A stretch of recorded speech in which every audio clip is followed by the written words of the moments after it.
Okay.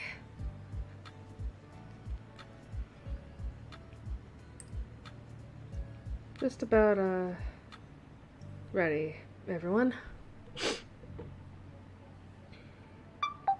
Christ. Yes.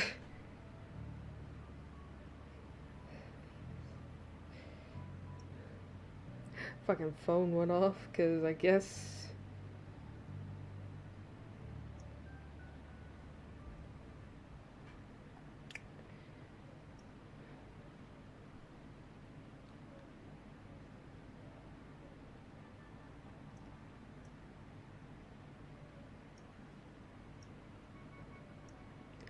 Sorry, I'm just checking stuff right now.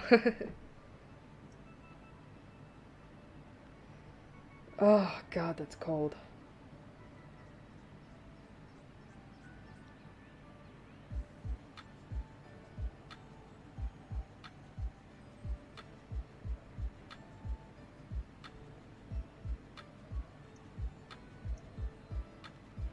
Okay. Alright, I'm here finally. Don't count the last minute. Ugh, God.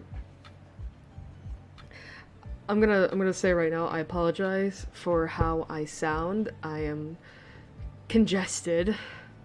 I mean, I'm not sick. I'm not sick. It's just that unfortunately,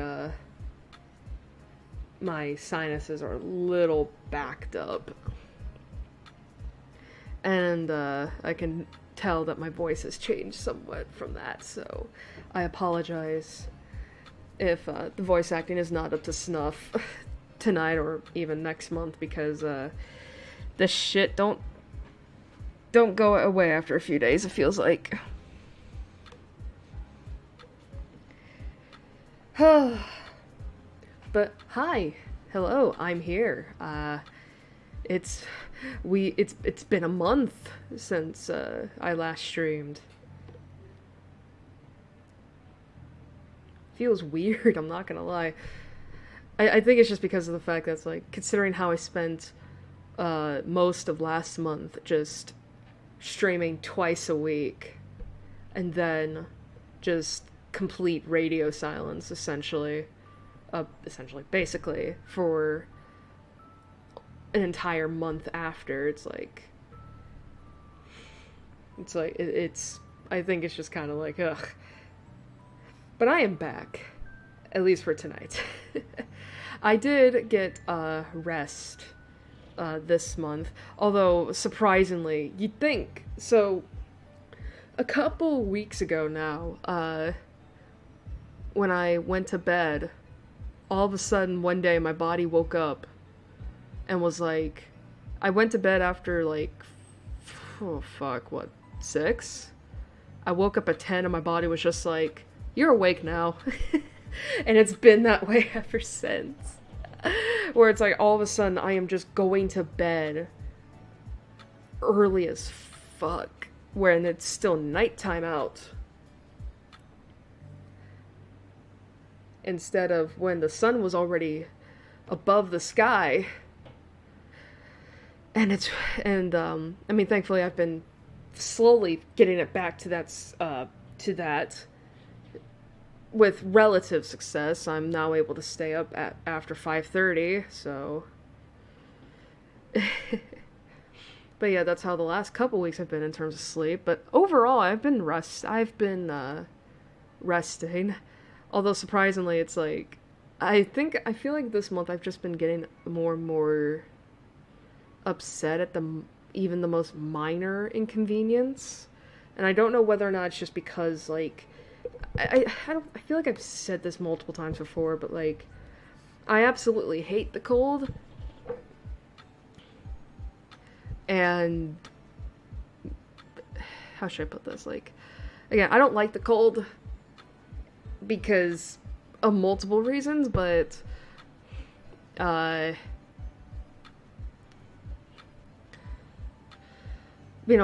think that's part of why I've just been in a little bit of a volatile state of mind for a little bit for this month. But I think another part of it is just also because of, like, just stuff, I guess. What's the word I'm looking for?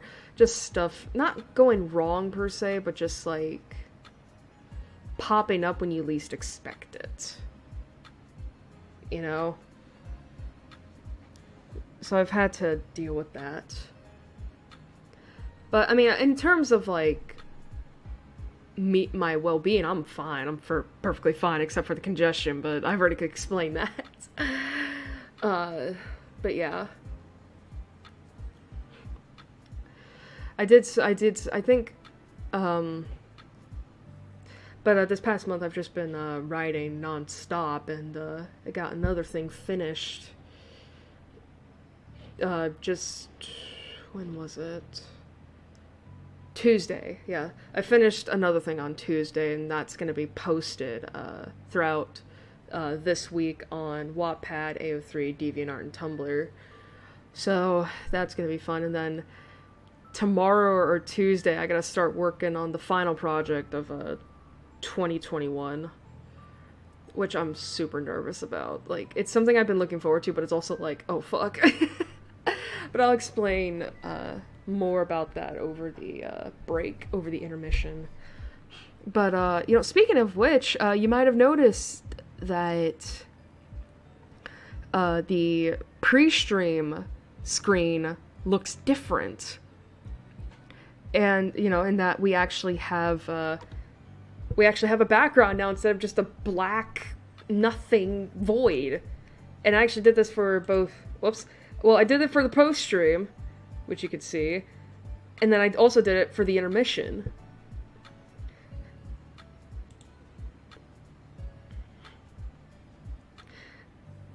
And, you know, the funny thing about that?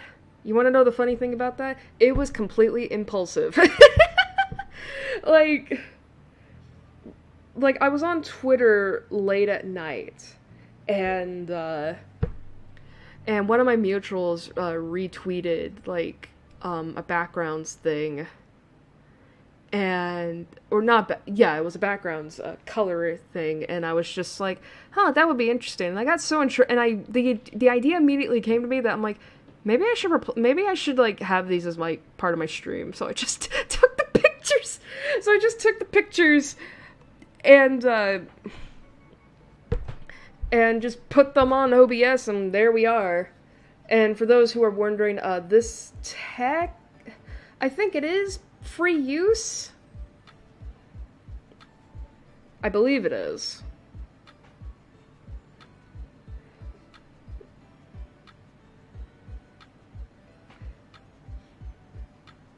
But yeah, I honestly, and in terms of the text, that I actually changed the color of the text because obviously with backgrounds as light as these, the white's not going to look good. And I just chose colors that I thought would contrast pretty well with the backgrounds. It was actually really hard to find, like, and the thing is, also, too, is, like, I also wanted to try pastel colors, which, you know, if you've ever looked at a pastel color, they're very soft and light. And against backgrounds like this, it's hard. So it took me forever to, like, try and find, like, good pastel colors for each of these backgrounds, but eventually I found some good ones. And honestly, I really like the whole presentation of the pre-stream, intermission, and post-stream screens. Like, they just look very neat. They look very nice, you know?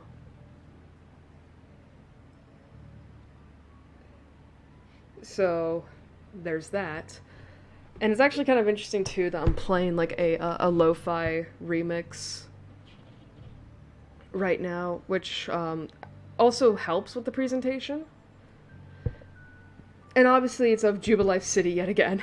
Like, honestly, this is one of my favorite tracks of Glitch City. I love to listen to it because it's very soft. And it also helps that, like, Brilliant Diamond and Shining Pearl got released earlier this month. Unfortunately, I did hear that, like, you can tell there was crunch involved. I mean, granted, I was already not interested in the Diamond Pearl remakes because I consider Gen 4 to be my least favorite gen.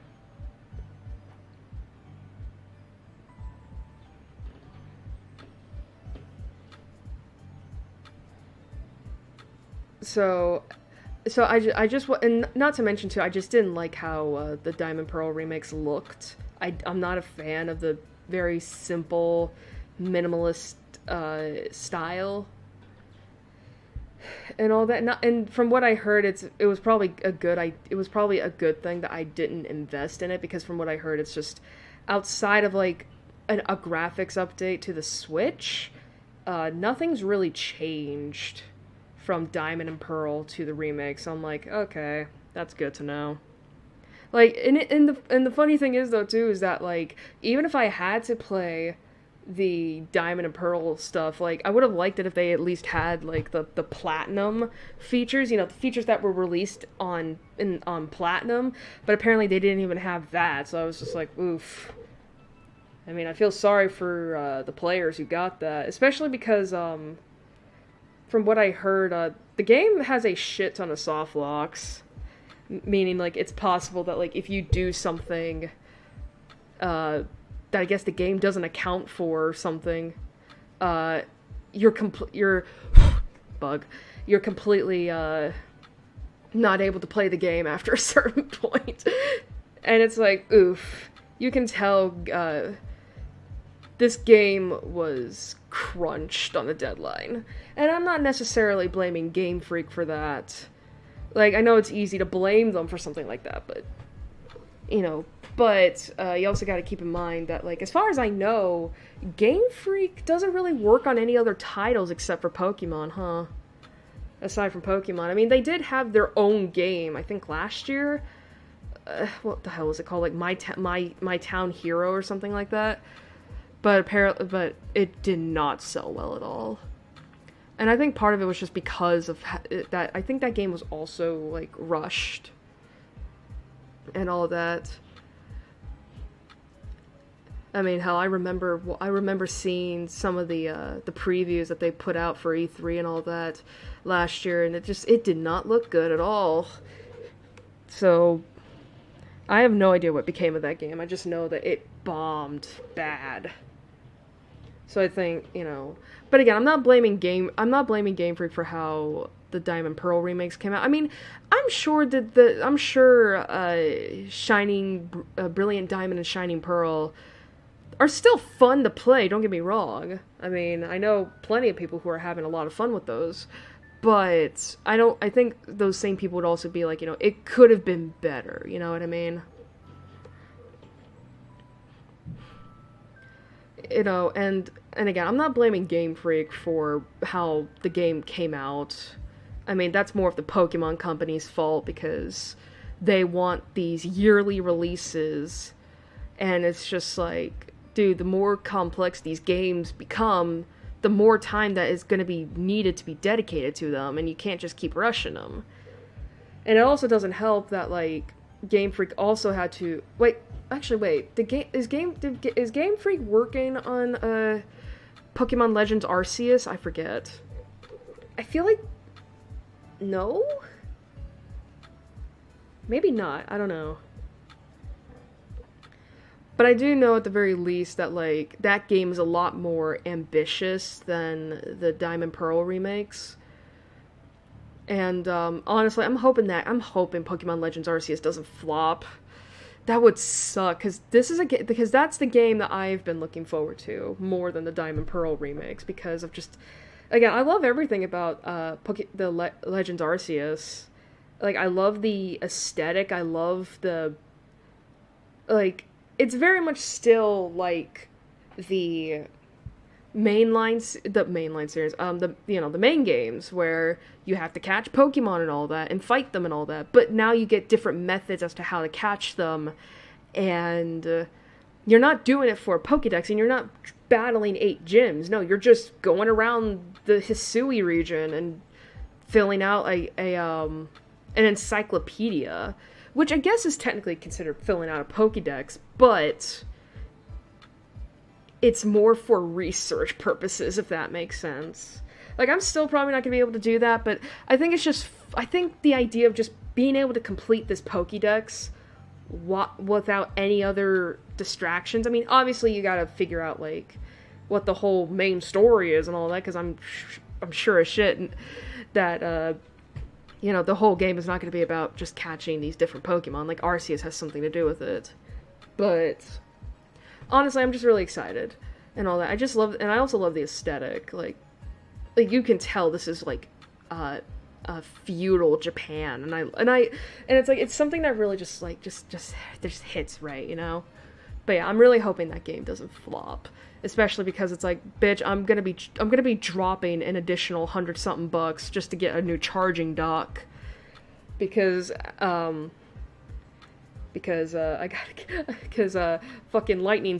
fucking Storm over the summer fried my TV, my server, and my charging dock, and I had to get a new server, a new TV, and I have to get a new charging dock. I mean, I guess I should be thankful that, like, the Switch itself is fine. Like, it was in the charging dock, and I think the dock just got the brunt of the fucking thing. It's just fucking hell, man. I'm hoping that when the closer Christmas comes, I'm hoping that I can at least get a charging dock cheap. Because I'm like, I mean, it's 140 something bucks, but it's also like, I have to have enough money to buy this game. But anyway, so there's that. Thanksgiving was pretty nice. I mean, first off, it was pretty quiet because my brother, his girlfriend, and her son all went over to her side of the family's place for Thanksgiving, and it was so great. It felt so nice to have a quiet house for a few days because they got back earlier today, which I was a little bummed about, because I'm like, I just want the quiet. But it was good. I almost ruined dinner because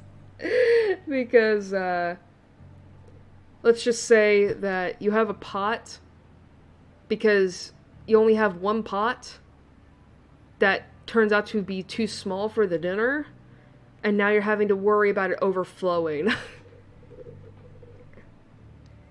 Because you don't know how big the dinner is, and you thought the pot could hold it all, but no. I mean, thankfully dinner was still good, but it's just like, oh shit. And then, of course, I had a really nice fucking pie. I don't like pumpkin pie, but I still wanted to eat something special for Thanksgiving, so I asked my dad, like, hey, is there any special desserts I can have? And he suggested to me, like, you know, there is this, the brand in which I eat my cheesecake, my pies from, and I was like, yeah, and he was like, well, they have a chocolate one, do you want to have that for Thanksgiving? And I was like, yeah, and I tried it, and it's really fucking good. You'd think that for something sold at Walmart, it wouldn't be that great, but it's actually really good. And I ate that all over the course of 3 days, and it was great. It was fantastic. I'm probably gonna have it again for dessert next month for Christmas.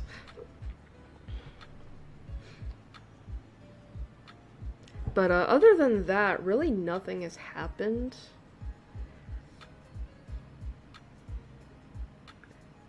You know, it's like, honestly, I was excited for this day to come. It's like I finally get to do something that's not just sit around and fucking write. I've barely given myself any breaks in terms of writing. Do, do, do, do, do, do.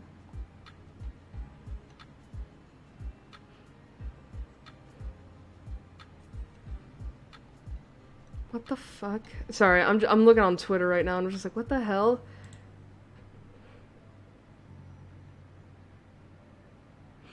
Anyway.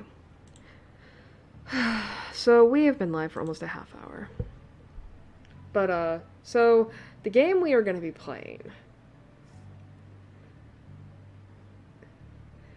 Well, actually, okay. You know what? I am going to bring up... So I actually had to look up a couple days ago, like, a wheel. Let's see.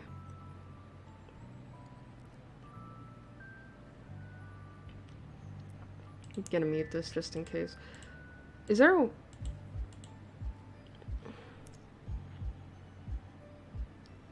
Okay, I can see. Can I input text maybe? Oh, Jesus. Oh, never mind. Okay, yeah. Alright, so what we are... I'm not going to show the choice, obviously. But what we're going to do is that there are 5 girls within this game that, we can romance, and I'm gonna let chance decide who the fuck the girls that we're gonna romance first is. Obviously, we're not gonna be able to... We're probably not even gonna get past the first act this stream. At the very least, I want to try and, like, get past... I want to at least get to the halfway point. I don't know what the halfway point is, but still. But, yeah, so we will... But yeah, this game is, this game's an oldie. Like, again, I think this game came out almost 10 years ago. I know it's close to that. Let me check. Alright, so...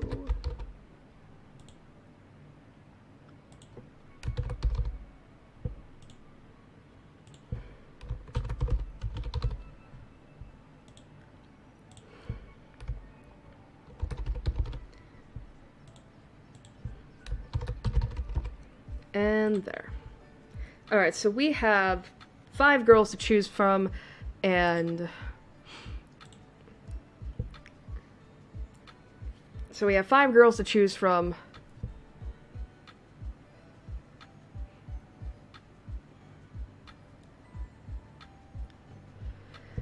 And we are going to let chance pick it. So, 1, 2, 3, spin, wheel spin. Pick which girl we will romance this year. This year.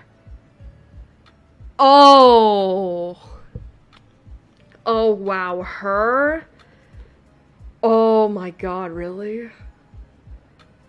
Oh, that's interesting. That is interesting. Okay. Okay. That is very interesting, of course. Thank you. Okay. So that's who we're going after first. Okay. That's interesting. I was actually really hoping it wasn't her that we were going to get to first, but okay.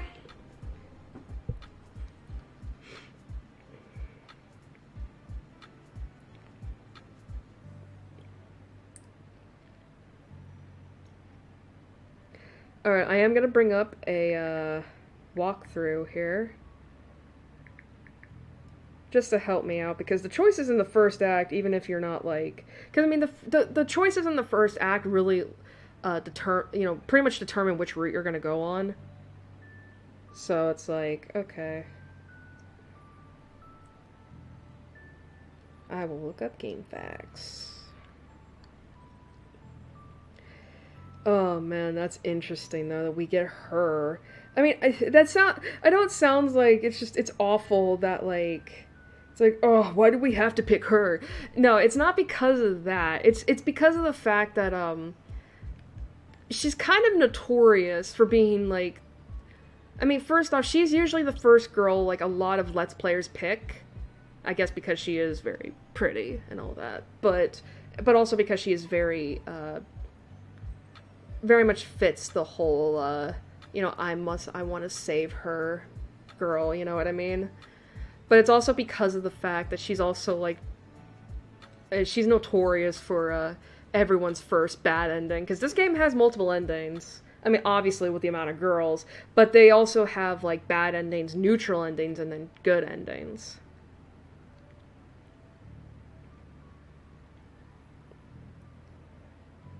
And this girl is usually the one that gets everyone's first ending.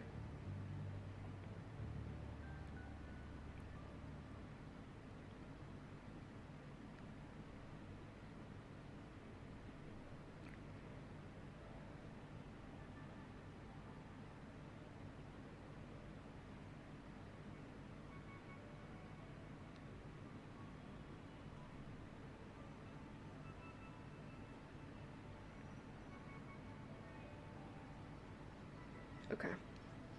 In terms of what endings we're gonna go for, we're just gonna get the good endings because I don't want to fucking get the bad endings. And neutral endings just leave you with that feeling of like, oh, excuse me, of oof. I don't know. It's like, again, I just want to go for the good endings. So, I think we're about done with everything. Again, I must apologize for how I sound. Okay. Alright, let me get the game booted up here.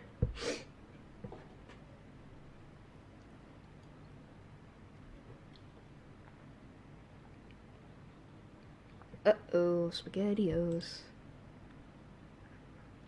My chat just froze. That's not good. Okay.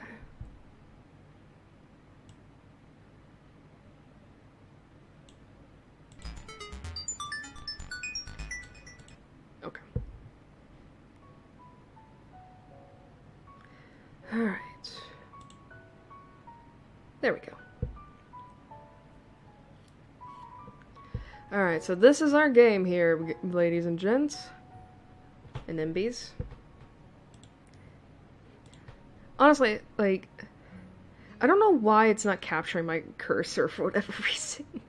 It's like, I have the thing up. I try to get this to show up on the game capture, but for some reason it just doesn't work.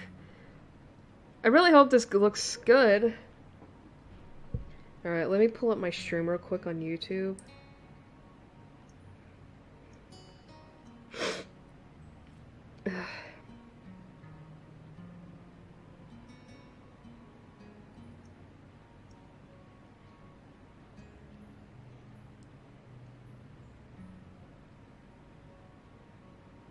Oh wow, that actually looks really fucking good.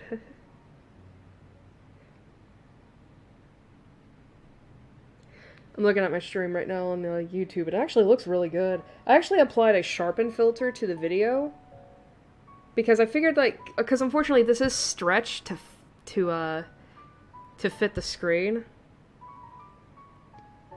So, and I didn't want things to look like crap, so I just put a sharpen filter on it, and it actually looks pretty good on the stream itself. I mean, this game does look good. Actually, how old is this game?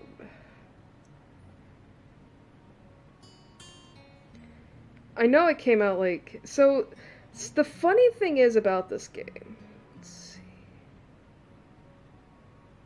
Doesn't really say anything.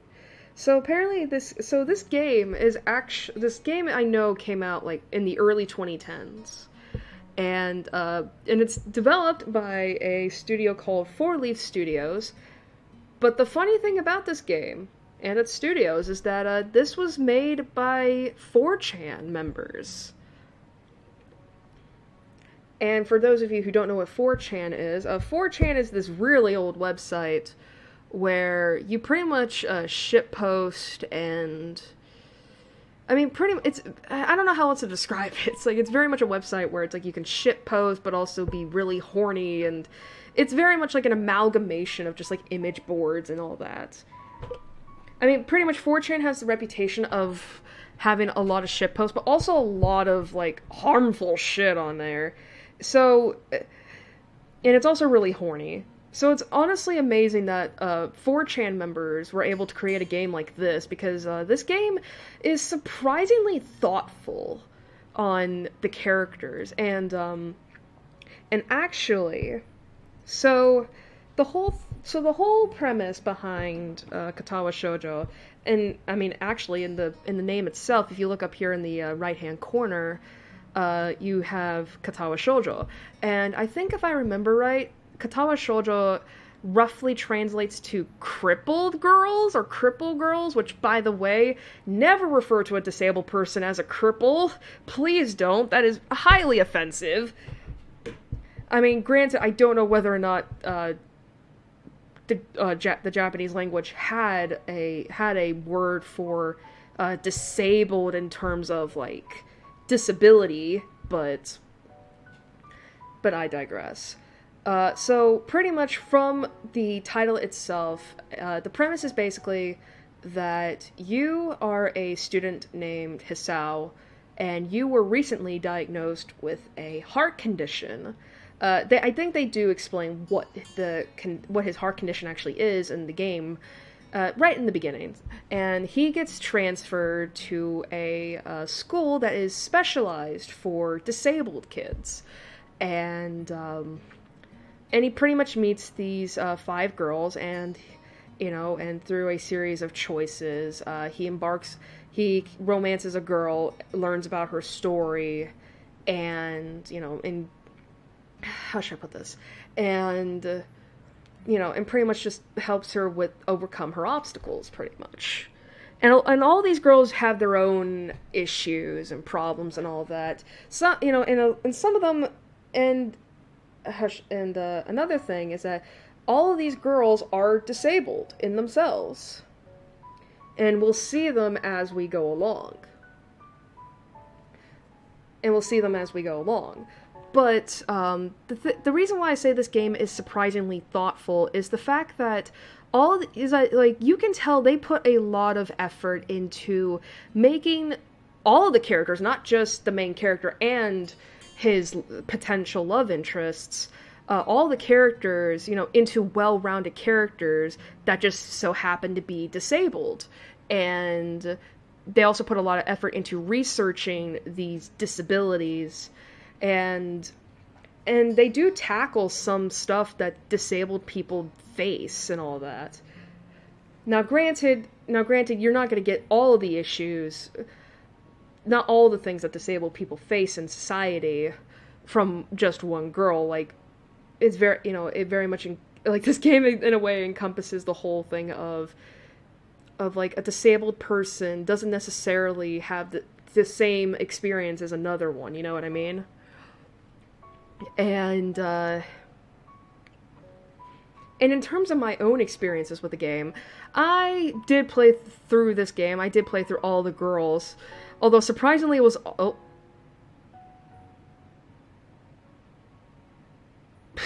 little bit of buffer, okay. But I did play through this game, and I did play through all the girls and all that. Although it was on throughout several different playthroughs because I was facing some bad computer issues at the time. But the thing is, I didn't really truly appreciate the game when I was younger. I mean, because I was a fucking teenager back then when this game came out, and and I was very much a teenager that was just like, I want them to kiss, I want them to, you know what I mean? But now that I'm older, I kind of want to try, and this is part of the reason why I wanted to replay it both for myself, but also play it on stream, was to, obviously to talk about some of the stuff that is present in this game, but it's also for me to help me kind of like really appreciate this game in a way, and appreciate some of the stories and the characters that are in this, Like, I don't know how else to put it. It's just, I want to replay through this game and realize that this might actually be, like, I want to be able to appreciate it on its merits and all that. So, yeah. So there is one last thing I wanted to touch upon before, we begin, is that you'll notice right here that there is such a thing, that there was a disable adult content button. So here's the thing: while this game is very thoughtful and all that, it is also a visual novel where sex scenes are involved. Well, I guess I shouldn't say involved. Like, there are, throughout each girl's path, there are sex scenes. Now, granted, some of the girls have more sex scenes than others. In fact, the girl that we'll be going after actually only has one sex scene, so that's good. However, and granted, the sex scenes are not done in a way that is considered fetishizing. At least I don't think. But because this is YouTube, I could potentially get struck down because I show a little bit of titty. So that's one reason. Another reason is also because when I played through this game, I did play it with the sex scenes turned on, meaning I saw all that. I mean, and at the time, I think I justified it to myself that, I mean, now granted, I should express, I believe all the characters in this game are in their final year of high school, and I think they are also 18. So that does technically make them adults. However, I was also 18 and in school once. And honestly, the idea of seeing these girls in... How should I put this? In, you know, naked and nude, and you see them actually... You do actually see, like, the acts themselves. Like, it's not just, like, you see a little bit of titty, a little bit of, like, you know, a vagina. No, you actually see, like, the protagonist and his potential love interest, like, have some stuff. I mean, it's not dirty in any way. Like, I mean, it does get a little bit kinky, but not too much to where it's like, oh, this is weird, you know? But even then, you know, these are still girls who are in their final year of high school, and I personally just wouldn't feel comfortable. I don't feel, as a 24-year-old adult, to look at these girls in that way and all that, so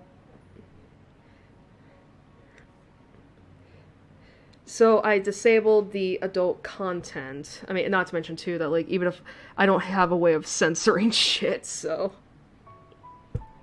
yeah, so for this playthrough and subsequent playthroughs, the adult content thing will be off.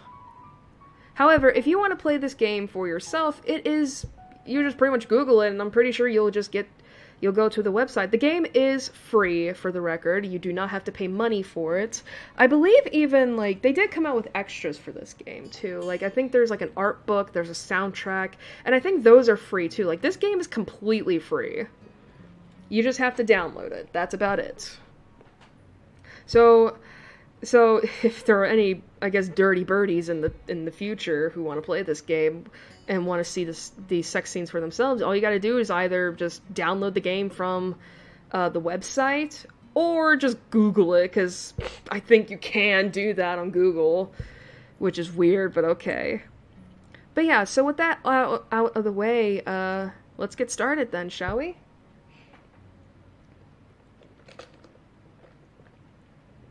I should also express that this game is actually really gorgeous.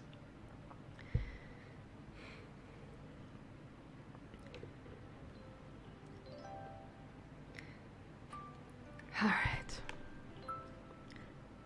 Oh, now my cursor's available. Where the fuck was it before? Okay. A light breeze causes the naked branches overhead to rattle like wooden wind chimes. Music's a little too loud for me. This is a popular retreat for couples in the summer. The deciduous trees provide a beautiful green canopy, far out of sight of teachers and fellow students. But now, in late winter, it feels like I'm standing under a pile of kindling. I breathe into my cupped hands and rub them together furiously to prevent them from numbing in this cold. Just how long am I expected to wait out here anyway? I'm sure the note said 4:00 p.m. So yeah, this is our main character, Hisao. I don't remember if he has a last name. Ah yes, the note. Slipped between the pages of my math book while I wasn't looking. As far as cliches go, I'm more a fan of the letter in the locker, but at least this way shows a bit of initiative. As I ponder the meaning of the note, the snowfall gradually thickens. The snowflakes silently falling from the white-painted sky are the only sign of time passing in this stagnant world. Their slow descent upon the frozen forest makes it seem like time is slow to a crawl. The rustling of Jesus.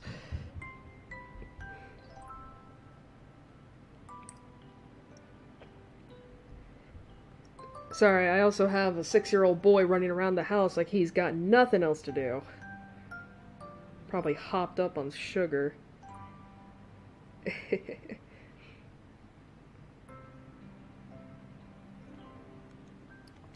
The rustling of dry snow underfoot startles me, interrupting the quiet mood.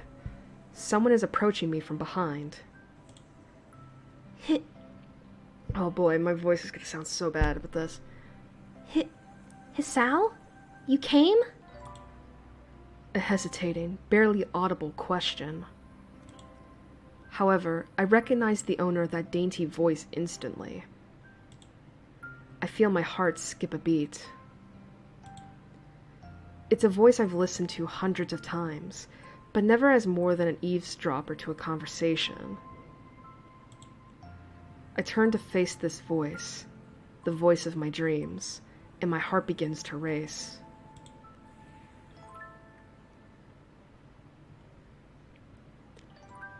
So yeah, here's our character, ladies and gentlemen.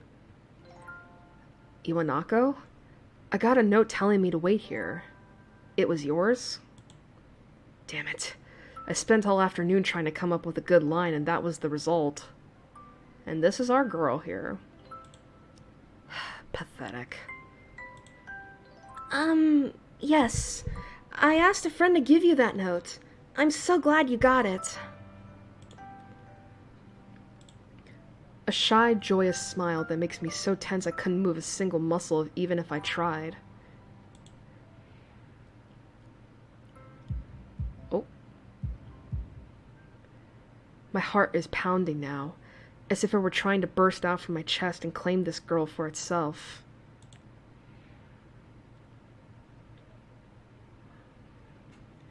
So, here we are, out in the cold. Once again, the wind stirs up the branches. The cacophonous noise is music to my ears. Iwanako flinches ever so softly against the gust of wind. As it passes, she rights herself, as if supported by some new confidence. Her eyes lock with mine, and she lazily twirls her long dark hair around her finger. All the while, the anxious beating of my heart grows louder. My throat is tight. I doubt I could even force a word out if I tried. You see, I wanted to know if you'd go out with me. I stand there, motionless, save for my pounding heart. I want to say something in reply, but my vocal cords feel like they've been stretched beyond the breaking point.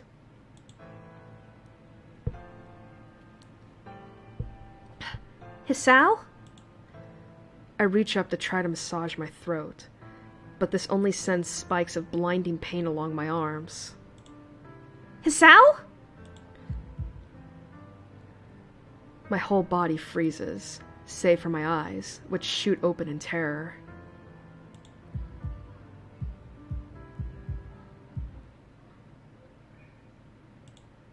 The beating in my chest suddenly stops, and I go weak at the knees. The world around me, the canopy of bare branches, the dull winter sky, Iwanako running towards me, all these fade to black. The last things I remember before slipping away are the sounds of Iwanako screaming for help and the incessant clatter of the branches above. And that's our prologue.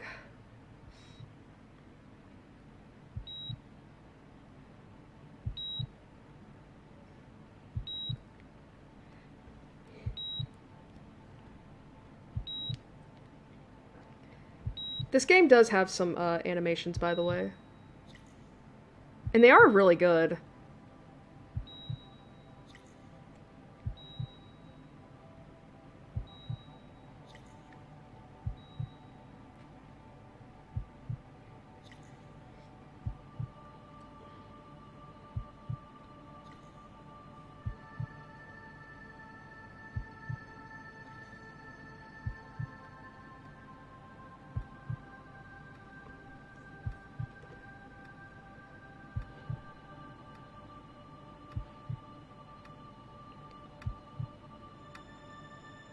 So yeah, those are our credits.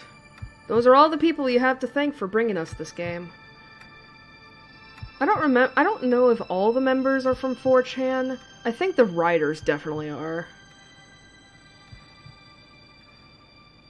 But yeah, so Hisao had a heart attack. What a way to start.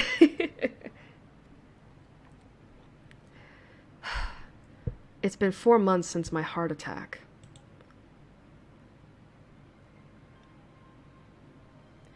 In that whole time, I can probably count the times I've left this hospital room unsupervised on one hand.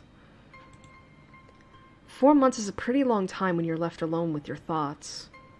So, I've had plenty of time to come to terms with my situation. Arrhythmia. A strange word. A foreign, alien one. One that you don't want to be in the same room with. A rare condition. It causes the heart to act erratically and occasionally beat way too fast. It can be fatal. Apparently, I've had it for a long time. They said it was a miracle that I was able to go on so long without anything happening. Is that really a miracle? I guess it was supposed to make me feel better, more appreciative of my life. It really didn't do anything to cheer me up. My parents, I think, were hit harder by the news than I was. They practically had 2 hemorrhages apiece. I had already had a full day by then to digest everything. To them, it was all fresh. They were even willing to sell our house in order to pay for a cure. Of course, there isn't a cure. Because of the late discovery of this condition, I've had to stay at the hospital to recuperate from the treatments. When I was first admitted, it felt as if I was missed. For about a week, my room in the ward was full of flowers, balloons, and cards. But the visitors soon dwindled, and all the get-well gifts began trickling down to nothing shortly after. I realized that the only reason I had gotten so many cards and flowers was because sending me their sympathy had been turned into a class project. Maybe some people were genuinely concerned, but I doubt it. Even in the beginning, I barely had visitors. By the end of the first month, only my parents came by on a regular basis. Iwanaka was the last to stop visiting. After 6 weeks, I never saw her again. We never had that much to talk about when she visited anyway.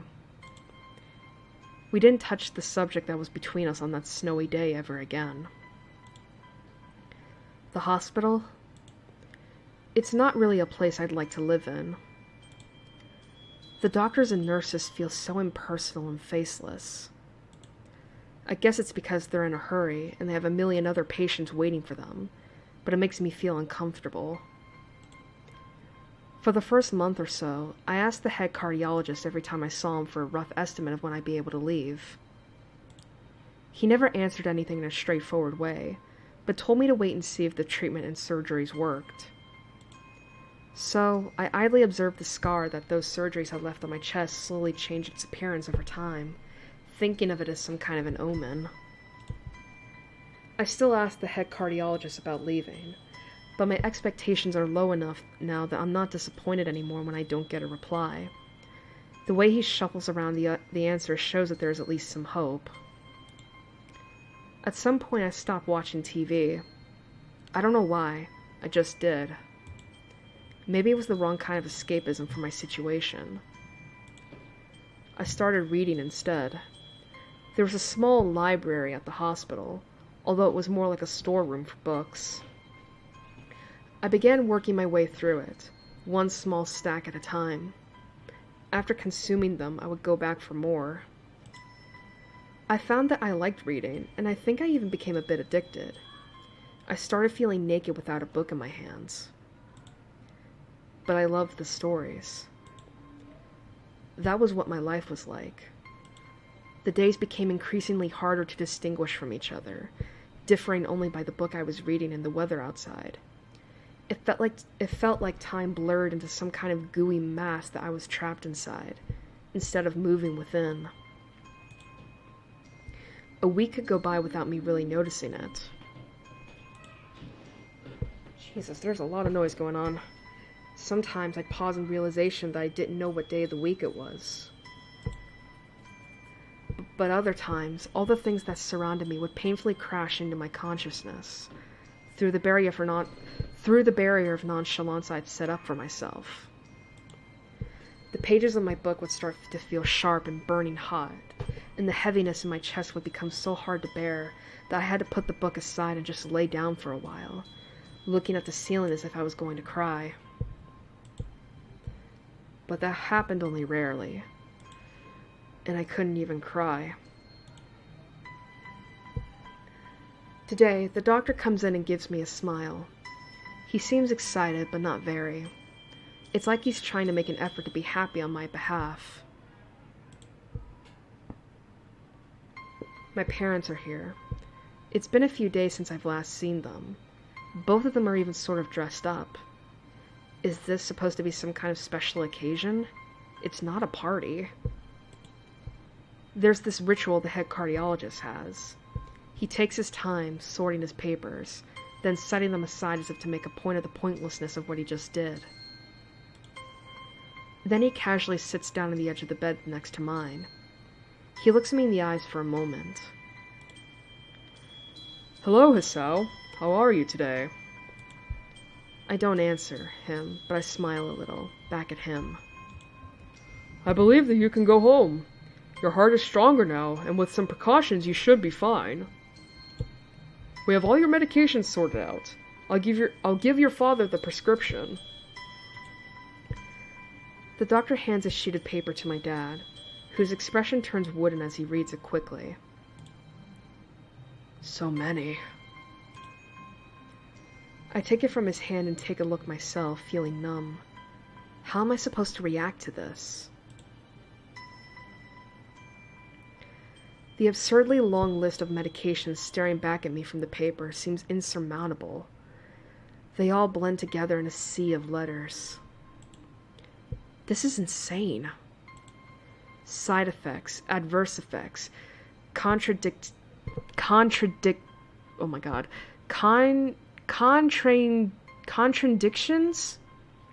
and dosages are listed line after line with cold precision. I try to read them, but it's so futile. I can't understand any of it. Attempting to only makes me feel sicker. All this, for the rest of my life, every day? I'm afraid that's the best we can do at this point. However, new medications are always being developed, so I wouldn't be surprised to see that list fade over the years. Years? What kind of confidence booster is that?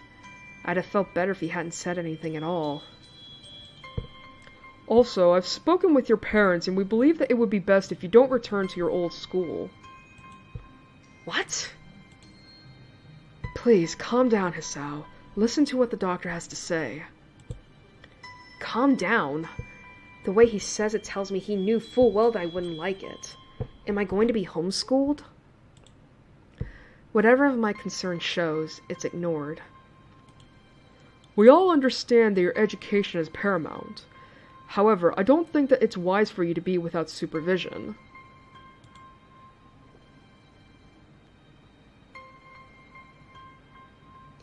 At least not until we're sure that your medication is suitable. So, I've spoken to your parents about a transfer. It's a school called Yamaku Academy that specializes in dealing with disabled students. Disabled? What? Am I? It has a 24-hour nursing staff, and it's only a few minutes from a highly regarded general hospital. The majority of students live on the campus. Think of it as a boarding school of sorts. It's designed to give students a degree of independence, while keeping help nearby. Independence? It's a school for disabled kids. Don't try to disguise that fact. Okay. Is there... Here we go. I just want to read this real quick. The majority of... Think of it as a boarding school of sorts. It's designed to give students a degree of independence while keeping help nearby. That's... Oh, that's actually... Oh, I forgot. They actually tell you how long you play in the current scene. And then, of course, the current music track. That's cool. If it was really that free, there wouldn't be a 24-hour nursing staff. And you wouldn't make a hospital being nearby a selling point. Of course, that's only if you want to go. But your mother and I aren't really able to homeschool you.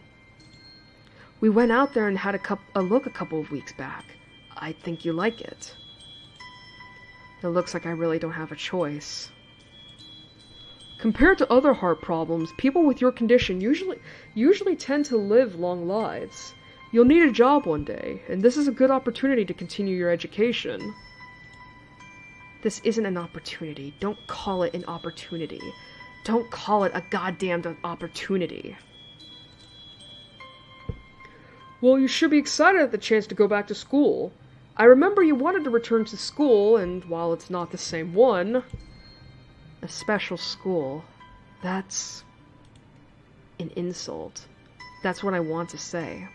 It's a step down. It's not what you think.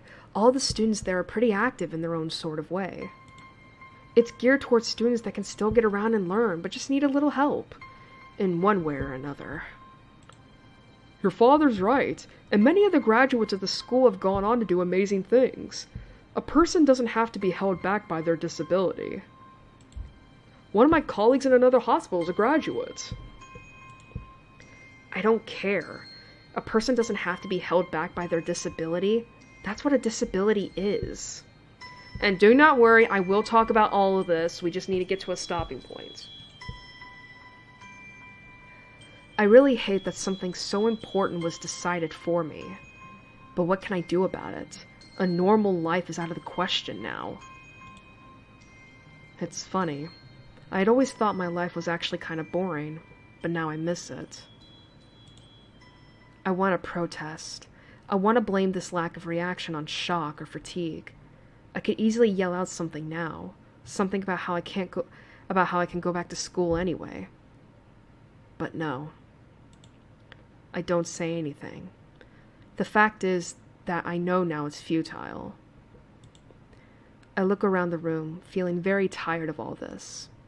The hospital, doctors, my condition, everything. I don't see anything that would make me feel any different. There really isn't a choice. I know this. But the thought of going to a disabled school, what are those even like?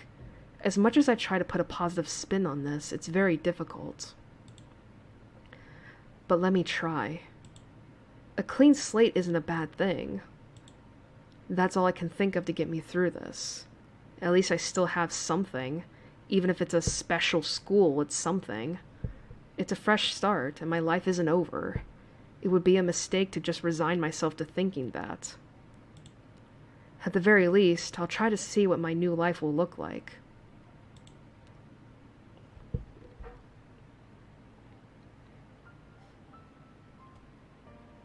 Alright. And with that, Act 1 is here. Life expectancy.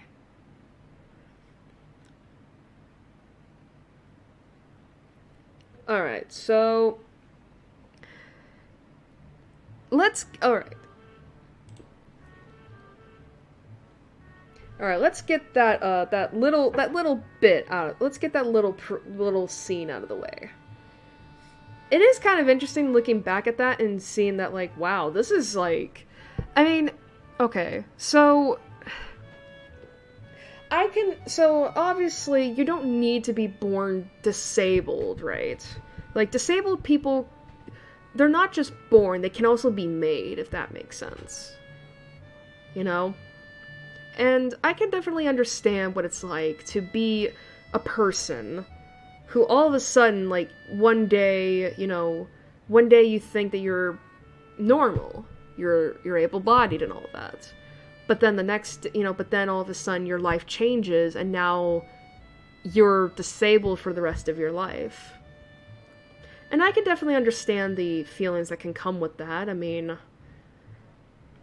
you know, in Hisao's case, it's like now he has to take a long list of medications every day in order to keep his heart functioning. Which I can definitely imagine is very, like, what the fuck, you know? And I can, you know, and I can also understand that for someone like him who went from having a normal life to now having all these, like, things just happening, it's like, it can be very, it's very much like an upheaval of his life. His whole world is just turned upside down. And all that. So I can definitely understand the idea, the whole, like, feeling of anger and all that. But it is kind of interesting to look back on that scene and realize, holy shit, Hisao was actually being really fucking ableist. Just, like... But then again, I think it kind of shows... But I think, again, that really kind of shows, like, how... people who have never really gone through life having a disability can look at disability, if that makes sense. Like...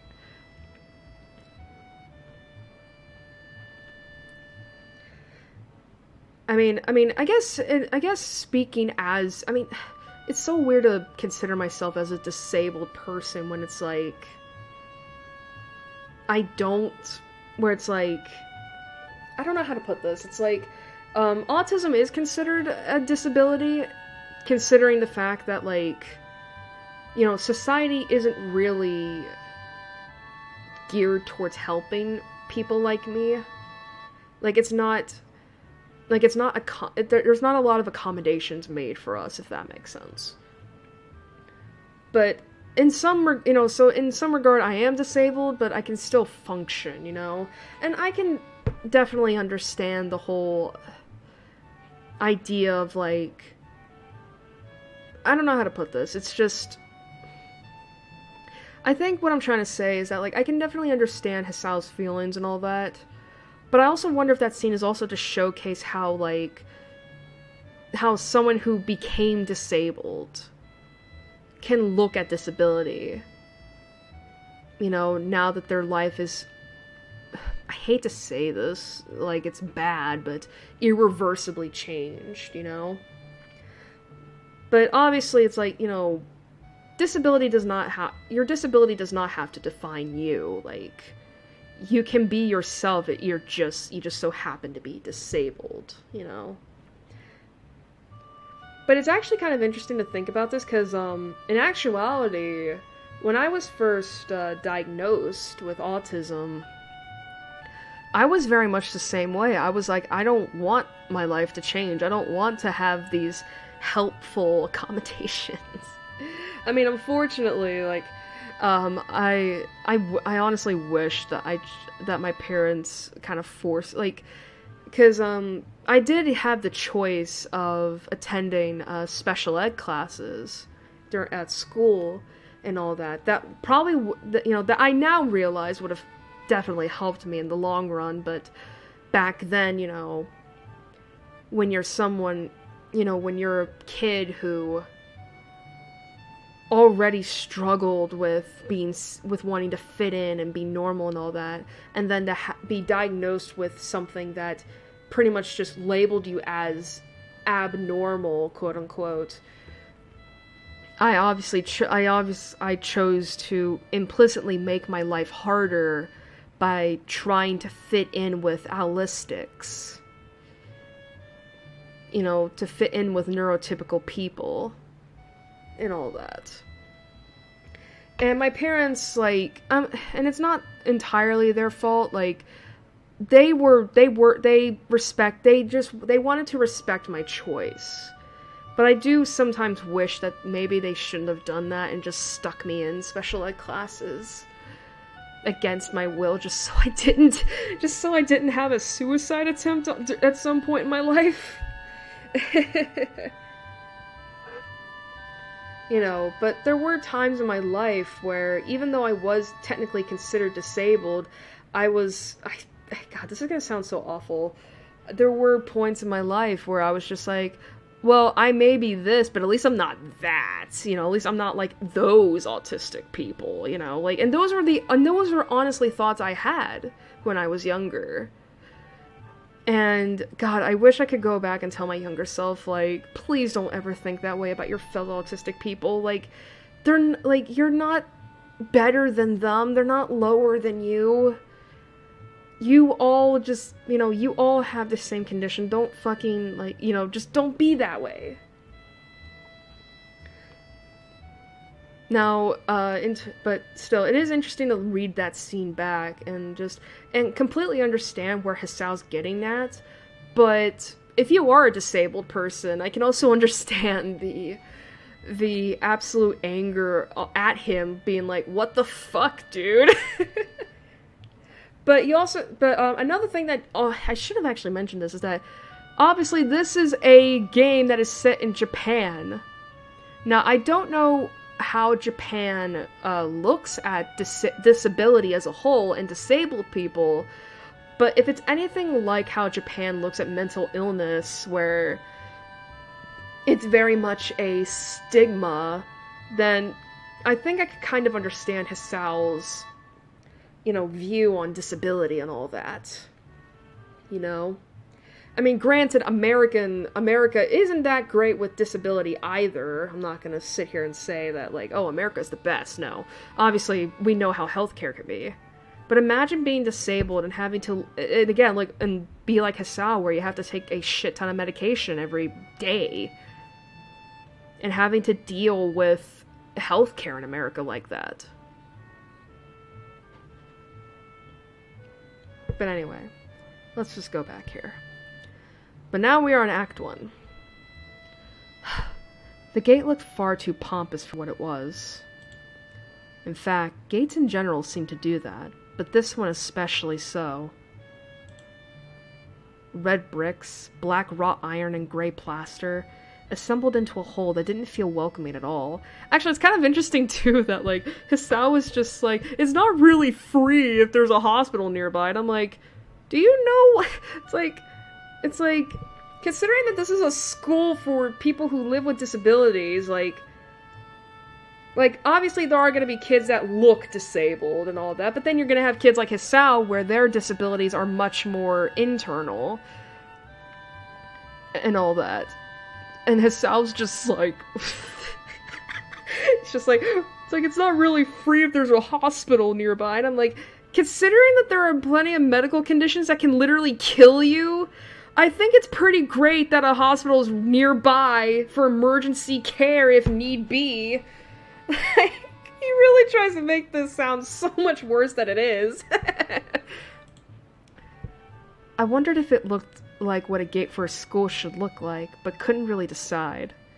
Probably not. Of course, I didn't want to get stuck on thinking about the gate for too long, so I entered through it with a brisk pace that felt surprisingly good. Moving forward feels good. I will admit, this looks more like a college, if anything, but it honestly looks like a really nice college. So I walked towards the main building of Yamaku Academy with this brisk pace. I'm alone, as my parents are taking my stuff to the dorms, and there's supposed to be someone waiting for me. The grounds are incredibly lush, filled with green. It doesn't feel like the kind of grounds a school would have, more like a park, with a clean walkway going past trees and the smell of fresh-cut grass and all other park-like things. Words like clean, hygienic pop into my mind. It makes me shudder. I shake them off. Stay open-minded now. It's your new life. You have to take it as it comes. That's what I tell myself. A few big buildings loom behind the leafy canopies, too big and too many for just a school. Everything seems off. It's different from what I thought I knew about schools. It's an uncanny valley. Even though I was told this is my new school, in the back of my head it doesn't feel like one. I wonder if the feeling is real or caused by my expectations of a school for the disabled.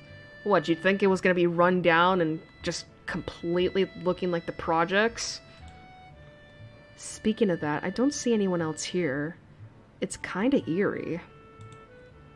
It makes me wish there was somebody here so I could anchor myself to something tangible instead of having this feeling that I stepped into another dimension.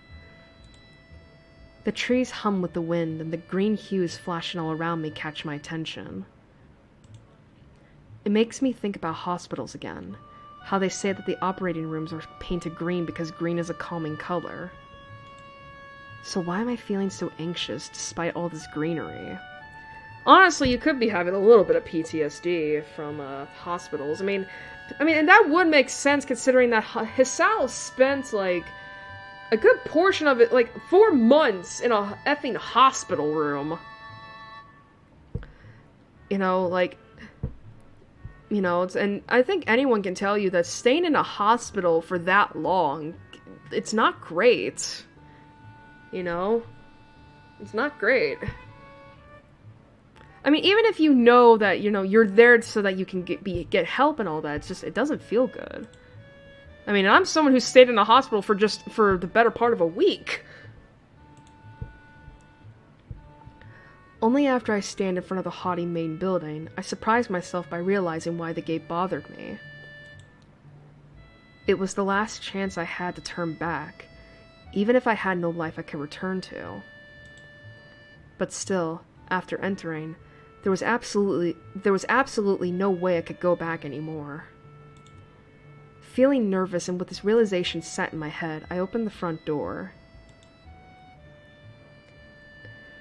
God, man, I look at this and I'm just like, man, this doesn't look like a high school at all.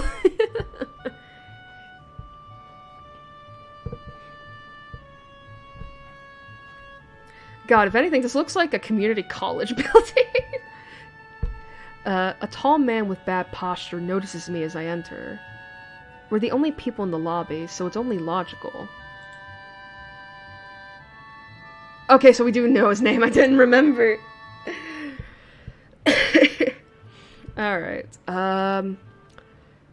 You must be Niki? Nakai. So you are. Excellent. I'm your homeroom teacher and homeroom and science teacher. My name is Muto. Welcome. We exchange a handshake that is neither firm nor sloppy, and he looks at his watch. The head nurse asked you for a brief check-in visit, but there's no time for that now. Oh, should I go later? Yes, afternoon is probably fine. We should get going and introduce you to the rest of the class. They're waiting already. Waiting for me? I don't really like being the center of attention, but I guess it's inevitable in a situation like this. Somehow not knowing what is waiting for me makes me feel really nervous. Thinking of this, I almost miss what the teacher is saying. Do you want to introduce yourself to the class? Alright, so we have our first choice here. Okay. Guess this. Okay. So what does my first choice say here? The walkthrough did state that it is probably for the best you save after every choice.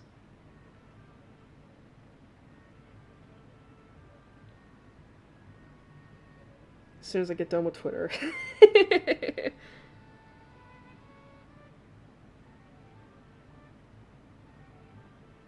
Okay. So what does this girl's path say? Oh boy, okay. It's actually interesting that they say this is a spoiler-free walkthrough too, so that's good. Sure, I guess. Yeah, sure. I mean, isn't that normal?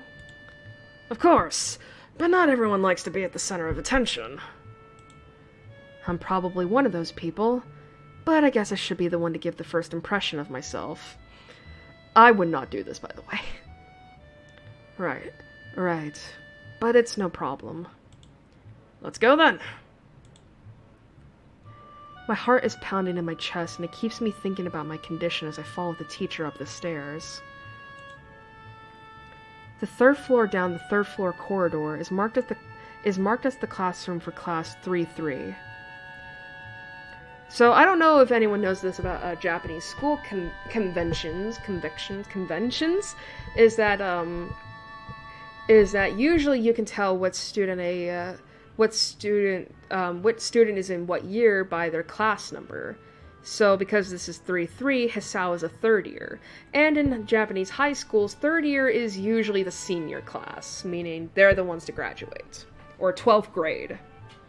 So yeah, I don't think all the girls now are third years. I know some of them are. But again, I would have to read ahead. Alright. Muto opens the door and enters. Good morning, everyone! Sorry, I started. Good news, everyone! No. Okay. Good morning, everyone. Sorry I'm late again. I hesitate for a split second at the door, freezing on the spot. Get a grip! This is a big step, I know that. But there isn't any point to worrying so much about it. At least not this soon.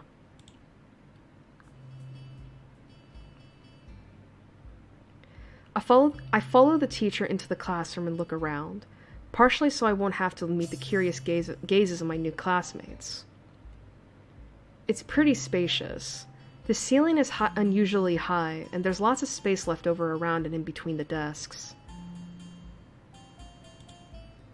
An entire wall taken up by blackboards and the high old-fashioned windows only make it seem larger. The students' desks are just standard wooden desks with a shelf underneath for books and wooden chairs with metal frames. Simple and efficient. I stop walking in front of the classroom and face the other students. They all look normal, like students in any other school. But then, why would they be here? Hisao, please let go of your ableist mentality. They're probably like me and have something wrong with them, only it's just not immediately obvious. Then, I notice that one of the girls seems to be missing the thumb of her right hand. It's a little jarring.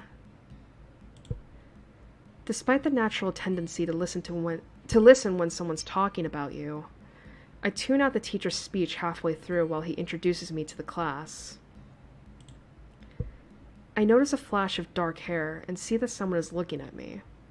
A girl with really long, straight hair that is pretty eye-catching. As she sees me looking back at her, she covers her face with her hands as if it will make her invisible. There's one boy with a cane leaning against the lockers at the rear of the class. It's weird seeing someone so young with a cane. It's called a walking ability, Hisao. Another girl seems to be making some weird hand motions. Sign language? She peers at me over the rims of her glasses, then goes back to whatever she's doing. She's kind of cute. So is the cheery-looking girl with pink hair sitting next to her. She's really hard to miss. I don't know how I didn't notice her the moment I walked in. Please welcome our newest classmate. He claps his hand and so does everyone else, except one girl in the front row who has only one hand. I cringe a little, but hide it by bowing in thanks for this applause I didn't deserve. A collective silence tells me that I should open my mouth now. Sorry, I feel the awkwardness just fucking hit me. So, I'm Hisao Nakai. And after that... Oh shit, I hit my head with my mic, I'm sorry. My hobbies are reading and soccer. I hope to get along well with everyone even though I'm a new student. And after that... I'm being so boring. This is exactly like every self-introduction ever. I should say something more exciting. I end up saying nothing, and the teacher picks up from there. Everyone seems to be satisfied, even with what little I said, though. A few girls are whispering to each other, throwing glances at me. It could have gone worse. I listen to the teacher as he drones on... Okay. God. This congestion of mine is fucking with my reading ability, I guess. I listen to the teacher as he drones about getting along while letting my gaze sweep across the classroom. Everyone seems to be listening to him intently, and when he... Hi, Plush, I'm congested, so my voice is going to sound a little bit more nasally than usual. We're just introducing ourselves to our new classmates, and it's awkward as hell. Everyone seems to be listening to him intently, and when he's done, they clap their hands again, which feels like a weird thing to do. The first row girl claps on this round, with her one hand against her other wrist that ends in a bandaged stump. It makes me feel a little bad. Oh, thank God. We're going to be doing some group work today, so that'll give you a chance to talk with everyone. Is that okay with you? Yeah, it's fine with me. That's good.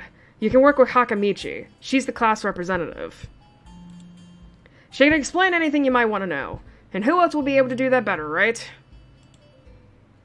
How could I know?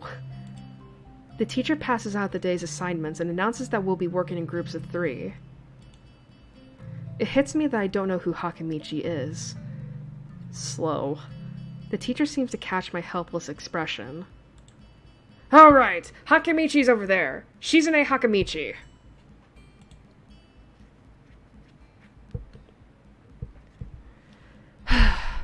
As he calls out her name, fucking hell. As he calls out her name, the cute, bubbly-looking girl with bright pink hair and gold eyes waves her hand at me. I take a seat next to her, by the window. Hey, I guess you're Hakamichi, right? It's nice to meet you.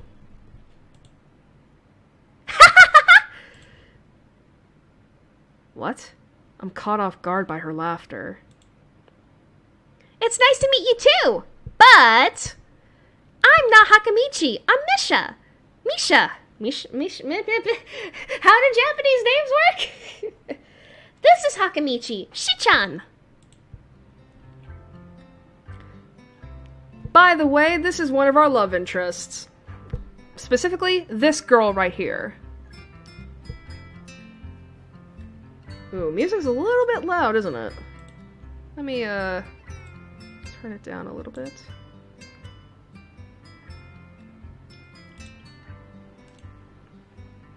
Wait, did that really say I was been playing for 32 minutes? It's almost an hour and a half! Oh, I hate group work too. When you're autistic, you don't know. It's like, how do you talk? Giggling, Misha points to the girl next to her, the one I saw using sign language before. It looks like she's been staring at me this whole time. She nods once nonchalantly to show that she acknowledges my presence. But only barely. She has short yet carefully, neatly brushed hair. A pair of oval-shaped glasses balanced on the tip of a dainty nose. Am I gonna sneeze? Nope. Oh, God. God, I hate it when it's like you feel a sneeze coming on, but then you don't do it. And it's like, God damn it, come on. And dark blue eyes that seem to alternate every few seconds between analytical and slightly bored. It's nice to meet you.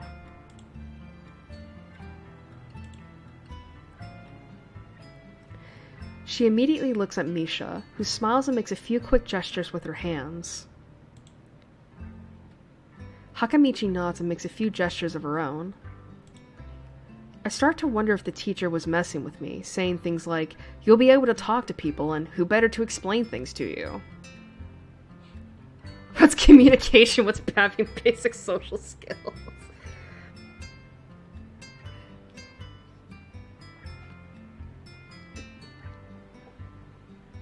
Man. Fucking same, though.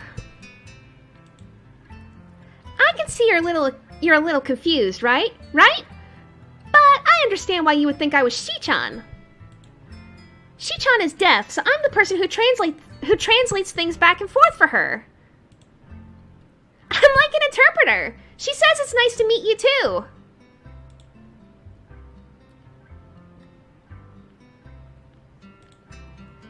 You're the new student, aren't you? Well, Shichan, of course he is. If he wasn't, he would have been standing up there for no reason, right? Right. He seems like a very interesting person, doesn't he? We knew there was going to be a new student, but we didn't know you would be here today. So soon. Hichan, right? Hichan? Yep, it fits, doesn't it? Did I say it out loud? It's just a surprise. I've never liked that nickname. I don't really see how. It fits! You look just like I imagined. Yeah, you look just like a Hichan. I wonder why everyone seems to think so. Hakamichi taps her fingers on the desk to get Misha's attention. They gesture back and forth to each other excitedly, their hands a blur. I do think it is kind of impressive. I mean, because back then, this was released, like, way back in the early 2010s. And I do like that little bit of a segregation, I guess. You know what I mean? Integration. Where the sprites will move to kind of let you know that they're using sign language. That thing, what's its purpose? I think it's supposed to represent Shizune signing stuff to Misha. Because she doesn't talk. Oh, wait a minute. I misread that as the ellipses. Whoops. I think that's supposed to just represent how Misha's just this very bubbly girl. And all that. Misha seems a little overwhelmed. Sorry about that. Shichan wants you to know that she's the class rep, so if there's anything you need to know, you can feel free to ask her.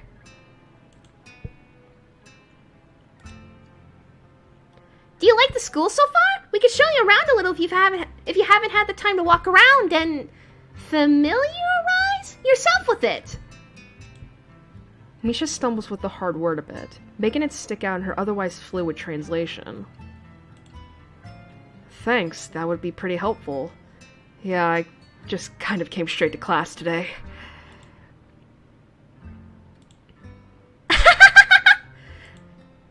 That's no good! You should always try to learn as much as you can about where you're going before you go there. Not just with school, either. Always! Even if it's a trip to the convenience store. Really, Shichan? Learn about where you're going? I guess I didn't bother to do that, or just didn't care enough to do so. I didn't look forward to this, even if I committed myself to go along with it half-assedly. But anyway... I don't say anything, and Misha signs something that ends in a shrug. What was that? It seems like it was about me. I feel like slumping over in my seat. Both of them are smiling, but that shrug hit me unexpectedly deeply. You look down. Are you okay? Don't take it the wrong way, please! I hate it when people are afraid to ask questions. That's how people learn things, by asking. Asking for help is perfectly normal, as much as needing help. Stop looking like you just failed a test.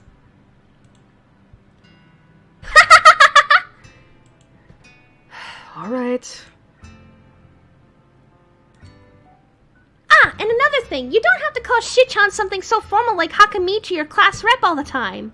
Just call it Shichan.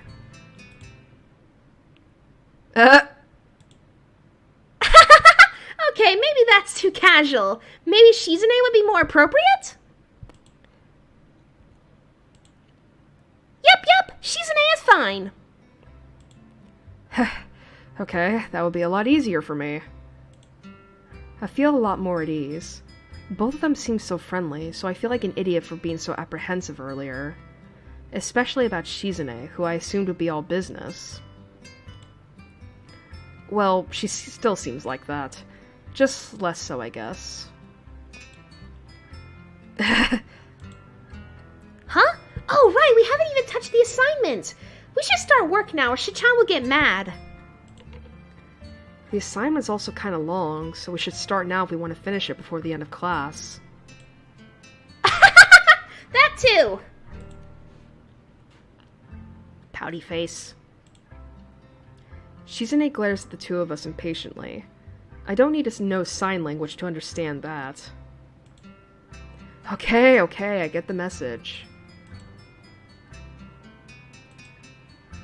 After class, we can take a walk around the grounds together. It's a nice day today, okay? The assignment is actually very challenging to get through, combining aspects of being both difficult and unnecessarily long. Misha's attitude just makes me laugh a little. Still, we finished it a few minutes earlier than anyone else in the class, despite our late start. Shizune and Misha are really capable. They're quite different, though. The class rep is as calm and professional as she looks, while Misha is a lot more playful and girlish, not to mention a little more easily distracted. To be honest, the two of them did most of the work. I feel guilty about that.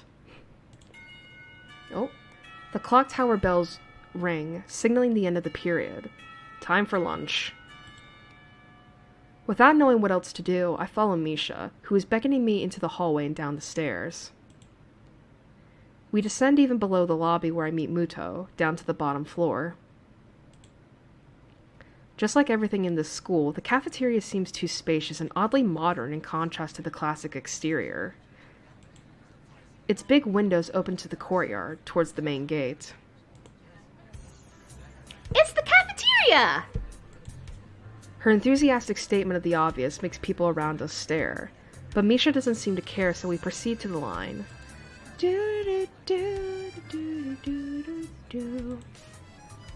There's a rather long line of menu options, which seems great until I realize that many of them are to accommodate students who need special diets. Also very important to know, there's some, again, as I said before, disabilities can be invisible, and this is one of them. Some people can't handle certain foods, so they need special diets. How nice. It almost feels like I'm back at the hospital, eating portions measured with scientific precision to meet the needs of the patients. I pick something at random and follow Shizune to a table, sitting opposite of her. As I nibble indifferently at the food I'd rather not eat, Misha pokes me in the side to get my attention and points to Shizune. I don't understand signs, so the point escapes me. Maybe looking at a person who talks to you is proper and polite? Do you want to know something? What? About anything! We're your guide, so you should ask if there's something! If there is something! I wonder. Alright, let's consult our handy-dandy guide. Of course. I should have known. Alright, we gotta save after every choice. I mean, food allergies I don't consider a disability in of itself, but there are certain diseases where digesting certain kinds of food can be very hard on the body, like celiac disease and such. So I think that's what they were going for, but I think food allergies also helps. I mean, it would be great to eat lunch without feeling like you're gonna die, right? Fuck off, Avast. Let's create a new save state. Alright, let me check Twitter real quick.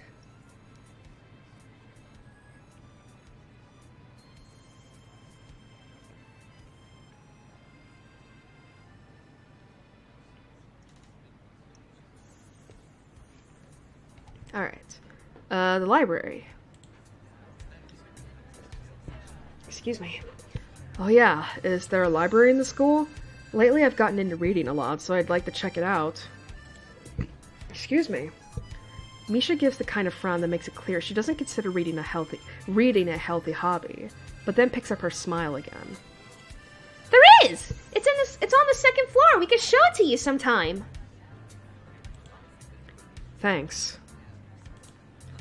I return to my food while the girls talk between themselves. Misha and Shizune sign back and forth very animatedly. Animatedly? Throwing sideways glances at me, but Misha refrains from translating. Maybe they're talking about secret girl stuff or something. I quickly notice a conversation sign is not enough to fill Okay, wait a minute. I quickly notice a conversation in sign is not enough to fill a silence.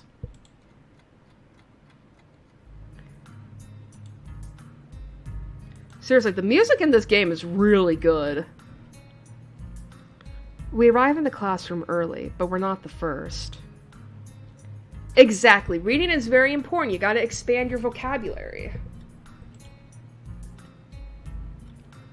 That dark-haired girl I noticed before is slumped over her desk at the last row. She jumps a little when Misha crashes into the room with the elegance of a rhino. Like, how do you think seriously, how do you think I'm able to read all these complicated words? God, that sounded like I'm superior to everyone because I know a lot of words. No. I mean, it is actually kind of true that, according to the last test that I had to take, my reading level is actually at college.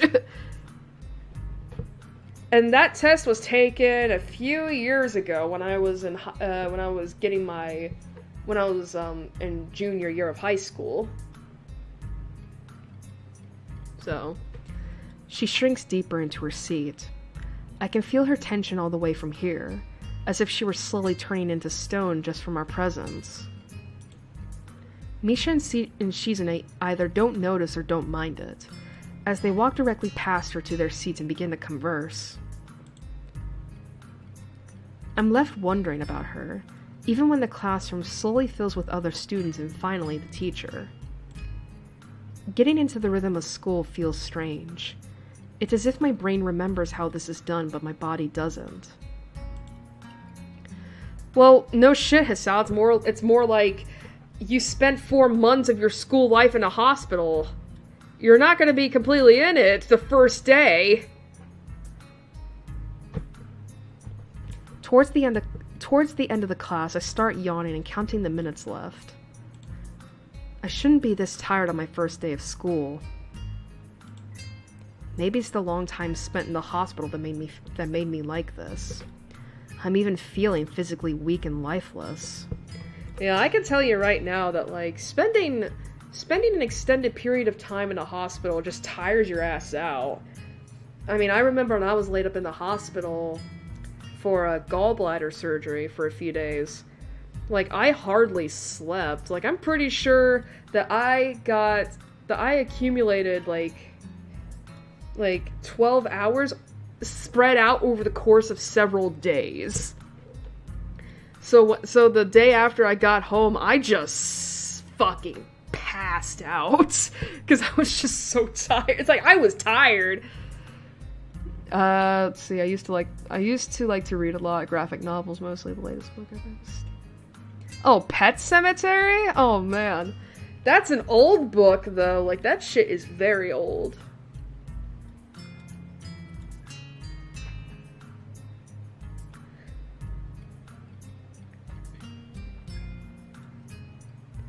But yeah, I mean, but yeah, I will admit, like, I don't really read a lot of graphic novels, but that's mainly because of the fact I just don't have access to those as much. Like, I mean, the only things I have are, like, literal novels and manga. That's about it.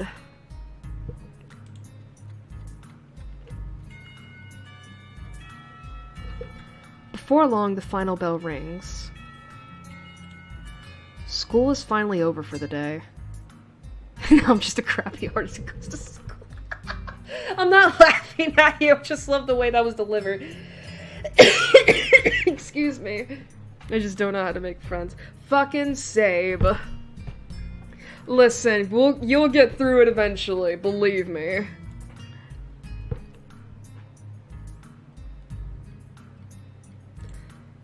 Beside me, Misha and Shizune are having a short conversation. After a bit of deliberation, Misha turns to me. Unfortunately, we can't stay and show you around today, Hichan. We've got to hurry already since there's a lot of work for us to do. You'll find your way around here, I'm sure of it. I've only heard of Captain Underpants. I've never heard of the other two. But then again, we also gotta consider the massive age gap. It's like what, you're a teenager and I'm like entering my mid-20s? Like back in elementary school, I was reading like what was hip back then, back in the early to mid 2000s.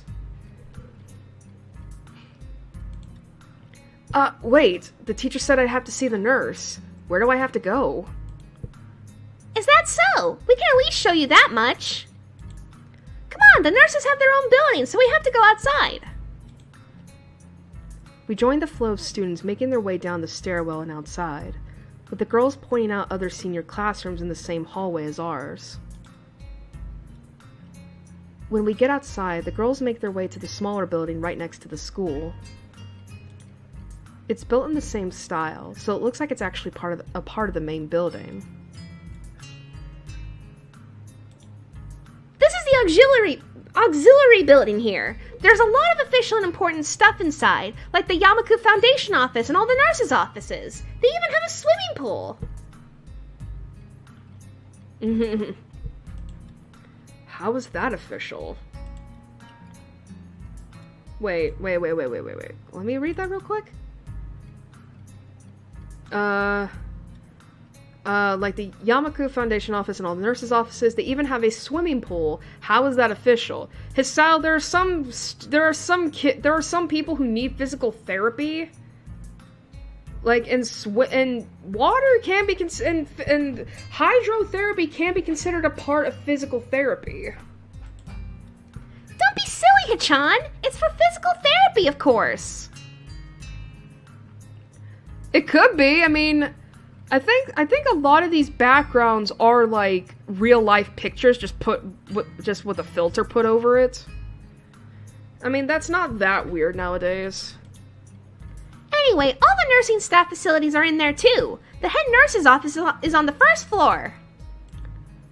You'll be fine from here, right? We'll be going then. See you tomorrow.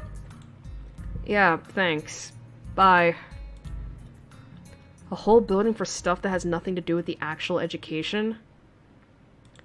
I guess it's necessary for a place like this. I walk in, hoping that this really will be only a quick visit like the teacher said. On a white door on the left is a green cross with the text Head Nurse and a nameplate. A voice from the inside responds to my knock almost immediately, but I can't quite make it out. It sounded a bit like an invitation to open the door, so I invite myself further in. The room isn't large and it smells strange. A friendly-looking man turns around on his office chair to face me as I enter. His desk is neat and tidy, but the bin under the table is overflowing with used medical utensils, and there are at least a dozen coffee cup rings lingering on the desk. That could be true. I mean, the thing is, though, is that, like, for a school, like, I mean, the thing is, though, that this is, like, a disabled school. This is a school for disabled kids, so it's, like, you know, so this place must have a lot of funding. This is something you would not see in America, I feel like. Hello there. What can I do for you today? He's young-looking and sort of rugged, but the dimples in his cheeks wash that impression away when he smiles. God. Are you the nurse? He smiles like a person who has heard this very same question hundreds of times. Why, yes, I am. It says so on the door, no?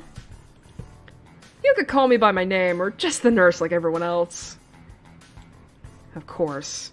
I shake off my confusion, realizing I probably should grab his extended hand. His handshake is rather firm and friendly. Right, I'm a new student, and my homeroom teacher told me to come and meet you. My name is Hassan Nakai. Nakai? Nakai. There we go.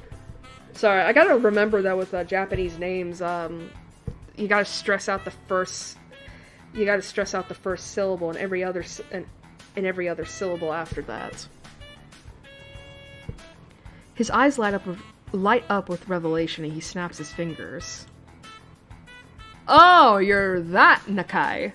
I was just reading your file in the morning. Some kind of chronic arrhythmia and related congenital heart muscle deficiency, right? He gestures me to sit down in the vacant armchair in front of his desk. Yes. Good. Well, you've probably been briefed about the school enough, so I'll just go over this quickly.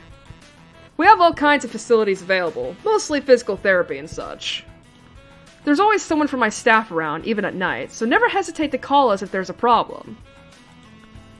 The famous 24-hour nursing staff. Oh, that's right, Hisao was also going on about this, and it's like, it's probably good that there's a 24-hour nursing staff, just in case something happens at night, Hisao. Like, it's... Again, he makes it sound bad. Again, I get it, but it's also like, it's not that bad, considering. Wow, this is like a hospital. Well, not exactly. For instance, we don't do brain surgery here. His joke feels so out of place that I'm left thinking why he even said it. Yeah, just that it's really weird to have so many medical people at a school. Hisao, this is a school for disabled kids. It's no wonder. You'll get used to it. I'm not so sure of that myself, but I don't let the nurse know it. Now, let me just find your file again. While he searches for something from his computer and shuffles stacks of papers around, I let my gaze wander around the room. Health problems. Yeah, exactly. Health problems don't happen 9 to 5. It's the epitome of generic, I'd like to say. Beige walls and ceiling, dark gray laminate flooring, and all the equipment you'd expect from a school nurse's office.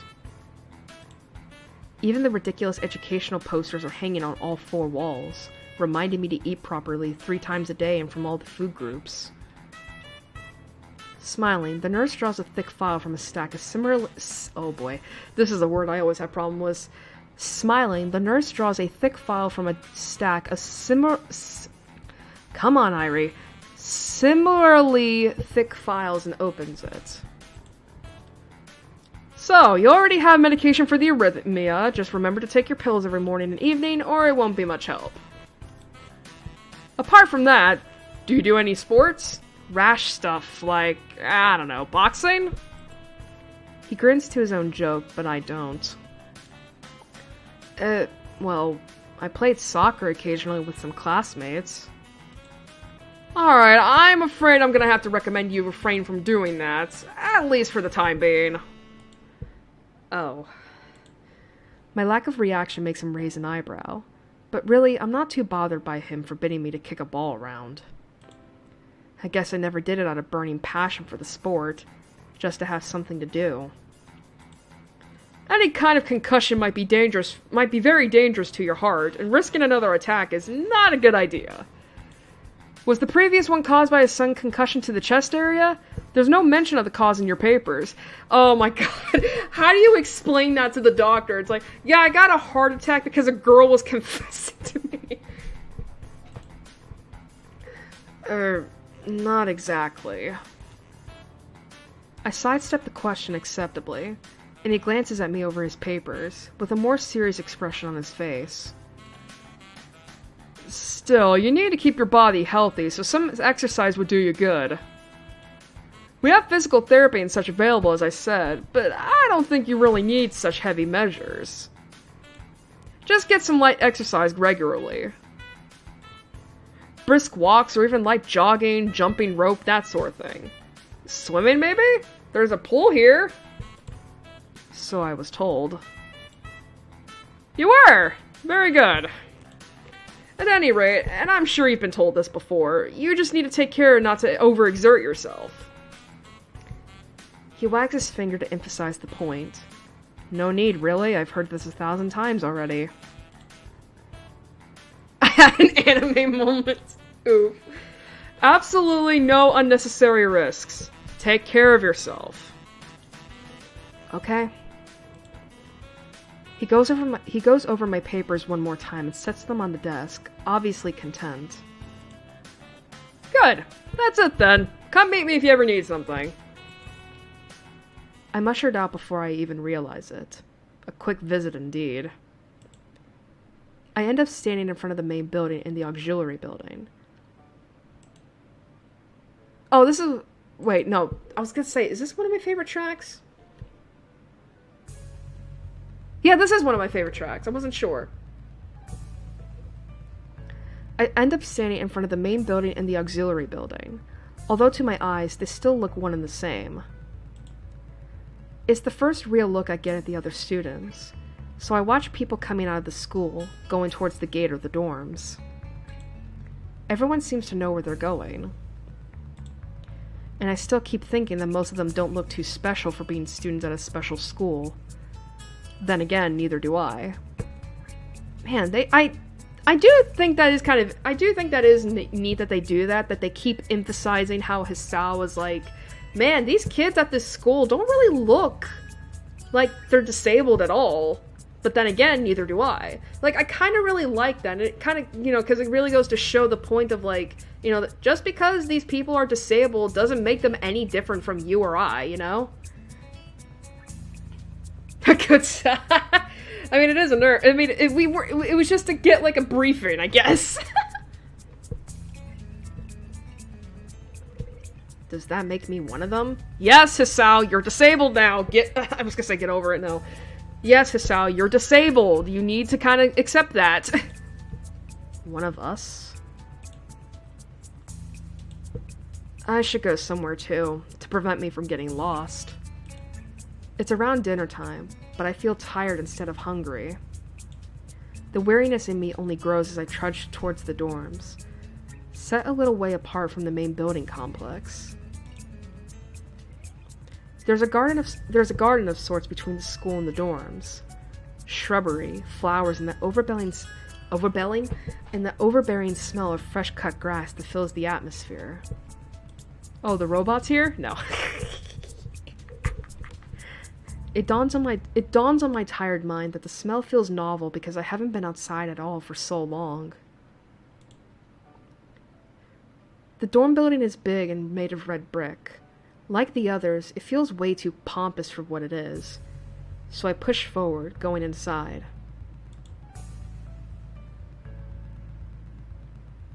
It takes more time than necessary to fish out the key I was given from my pocket. Room 119. Despite the ornate exterior, the inside of the dorm is fairly new, functional, and boring. Just like in the main building, the halls and doors are wide to accommodate wheelchairs. The same goes for the elevators at the ends of the hallways. I poke my head around the corner of the common room door. Inside, a few students are watching the television. One nods and gives a quick hello before turning back to the TV. Seems that only the girls around here are sociable. I suppose that's perfectly fine with me. I climb the stairs to the upper floor. Here, small corridors branch off from the main hallway. Each of these minor halls seem to have a toilet and shower, as well as 4 rooms. About halfway down the hall, I spy room 119. The nameplates on the rooms adjacent to mine are blank. I guess there are just 2 of us here. Uh-oh. All of this character. Oh, this is funny. Light shines from below the door of room 117, so I knock lightly. Hello? Is anyone home? From inside, I hear a few movements, and then the clicking of way more locks than I thought these doors had. After a moment, the door squeaks open. Oh man, remember when I said this game was made by 4chan? I feel like this character is supposed to be the embodiment of what 4chan actually is.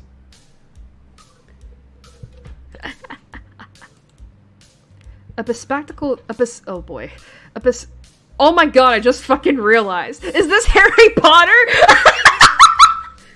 Why did it take me until just now to realize it? What the fuck?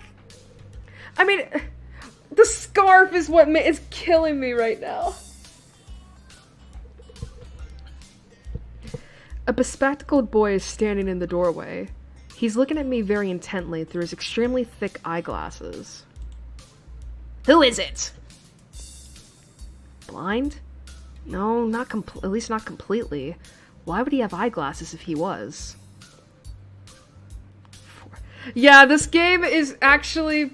The people who are behind this game are actually... are very... I think a lot of them are members of 4chan.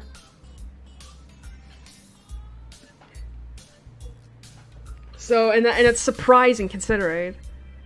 He leans closer to me until our noses are almost touching. His breath stinks of garlic. Hisao Nakai.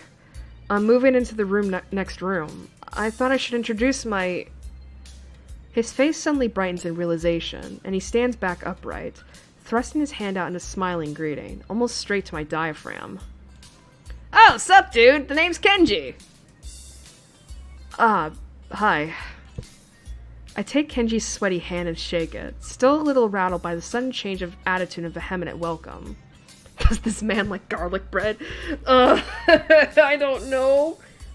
There were some suspicious-looking people going in and out of your room earlier. It was probably my parents. Your parents? You sure? Because they could have been some other people, too. You can't judge a book by its cover. His out-of-place proverb is left hanging between us awkwardly as I try to think of some way to respond. I'd say the chances are high enough. He shudders and makes some exaggerated hand gestures. You're a brave man, Hisao. Hisao? Me, I don't think I could trust the chances. The only one I trust is myself. Does that mean I shouldn't get to know you either? He thinks about this for a while. A wise decision. Damn, you're smarter than you look. Probably. What do you look like? I hope not smart. He squints his eyes and leans closer again, but I lean backwards to dodge it. Never mind, it doesn't matter. With that... Oh, Jesus. Okay. With that, he turns, fumbles around for a moment in search of the door handle, and shuts the door behind him. I slide the key into the lock of the door marked 119. Bleak beige walls, white linen, a desk made of some type of light wood, ugly curtains. It's no one's room. Impersonal, like my hospital room was. My bags are sitting at the foot of my bed, looking a lot emptier than they did this morning. The closet is sitting open, stocked with my clothes. Also, it seems that there are a number of school uniforms hanging there as well. A note is pinned to the sleeve of one of the shirts. Hi, Hachan, we've unpacked your things and made your bed. They said if these don't fit, then you should go to the office tomorrow. If you have any problems, you can always call us. Love, Mom and Dad. Well, at least I don't have to worry about unpacking. I kinda hoped I would've. Then there would be something to do. Excuse me. It's still too early. I put the note down on the desktop and lie down on the bed, feeling drained. Lying there makes me want to read something, but I have nothing with me. I wonder if the hospital conditioned me for wanting to read whenever I have nothing to do. The restless urge just keeps growing until I have to stand up.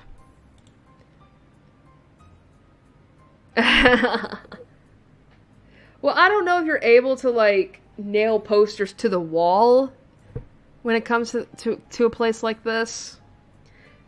And I'm not gonna lie, I was initially thinking, do you just not have a cell phone, Hisao? But then again, this was the early 2010s. So it could be possible that, like, cell phones were not as commonplace back then as they are now. Or the school just bans cell phones for whatever reason. Maybe it's stress or something. I was pretty nervous about it before coming, and for the entire day today, too. I still am, I think. Damn, I have to distract myself somehow, so I won't be this unnatural all the time. Tomorrow, I'll go borrow some books from the library. Yeah, I'll do that. But for now... Pills. The bottles of medications neatly arranged on my night table catch my eye. You sure about that? I thought that would damage the paint. I pick up one and shake it just to hear the contents rattle inside, and then read the glued-on pharmacy label. Hisaunakai. 2 tablets daily to stay alive! What the fuck? It doesn't really say that, but it could just as well. Okay, that's neat. It's kinda twisted having your life depend on chemicals like this. I resent it a little, but what choice do I have? That's a weird way of putting that. It's like, there's nothing wrong with, like, depending on medication to live. Like, I mean, it's like, the thing about life is that you want to live it, you know, to the best of your ability, right? Like, you know, some people, you know, and it's like, with some people, their bodies don't produce the chemicals that they need to live their best life. And medication can provide that. You know, and it's like, there's nothing wrong with, like, here's the thing, there's nothing wrong with depending on medicine to improve your quality of life. Like, if it improves it, there's nothing wrong with it. I think, if anything, the thing that's wrong with that whole thing is having to pay for that shit, you know what I mean? I mean, again, I'm speaking as someone who lives in America where the healthcare system is just ridiculous. And all that, meaning, you know, it can be very difficult to get medication that you depend on pretty much to improve your quality of life. Now, I don't know how Japan's healthcare system is like when it comes to prescriptions and all that. Like, maybe, like, but I wouldn't be surprised if it was considered better than America's, at least, so. With a sigh, I begin my new daily ritual of taking the right number of pills from each bottle, being careful to check the correct dosages. I lie down again, feeling hollow and uncertain, and after that I keep staring at this blank, unfamiliar ceiling for a long time.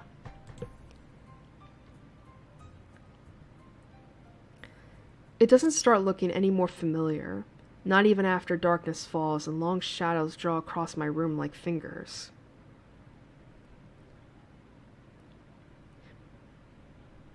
Yeah, exactly. It's like... Yeah, it's like there's nothing wrong with being dependent on medication if it helps you with your life. I mean, yeah, I think I can understand the idea of having to depend on medication, but the idea itself is not bad. It just, you know, I think the only thing that sucks about the process is that, you know, is that in between the time you run out of those pills and when you have to get them refilled, that could be when life starts to take a nosedive, but still. Damn, he just stared at the ceiling the entire time. I think if I remember right, the first act of his, the way that Hisao acts throughout the entirety of the first act is that I think it's implied that he is, clinically depressed, which makes sense. I mean, his life did just, like, get upheaved in the worst way possible. So, and he's kind of having to come to terms with it, and of course, being a teenager, that's really hard, you know, so it wouldn't surprise me if, like, he was depressed, pretty much. I mean, he definitely has some of the symptoms of it, like this shit, for instance, just spacing out for no reason, you know, for hours at a time.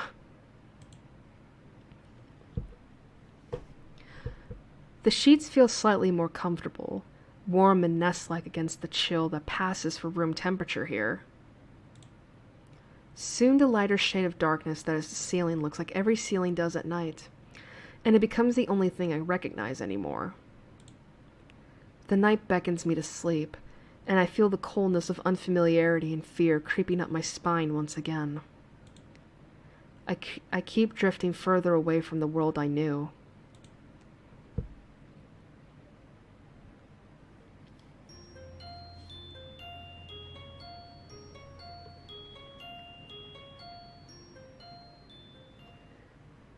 Next day!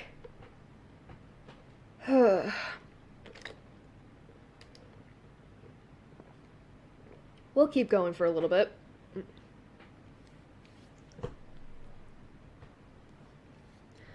I wake up in a strange room. Solid morning light shimmers against the light gray ceiling. I had forgotten to draw the curtains closed last night. This is my room, isn't it? My room. This is the third room this year that I'm supposed to call mine. Various things around here remind me that, indeed, it's me who's supposed to be the one living here. My bag's on the floor, my new school books on the desk. My numerous medications on the night table. I stare at the bottles for a moment, deliberating, until I open a bottle, shake out a pill, and pop out a tablet from a foil sheet. I down them with a chaser of water without thinking about the chemistry. Wait, what? There are some pills you can't take with a drink? How else are you supposed to swallow them then? My uniforms are in the closet. I slink out from under the sheets and stretch my back before dressing up. Putting on a new school uniform feels like dressing in someone else's clothes. The artificial smell of generic detergent invades my nose, but the feeling of fresh cloth against my back is a good one, a natural one. It feels like a school uniform, as it should.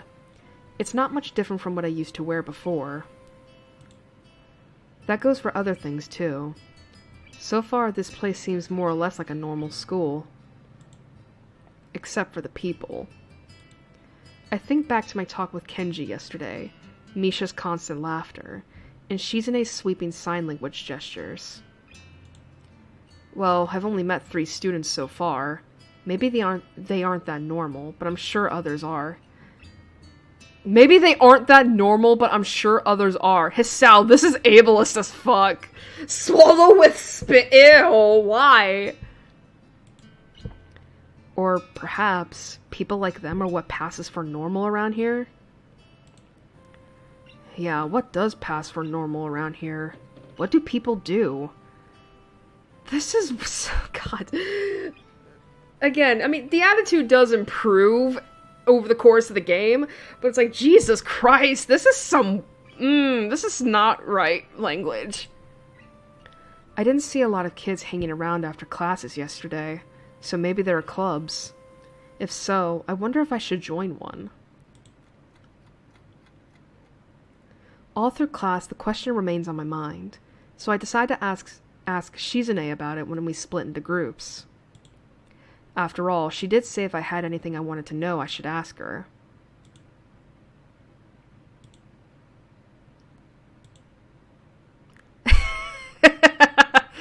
She crosses her arms and shifts her gaze slowly to Misha, who looks more preoccupied with trying to grind the eraser of her pencil down so that the top is perfect and evenly flat.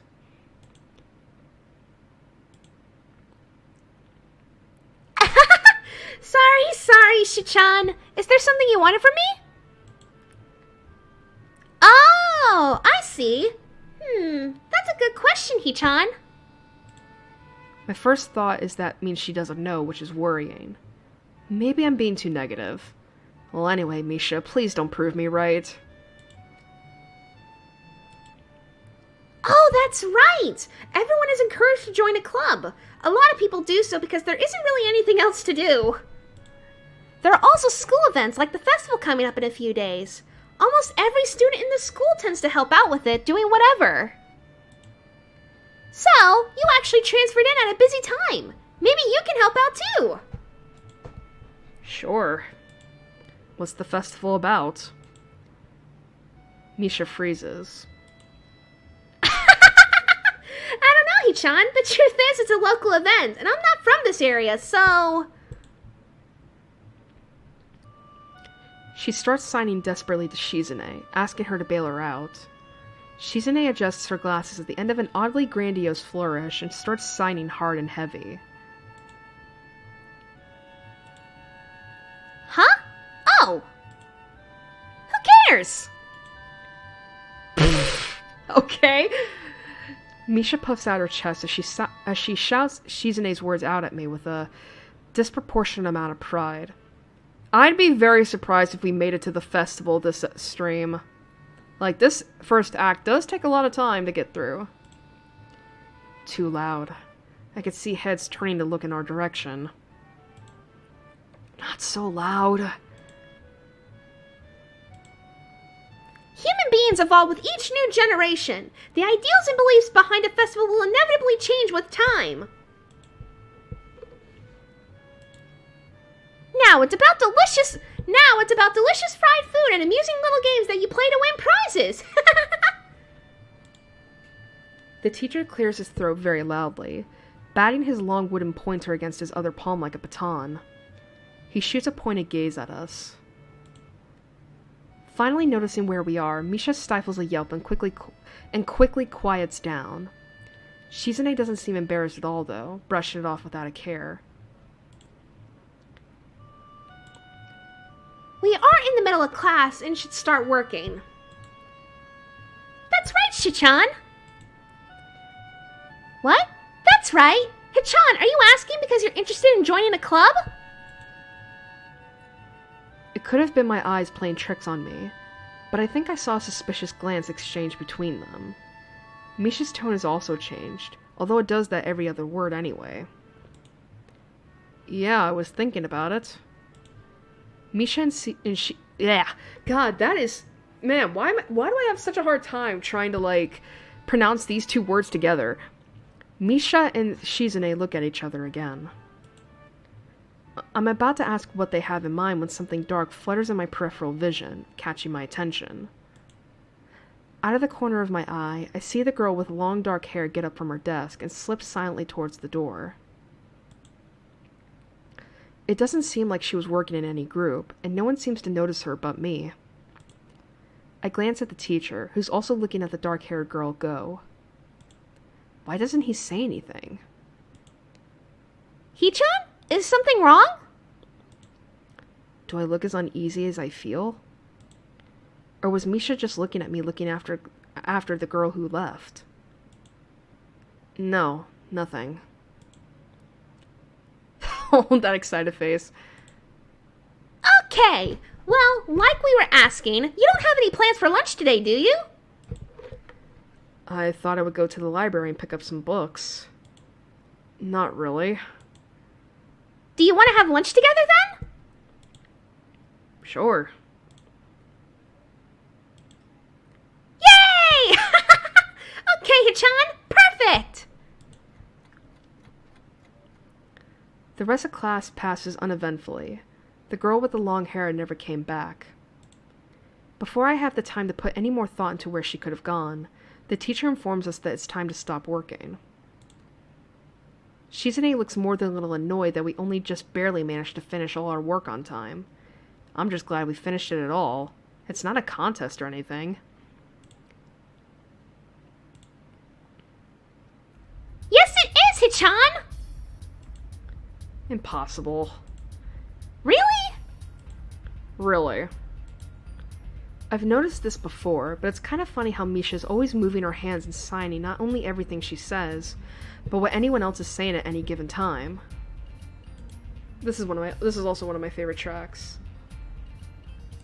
Seriously, some of this fucking music is really good bops. Obviously, it must be so Shizune can understand it. Her eyes dart back and forth between Misha's hands and me. I don't know who I'm supposed to be looking at. I'm talking to Misha, but that might be wrong. Maybe I should face Shizune.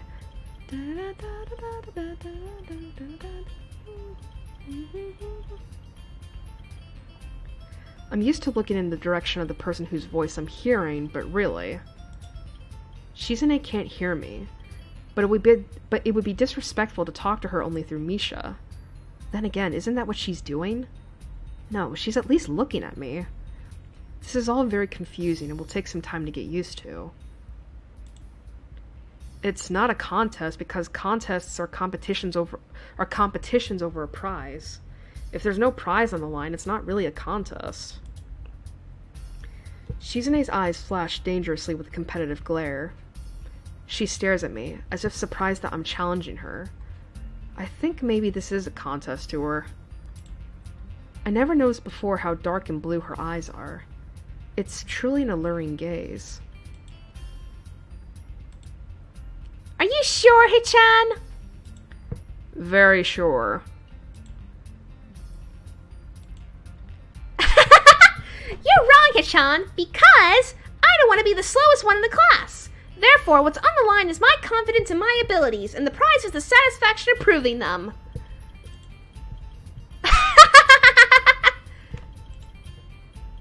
Shizune pushes her glasses up the bridge of her nose in a very matter-of-fact way. I'd argue more, but the bell rings, and she quickly gets up and picks up her bag, looking at me expectantly. I had almost forgotten that I was supposed to have lunch with them. Hi! That was a very weird way of coming in. Where do you want to eat? The cafeteria? That's so plain. Okay, let's go. Plain? Well, I guess. At my old school, I liked to eat outside, near the back of the building. It was a good spot, but I didn't find it until near the end of my freshman year. I wonder if there's a similar place to eat here. Misha seems to imply as much. Man, we're still not there yet, huh? Shizune and Misha pull me towards the cafeteria, which is surprisingly not packed. Maybe some students favor eating in classroom or outdoors. I saw some of my classmates had boxed lunches. After we finish eating, Misha picks up where we left off earlier. So, Hichan, you wanted to know about clubs and stuff, right? Right, Hichan? Okay, I guess it makes sense to ask first. Oh my god, back when I used to wear glasses, I used to hate cleaning them, because it's like, nothing ever seemed good enough. It was because of that I just stopped wearing them one day. I haven't worn glasses in years.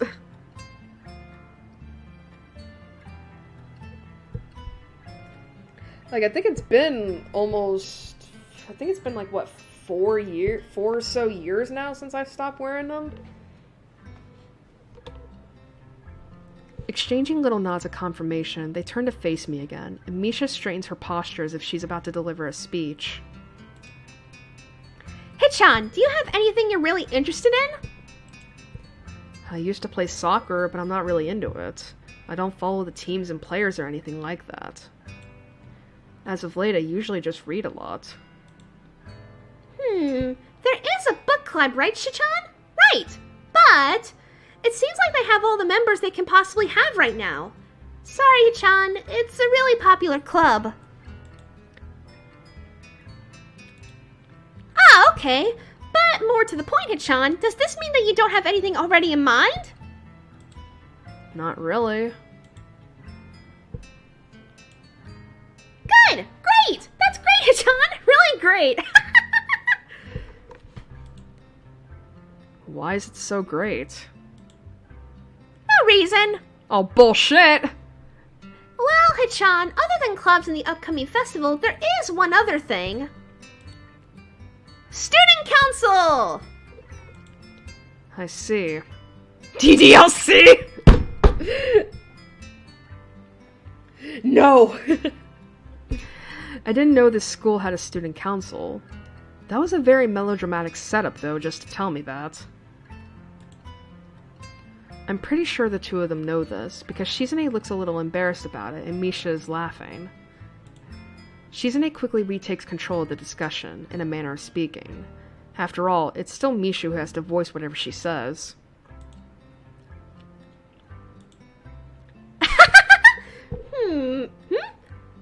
Right. Hichan, maybe you should join the student council. They could use more people. Yes, definitely. You should definitely definitely join! Why?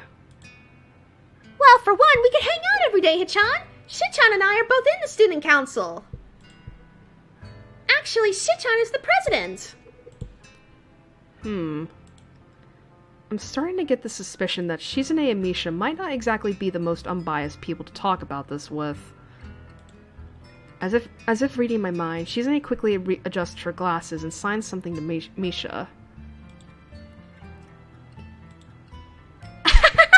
Of course, we're not trying to get you to join just because we could obviously benefit from you joining the student council, and therefore have an incentive to try and get you to... So, you're admitting that... No, we admit nothing. I mean, Hichan, of course it would be nice if you joined and we'd appreciate it. But even without all that, joining the student council shows a healthy interest in the workings of one's school. I love the passive-aggressive, like, no, it'd be great if you joined, but you don't have to join. I mean, we'd really appreciate it, but you don't have to join. Yup, it's true, Hichan. Besides, don't you want to spend time with us after school, Hichan? No.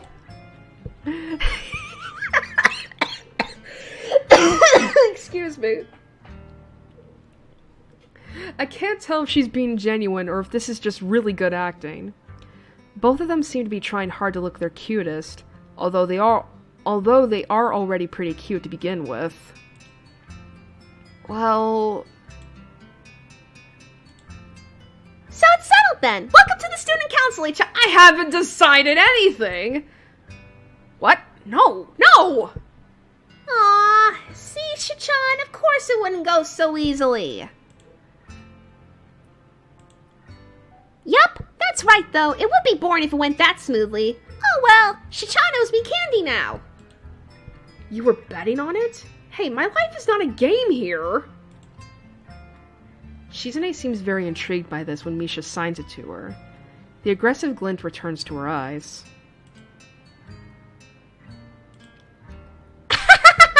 That's interesting, Hichan. Let's play a game. That's not what I said. How about Rich Man, Poor Man, Hichan? If you lose, you have to join the student council. No, absolutely not. Aw, why not? Well, because you two both have the same incentive, and therefore the same goal, which is to get me to join the student council, right?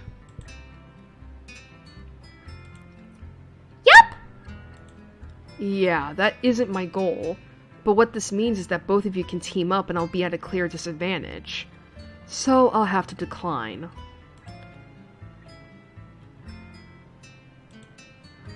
Hichan! I'm very offended! Are you saying you don't trust us and that we would pull something so disingenuous? That makes me sad. Sorry? It's hard to tell where Shizune's influence ends and Misha's thoughts begin. Anime girls of temporary literature is eternal. Jesus. The hell are they cooking? I'm smelling something hot. In order to atone for hurting a young girl's feelings, you should definitely join the student council. No! How about a game of paper football instead of Rich Man, Poor Man? Paper football? Yeah, it's a game they play in America. No, it's not. You make a paper triangle, and then you try to shoot it past goalposts that the other player makes with their fingers. Isn't it cool? It's the ultimate form of competition between two people, Hichan. And it's also played by elementary and middle school children, Shichan. That means it's a game that really separates the boys from the men. More like the boys from the slightly older boys. Anyway, I'm not going to play that either. Just the fact that you know about it means you're probably surprisingly good at it. Yeah, that's true. How did you know, Hichan? Shizune frowns at Misha, telling me that she probably wasn't supposed to admit that so readily.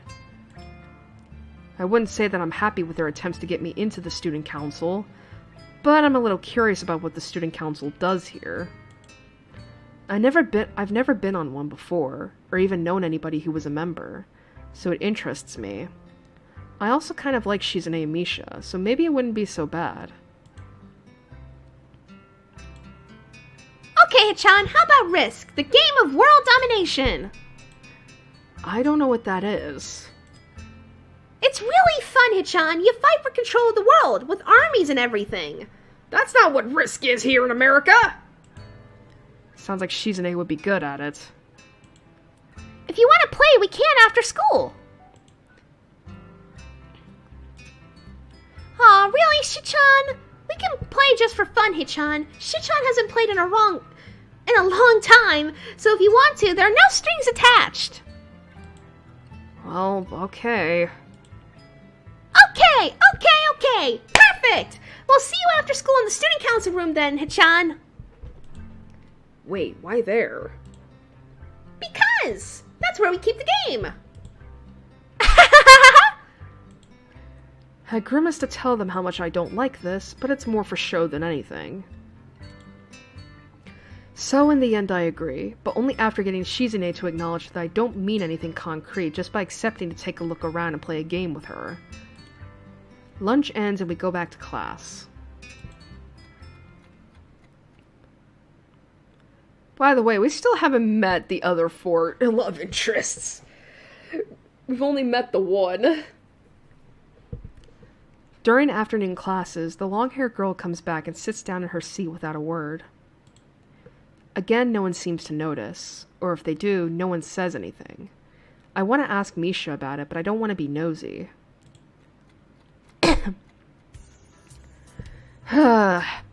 After school, Shizune and Misha quickly find me by the first floor lobby and latch onto me, covering each flank in case I might try to escape. I feel a little offended, but I've been considering it. Nevertheless, I'm a bit disturbed that enough people have made a break for it in the past that they're on their guard. What's with the escort? This doesn't make me feel very comfortable. In fact, it makes me feel like a dangerous prisoner being transported to his cell.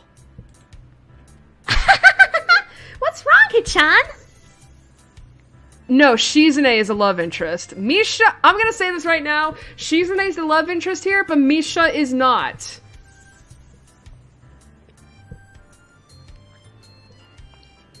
And you actually find out why in Shizune's path, but only on her path. That's right, we're just going to go play a game of Risk, remember? I don't know, Misha. This all seems a little sinister to me.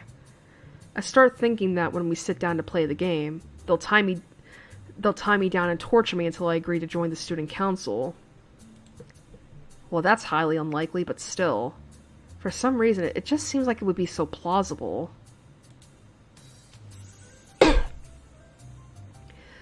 Getting to the student council room is as simple as turning 2 corners from where we started. What, that's it? This makes you guys being so on top of me seem a little silly. That's not true, Hichan. Shichan says that when their life is threatened, people have shown the capability to pull off superhuman bursts of speed.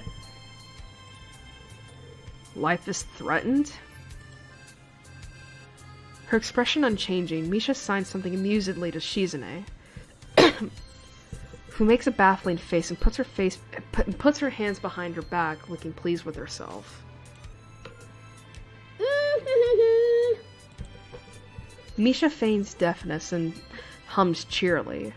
Stop that, I know you heard me. You have no excuse, unlike Shizune.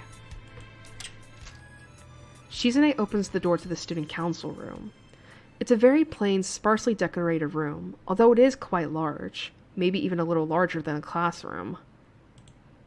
There's a big table in the center surrounded by chairs, and a smaller desk prominently placed in the back that I assume is Shizune's. There are a few regular desks and chairs stacked to one side as well. Extras, perhaps? Aside from the tables and chairs, the room doesn't have much else to offer. Just a couple of filing cabinets and bookshelves stacked with old school records and documents. Not much else. In fact, nothing else. This is a pretty bleak room. They could at least put a potted plant in here, or something. But the most noticeable thing that this room doesn't have is other people. Are we early?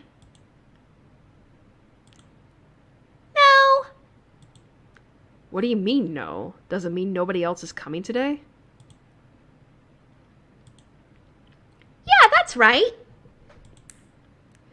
Before I manage to ask why that's the case, Shizune claps her hands together very energetically. Hichan, let's play Risk. Come on, you promised, didn't you? You have to.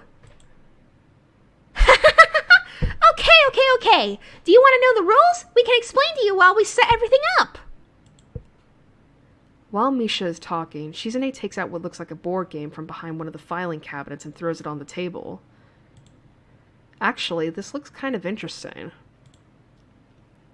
After Misha spends a little too long for her liking, running through the basics with a somewhat vague and confusing tutorial, Shizune cuts in and declares the game has started with a decisive motion, slicing her arm through the air. Shizune's aggressiveness is rubbing off onto me. I start feeling more competitive than I intended to be when I agreed to this. Halfway into the game, while I try to ponder how to defend against Shizune's assault from two fronts, she breaks my concentration by drumming her fingers on the table to get my attention. Hichan, Shichan wants you to know that you are taking too long to make a move. Shichan also says that she'll let you keep Australia if you agree to join the student council.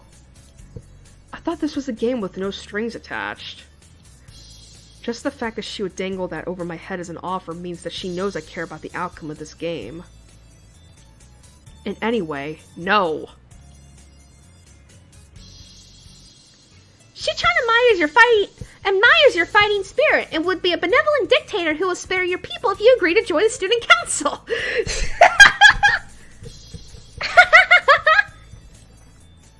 You're so competitive, Shizune. She seems to take this as a compliment. I would expect the student council president to be a little more magnanimous. Magnanimous?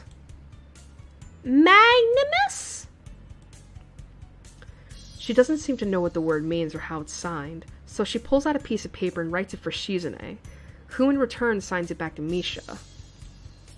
Misha presses her index fingers against her temples, as if trying to physically imprint the word into her memory. Suddenly, Shizune bursts into a flurry of gestures. Misha looks daunted by the pace of her heated signing. Wait, please slow down, Shichan! Hichan, Shichan says you're going to lose. Tell her I'll crush her world empire with my rebellion. Okay.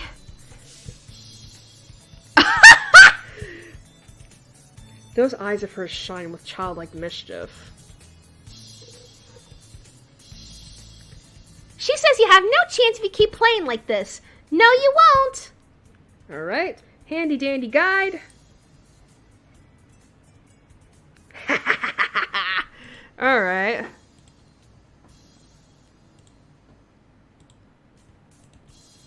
Wait, what'd that say? Holkabi. She's either really mocking me or trying to trick me. I have nothing else to lose, though, so I might as well try something different. Maybe if I spread out my forces and trying to excuse me. Maybe if I spread out my forces and try to control more territories, I can recoup the advantage. Shizune seems to focus on conquering whole nations, so maybe I can sacrifice my hold on continents to gain more small countries. It's worth a shot. A few turns later, I end up losing the game anyway. Fuck! Shizune adjusts her glasses victoriously and allows herself to tentatively pump a fist in the air in celebration. I have the power of the internet! I win! Yay! There's no need to translate that, it was pretty clear. Don't look so sad, Hichan! You were really giving it your best, that's what I thought. Sometimes your best just isn't good enough, though. If anyone knows that, it's me. You did very well for someone who just learned how to play today. Hichan, you attacked Iceland and North America at the same time. That's a very daring move. Shichan is impressed. people is that they're daring and that they can follow through. You're already halfway there. Isn't that great, Hichan? That isn't enough, though. Just potential isn't enough. There's no point to potential if you don't take the first step. And there's no point to that if you don't keep going. I want to see more. Oh, whoops. I forgot there was a period there. You're right, Shichan, but that's so demanding.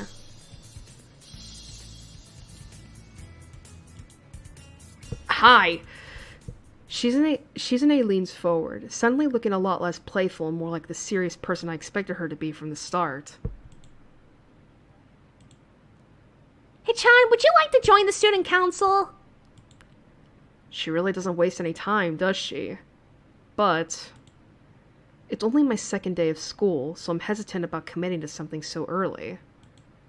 I haven't even taken a look at any other clubs yet. But spending time with Shizune and Misha doesn't seem like something I would hate. I still need more time to think about it before I decide for sure. Maybe. I'll get back to you on it. Okay, Hichan, but I hope you're not just saying that so we don't feel bad. No, really. Really? Hichan, if you're going to say that, you're saying that it is definitely the truth and there can't be any mistaking it. I know. I guess I should have my revenge for losing at the very least. Shizune smiles at that in a mischievous way that feels like twisting the knife in the wound of my loss. I take a glance at the clock on the wall and realize I've spent far longer playing Risk than I expected. Sorry, I think I have to go. I wanted to go to the library. It's not closed yet, is it? Shizune scratches her head and gestures at Misha. How hard can it be to determine whether the library is open? There's a clock right there on the wall. It should be, unless the librarian is absent. God. I think you're right, Shichan. We think the library is open. It's on the second floor. Can't miss it. Do you want us to show you where it is? No thanks. It's okay. See you tomorrow. Bye-bye! One flight of stairs up and I run into problems. The second floor hallway is a carbon copy of the third floor one. Wide, of course, and plain like only hallways can be. The problem is that the library's whereabouts are not as easily determined as one would think. The classrooms are marked with signs stating which class they belong to, but then there's a plethora of other unmarked rooms. Is the library one of them, or is it just somewhere down the hallway? I bet on the latter and choose my direction at random. After I turn around the corner, an unmarked door draws my attention because it's not closed. It's not open either, though, just barely ajar so that I can see it's open and nothing else. Is this who I think it is? It would make sense for the library door to be invitingly open, and while this one is not quite that, it's good enough. At the very least, it means that someone is inside and I can ask for directions no matter how embarrassing that is. Oh, this is it. Okay. Alright. I gingerly push on the center of the door with my fingertips, every muscle in my arm ready to pull back at a moment's notice. The feeling of being an outsider to this school can't be shaken from my mind, so much so that I instinctively fear doing something wrong by entering. The door slowly creaks as if groaning from a deep sleep, though is much easier to open than I had anticipated. Leaning over and poking my head ever further inside to gain sight of the room as fast as possible, the meek hello on my lips is quickly snatched away.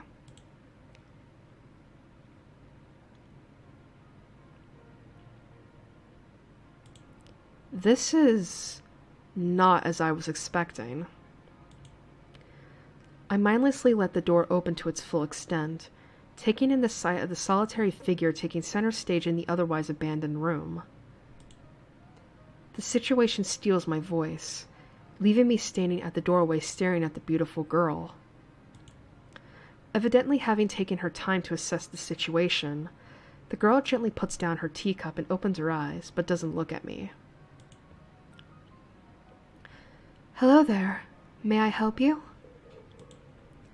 Staring directly in front of herself, the movements of her lips seem to break the silence rather than the words. However, it's the soft, measured voice that reminds me she's a being separate from the room itself. Not only is she likely the tallest girl I've ever laid eyes on, but even among the foreigners I've met, she's strikingly distinct. Hi. Sorry for intruding, I was just kind of lost." She takes a moment to formulate a response before speaking. Every action she takes feels as if it's carefully choreographed beforehand. "Care to take a seat?" Unexpected, considering that I'm intruding upon her. Thanks. I slowly step towards another seat opposite her, the girl resting the teacup and saucer on the wooden table in between. The way she doesn't track my movements with her head is telling. That, and the slight cloudiness to her eyes, means she must be at least partially blind, like Kenji. Come to think of it, her voice doesn't have any detectable accent either. I guess she must be half Japanese. As I take my seat, her composure takes me slightly off guard. Her air of relaxed confidence makes the silence entirely comfortable. The calming atmosphere is so very different from the student council office. "I take it you're a new student to Yamaku?" Yeah. I just transferred in yesterday." I get the distinct feeling my speech patterns don't match the formality of hers, accentuated by her restrained bow of greeting. One which I hasten to match, before realizing the futility of the action. "I'm Lily Sato. Pleased to meet you." Hisao Nakai." She gives a nod before gesturing roughly in the direction of her teacup. "Would you care for a drink?" And, yes, this is another potential love interest. "Sure." As much as it pains me, I can't keep step with her formality in the proceedings. She gives a kind nod, taking the request in stride. Without another word, she steps off the chair and prepares a second cup of tea from a collection of supplies laid out along a shelf. A brush here, a brush there, her left hand often lightly touching the side of whichever container she's pouring into. It seems to be a process she's followed dozens of times before. As I lean sideways to see around her back, she seems to use her long, dainty finger to measure the right amount of water in the cup. It's one thing to see the different disabilities the students in my class have, but it's quite another to see how everyone seems to adapt. Shizune and Misha have no problem working together to communicate to me, and Lily herself seems to have workarounds for problems I never thought of. While I feel slightly guilty about her doing the work, she seems pleased to be following the correct process of the offerer preparing the drink. "So," her soft voice brings me out of my silent observation. "Which room were you looking for? It's not often this classroom is visited after school." "The school library. Shizune and some classmates told me it was on this floor." She finishes pouring water into the teacup as she nods, a small metallic tapping coming from the teacup indicating it being stirred. "I am aware of Miss Hakamichi, as are most students. To be with them means you're in class 3-3, no?" "That's right, in the science room with Muto." She gives a small giggle before setting down the teaspoon and slowly walking towards the table, teacup and saucer in hand. "He's quite a character. I imagine you'll come to like him. Most do."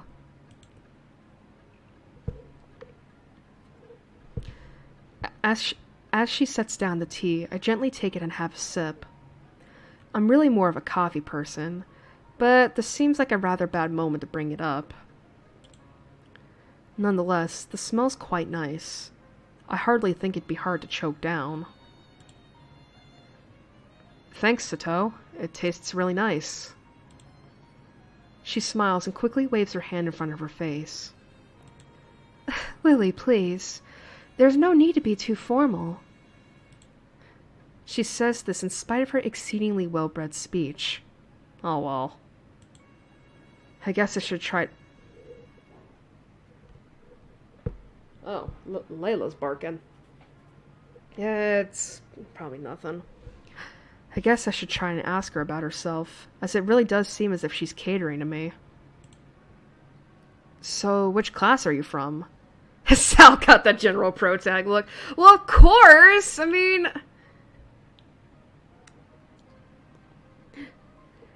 Well, of course! I mean, that's how it always is with every one of these, not Ultome games, with these shoujo, not shoujo, fucking hell. You know which game I'm talking about. The protagonist always has to look generic as fuck. Like, because the whole point is that you're supposed to place yourself in the shoes of the protagonist. It's always the other characters that look, like, special, you know? But I actually kind of wonder if the reason, like, why Hisao looks like a general anime protagonist is to really, like, emphasize the point that, like, you know, that a disabled person can look like you or I, you know? Like, any regular person.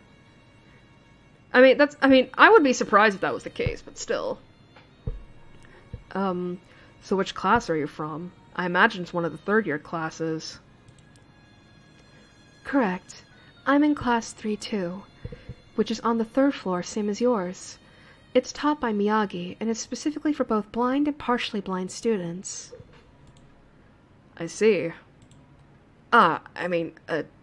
Sorry. I feel like slapping myself for the faux pas. Oh my god.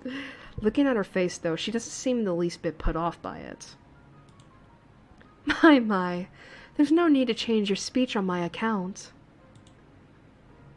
Sure. Sorry, I guess I'm really showing my newness here. An environment like this would be a big change, so I can't fault you for it. While the same can't be said for everyone, many have come to terms with their conditions. A category which would include her, it seems. All too ready to jump ship from this particular topic, I segue into another. Do you come here to drink tea often? It's a really nice place. Thinking on it, this might be her version of the place behind my school that I like to have lunch at. I come here fairly often during lunch times. My duties as class representative don't leave enough time for an official club, so a friend and I use this room for having tea. Class representative, huh? Compared to Shizune, her mannerisms seem to be almost completely opposite. While Shizune is blunt and fiercely driven, Lily seems relaxed and calm, almost aloof. Come to think of it, she might be useful for a less biased view of the school's clubs. What kind of clubs are there to join? The more popular ones are the track and field club, which uses the field near the school during lunch times, the baseball club, and the book club in a room near the library. There are also numerous small ones too, though, such as the art and music clubs. At a time when I'm just wanting to get on my feet, rushing into a club right away seems slightly unappealing. I wonder if this school shares the same rules my old one. Is it compulsory to join a club? It isn't, though it is encouraged. Ah, good. That's a relief. I've really let down my guard around this girl to let such a thing slip out. The fact seems to slightly amuse her. Not wanting my tea to get cold, I finally start drinking it as Lily does the same.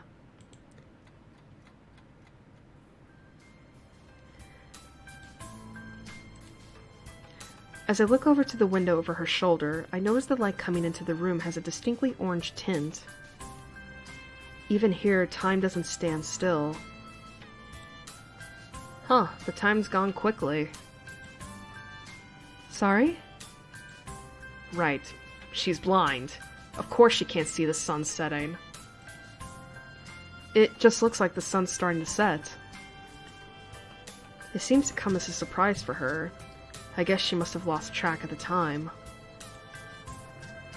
Sorry, Hisao. I didn't mean to keep you from the library for so long. I quickly moved to allay her concern. No, it's okay. The library's still open, isn't it? She pauses and takes a moment to think on it. It's probably something I should have asked Shizune when I had the chance, but Lily seems likely to know in any case. True. It's open until 6:30 during weekdays. A quick glance at my watch confirms I have well enough time to get there. I might get going in that case. It's been nice talking with you, Lily. She smiles and gives a deep nod, her hands still neatly folded on the table in front of her. It was my pleasure. Oh, come to think of it, shall I show you to where the library is? I couldn't possibly ask for more help. I should be able to find it all right. Well, unless my navigational skills fail me. Which they seem to have a habit of doing. It's alright. I was going to be talking to the librarian there in any case. I could introduce you. This gets better and better. It's pretty hard to deny her offer. If you're sure, then that'd be great. Thanks. As she stands up to follow me, she takes hold of a straight, retractable cane that had been slipped in the handle of her bag on the floor. Compared to the cane the boy in my class had, Lily's looks much thinner and longer. His must be for support, whereas Lily's is for navigation. Together, we leave the peaceful room and enter the empty hallway on the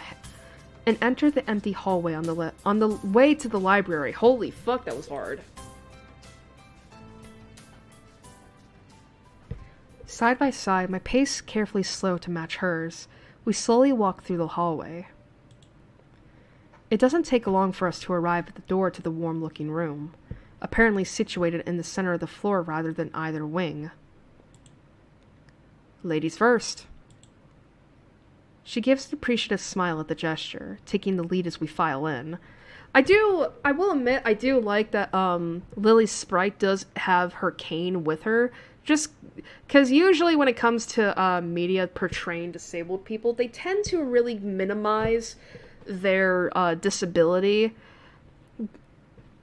if that makes sense. Like, you know, to as if, like, you know, like, if we see any like obvious signs of their disability, that means they're not human. So I really like that they took this time to show that, like, no, Lily is blind. I mean, her eyes definitely have it, but she also has the cane just in case, because obviously some blind people do use a cane to help them get around. To the left is the wooden library counter, with the library proper being on the right. It easily dwarfs my old school's library, with a distinct smell of old books giving the place an almost old-world air. There don't seem to be a lot of students here. Considering the time, it isn't a big surprise. Everyone's probably either in the school grounds or the dorms.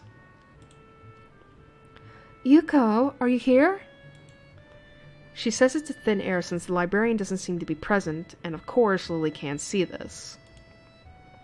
What's unexpected is that it draws a reaction. Something from under the counter thuds against it, followed by a quiet wail. Aww. The origin, apparently the librarian, quickly crawls out and bounces up to extremely rigid attention. Hi, Lily. How can I help you? Her voice is strained in a failing attempt to sound casual, and she's rubbing the back of her head. Good afternoon. What happened just now? I heard a strange sound. It's nothing, I just hit my head. See, I dropped an eraser under my desk, and while I was looking for it, a pencil dropped, and when I was looking for both of them, you came and surprised me. Her voice isn't supposed to sound like this, but the congestion is making it like that. Are you alright? I'm sorry, I couldn't know. It's okay. Sorry for making you worry. This is nothing. I've had worse happen to me. She's quick to reverse Lily's apologies, almost frantically trying to push aside the possibility that she could be in any way inconvenienced by bashing her head on the counter. Yes, worse things have happened. The girl fidgets with her fingers as Lily doesn't seem to drop her concerned expression. And then she shuffles some papers around the counter for no reason. A little shorter than Lily, replete with glasses, freckles, and a very troubled look, she seems to fit a library perfectly. Ah, Lily, did you get my message? Message? Oh, the 2 imported books that arrived. Right. They finally came. I can't believe it took so long, but... Amidst her celebrations, partially from managing to change the topic, I'm sure, she notices me from the corner of her eye and freezes on the spot when she does. Oh no, I'm so sorry for not noticing you before. Did you need to check out a book or return one? I'm sorry. The way she can so quickly shift between moods is a little unsettling. He's with me. Yuko, this is Hisao, a new student. Hisao, this is Yuko, the school librarian. Pleased to meet you. Hisao. Right, Hisao. Pleased to meet you too, Hisao. For a second, she visibly attempts to engrave the name on her mind so she won't forget. Yuko often arranges to import foreign books in Braille for me. Would you like to tell Hisao a little something about the library? Lily's innocent suggestion is met with an expression of abject terror. Please, Lily, I can't. I don't know what he could be interested in. This is too much responsibility. How it's any responsibility at all, I don't get. But her objection is so sincere, I don't doubt for a second that she would rather disembowel herself on the spot than tell me where the light novels are. But... So there are a lot of books in Braille here? I attempt to save the day by asking the first thing that pops into my head. It seems to work at least partially, as Yuko seems to not exactly relax, but at least look slightly less tense. Well, I think about a third or fourth of Yamaku's libraries either in Braille or audio. Makes sense given all the blind students that be here. If it's only that, how come this library is so big in the first place? Well, we get a lot of new books regularly because the library is adequately endowed. That's probably why. They spend more on new books than on my salary, and then I have to organize and shelve all of them. It's so troublesome and they waste so much, I wish I could quit this job. Okay, that was a little too much of information. A very awkward silence follows this revelation of too much information. I'll go check the aisles then, if you don't mind. It's probably best for all of us if she doesn't keep talking to me. Very well. Meanwhile, Yuko, I would have those books if it's all right with you.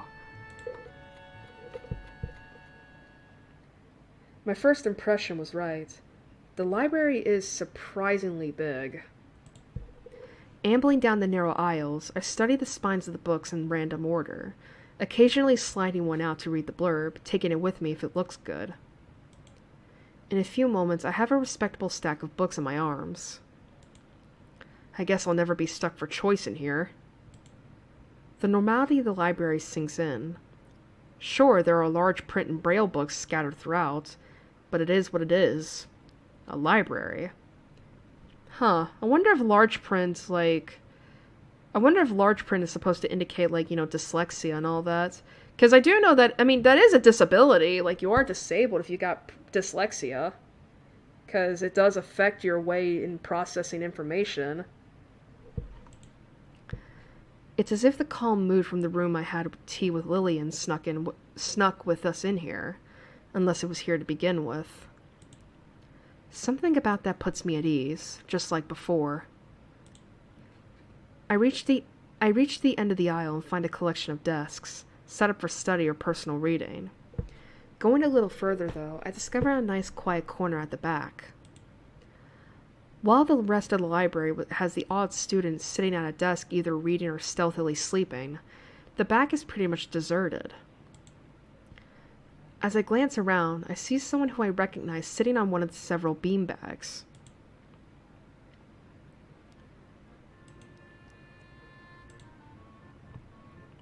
Hi. It's the dark-haired girl from my class, the one who snuck out of the classroom earlier. She's reading a book, keeping it close to her face, which makes her look like she's really into it. From the way she was acting today, I had her pegged as more of a delinquent than a bookworm. In fact, her mysterious disappearance from the class raises all sorts of whys in my head. Intrigue floats slowly but surely towards the surface, and before I know it, I'm walking towards the mysterious long-haired girl. I guess there's no harm in introducing myself as I would with anyone else. She's a classmate after all. Walking over to another beanbag, I take a seat and lay my books beside it. The girl starts, looking scaredly up at me from underneath her fringe. This is the first time I've seen her this close. Underneath her long, dense bangs, I can see that part of her face, at least a third, if not a half, is pretty badly scarred. My eyes are immediately drawn to the scars, subconsciously peeking past her hair until they meet her own eyes. For a second, I'm shocked, and divert my eyes to the book in her hands, before I realize that looking away probably only makes it worse. It takes too many seconds to collect myself and remember what I walked up to her for. Alright, what's this say? Aw, that's cute.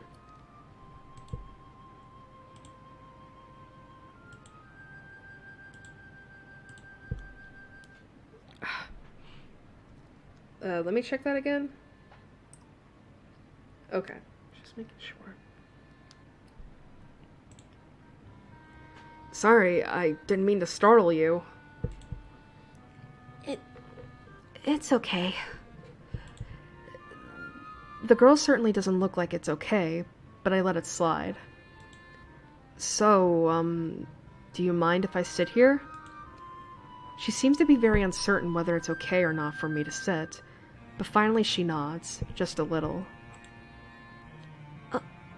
Okay. I take the seat next to her, and she hides herself behind her book.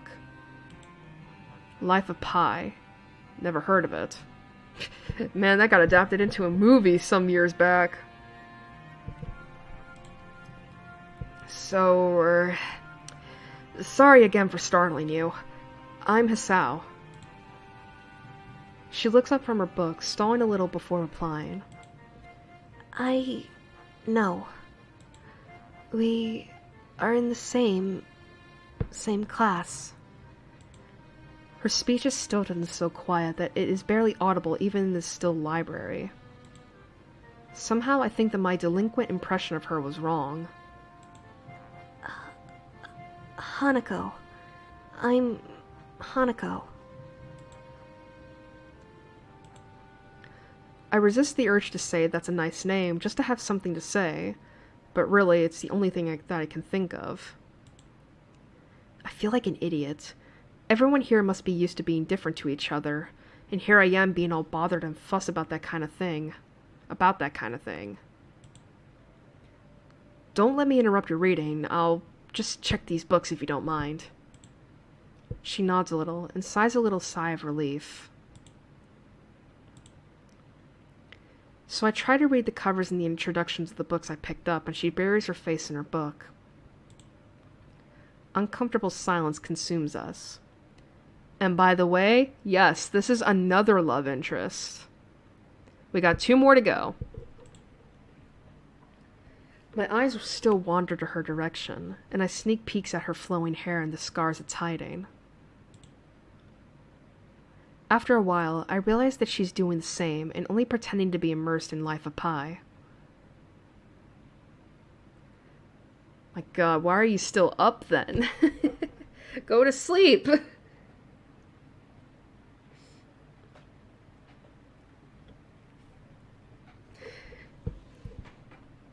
Go to sleep, it's fine. Her gaze is not inquisitive at all, though. It darts around like a scared rabbit. When our gazes finally meet, the chain reaction is unstoppable. She stands up forcefully from the beanbag and takes a deep breath. I've gotta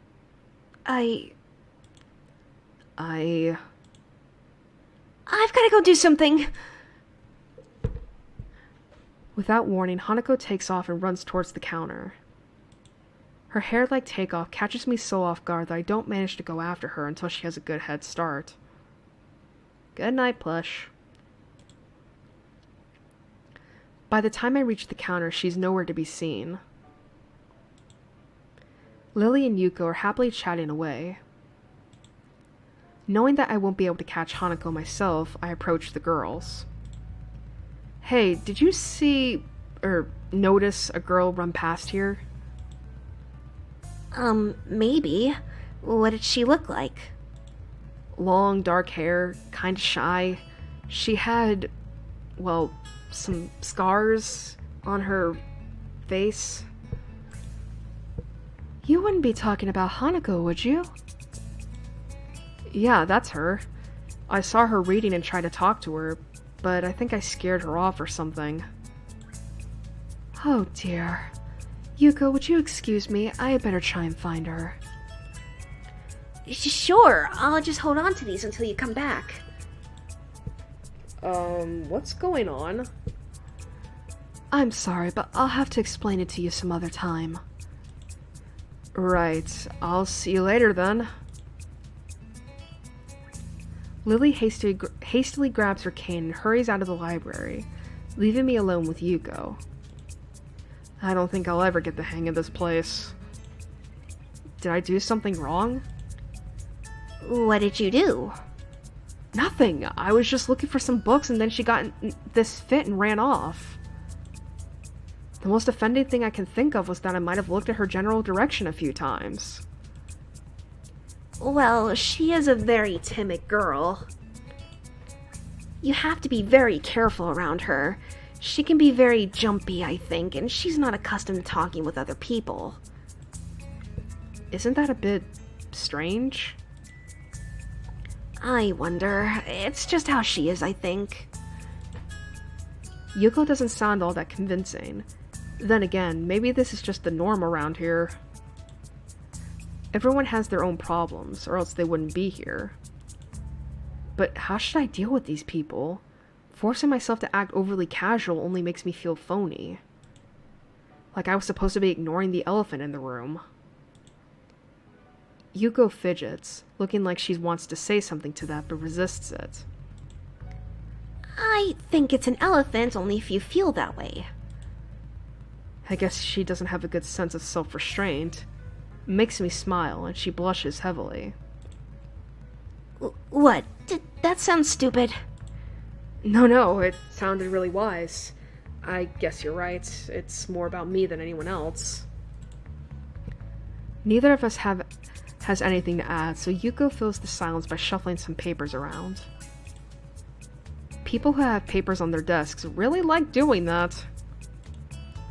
Did you find any books? I should be closing soon. I mean, this library should be closing, but I have to do it. I hope that's not too inconvenient for you. Oh, yeah, I want some books, but I left them over there because... I'll just go get them. I fetch I fetched my stack of books from beside the beanbags where Hanako and I were sitting and returned to the counter. Wow, you read a lot, don't you? I surprised myself with that too, honestly. At least when I really think about it. I had a lot of free time earlier this year, so I just kind of started reading books to fill that time. I couldn't do much else. I see.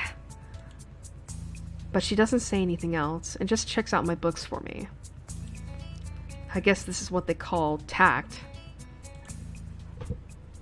Holding the library books with one arm, I trawl my pocket for the key to the door. Oh fuck. A sudden sound from behind startles me, making me nearly drop the books I'm carrying or the key that I almost managed to get into the lock. Who is it? I fucking knew it. I turn around to see who's talking to me. It's Kenji. He seems to be in a friendly mood, although the light glinting off his glasses in the dark gives him a sinister look. It's just me. This makes him pause and lick his lips nervously. Who is me? I don't know anyone called me. Are you some new guy again? His voice is suddenly strained and quick. Yes, but we've met before. Yesterday? I don't think so. I would remember someone who I met only yesterday. When was that? What day is it today? I try to ignore him. Is he joking or what? Prove that we met before! You live across the hall. You're Kenji. Holy shit!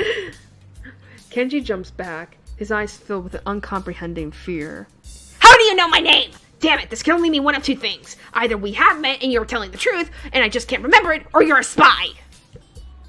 He pauses. A psychic spy. Yeah, this is 4-channel, right?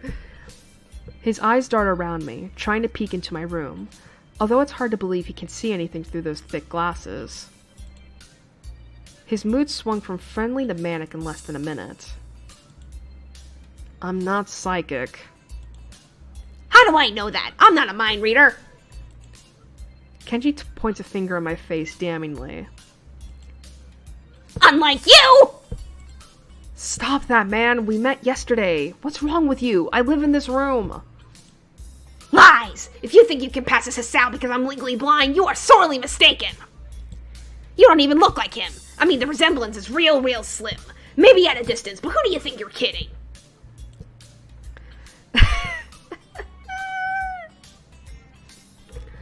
I want to grab him by the shoulders and shake him. Exasperated, I rub my eyes and let out a heavy sigh. Stay there! Can you please back up, sir?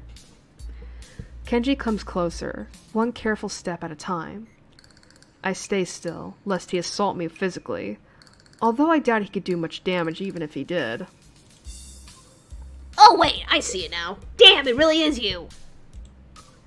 Sighing again, and then once again for good measure, I step backwards just in case. What's up, man? You don't look too good, I think. Something wrong? I don't know, just had something stupid happen to me. A few stupid things, actually. Even if you discount this one.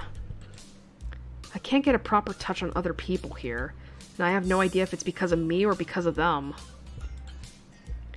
I don't know why I'm telling this to Kenji.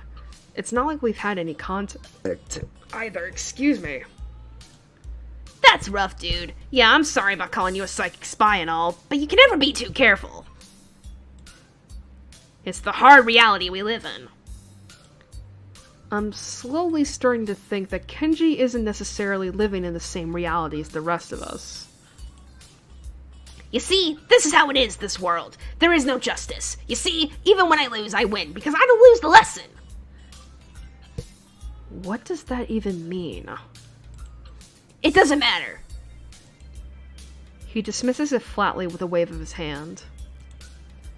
So what happened? Why the long face? Do you have a long face? It's nothing. I just scared some girl off accidentally. Literally two. She actually ran away from me. Was my fault, really, I think. I'm not really used to all this yet. A girl. A cute one? Cute? That's a hard question. She had a nice body and really beautiful hair. But the face... I guess it could go either way. Wow. Jesus Christ. Okay, good. Goody, goody, goody. Thank God we're not gonna insult somebody.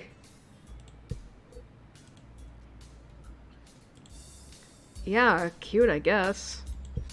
I knew it! There are a lot of cute girls here, a strangely disproportionate amount. I believe this is one of the dark secrets of this school. I tried to warn you, ma'am, but did you listen? I don't remember any such warning. Dark secrets? Yes, dark secrets. Extremely dark, like a black hole. Have you noticed that the number of girls in this school is slightly but significantly higher than the number of boys? It's like 60-40.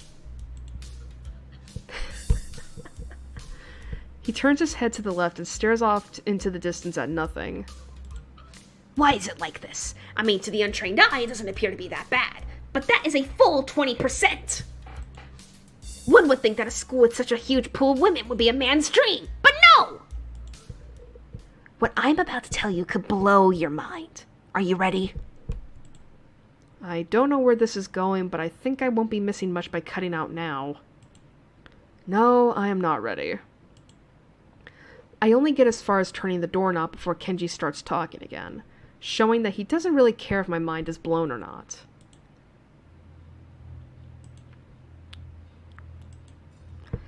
I believe that this school is a battleground, the site of a feminist infiltration. Oh my god. This disparity in the number of men to women is a clear sign of how far they have come. In case this Cold War turns hot, they will have superiority in numbers. Just another skirmish in the internal war against the forces of the feminists. They're everywhere. God. In Japan, women outnumber men. It's not a 60-40 split, but it's only a matter of time, man. Even in America, women are the majority by a hair. They're building up their numbers. In the past, the buildup of a military has always been the clearest sign of imminent war. Japan is just the first step. Our economy is badass, and the country itself is small and isolated, yet a huge part of the Pacific in terms of political value. The perfect target. They are so cunning, as expected of women. Soon the day will come when... Kenji's voice trails off ominously. That is why you can't trust them. They'll string you along and then kill you, just as they killed me. You will end up just like me.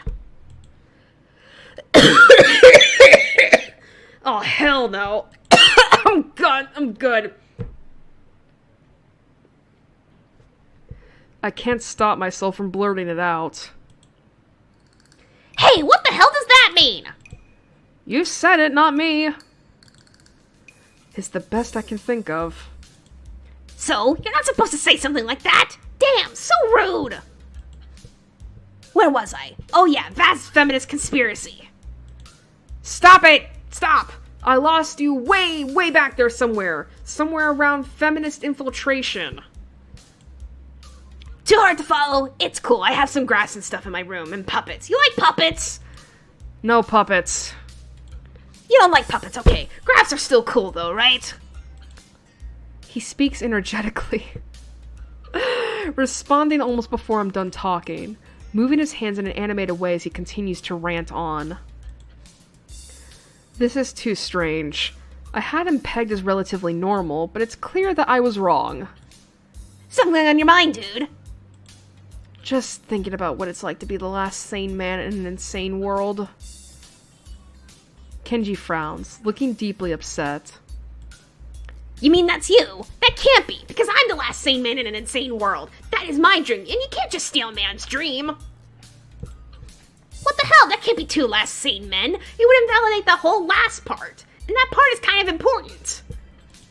There can only be one, like in that foreign movie where there can only be one, and in the end there's only one dude left because that was the point. I have never seen anyone talk so heatedly and so defensively about absolutely fuck all before. Anyway, if you wait here, I can get my graphs. I also have a list of the other dark and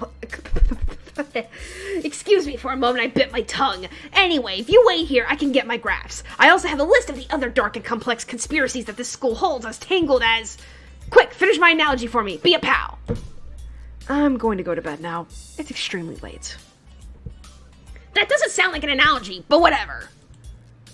I like you. You seem like a cool dude. Most people don't understand what I'm talking about when I try to explain the vast feminist conspiracy to them. Denial is a terrible thing. Later. What the fuck was that?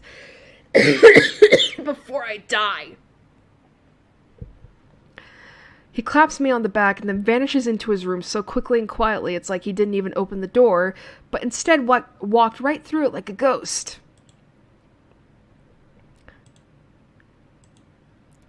I don't know if I can fully digest what just happened, so I give up and just go to my room, kicking off my shoes before falling face first in the bed.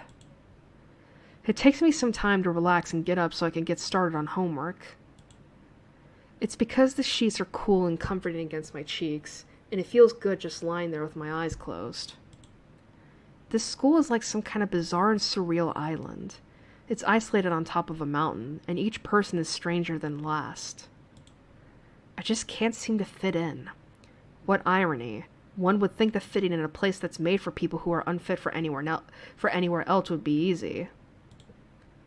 Maybe I'm trying too hard. Although I say that, it doesn't help take the edge off, and the words are left echoing around off my empty walls. I guess it's not as bad as I expected, though. This place really is more a school and less a hospital pretending it's a school than I thought it would be. If nothing else, the scenery is beautiful. I open one eye, seeing the schoolbooks and bottles of pills arranged side by side on my desktop. Maybe this place is too much like a normal school after all.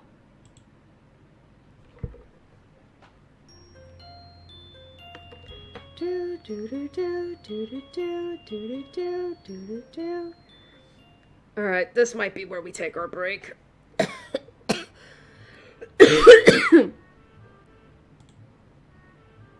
Okay. Is there a way I can turn off the music? Mute it, maybe?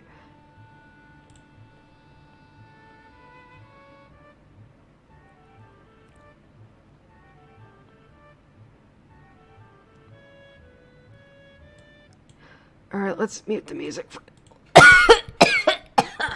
Excuse me.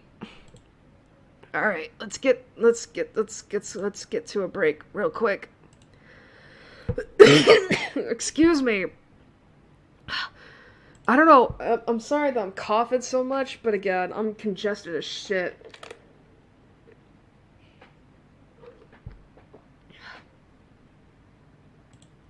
Alright, I actually have some new intermission music that I probably should have thought of before, but I like it.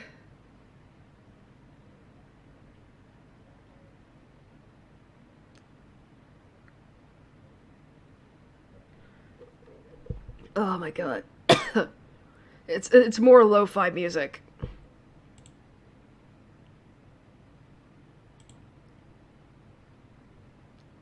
Here we go.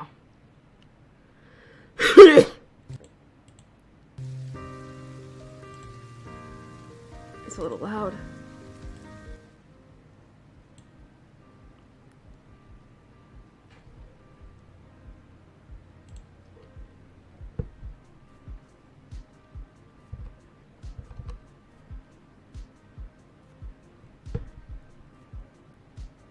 I could turn it up a little bit.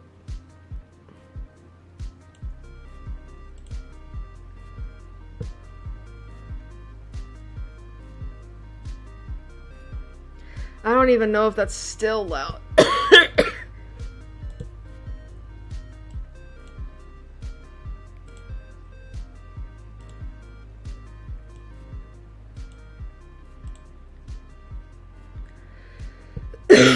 Excuse me, I'm so sorry.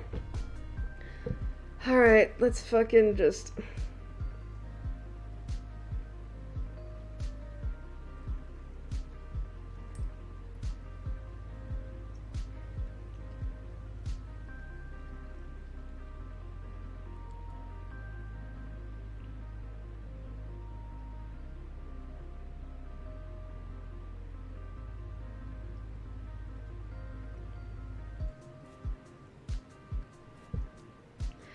Alright. I forgot to take that over, I'm sorry. Jesus Christ, I can't stop coughing.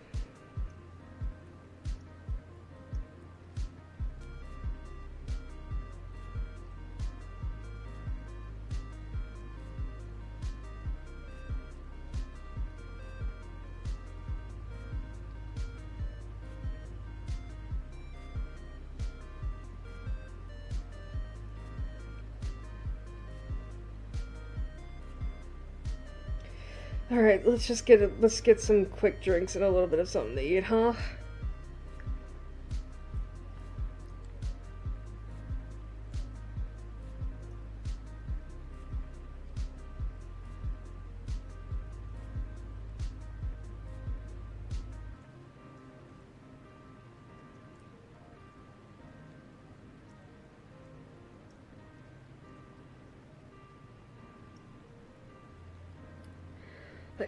I'll be right back. I'm not gonna mute the mic or anything, I just need to get another drink. Actually, I'll probably mute the mic for that when I open it, but for now, I'm just gonna go get a drink real quick. I'll be right back.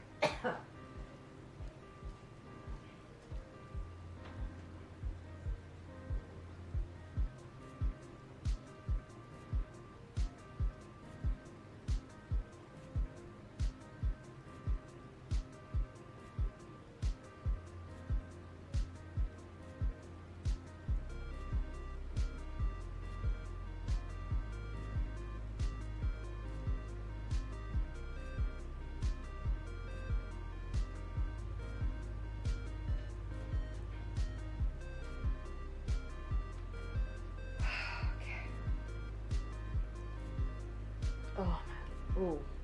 Don't know why my left leg is like that right now.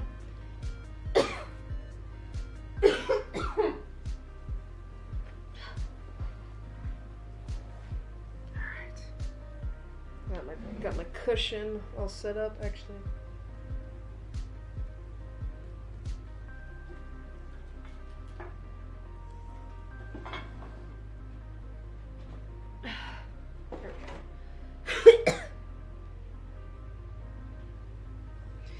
Alright, I got my cushion all set up.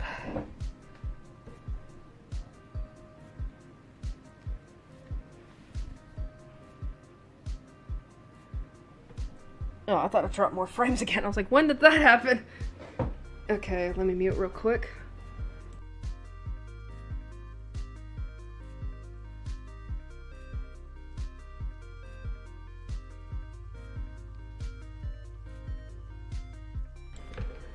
Alright.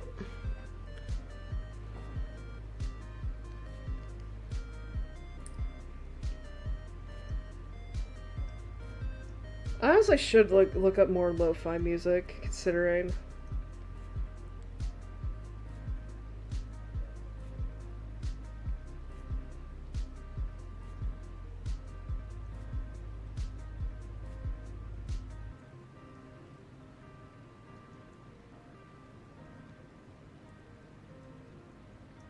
Oops.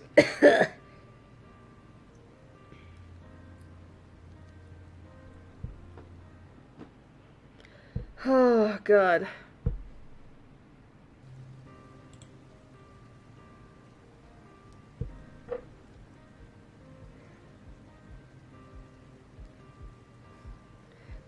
But, as I was saying, I should probably look up more, lo-fi music just to... Because I do like the sound of it, if that makes sense. Like, it's just repetitious beats. And repetition seems to be, like, a common thing, I guess, with me.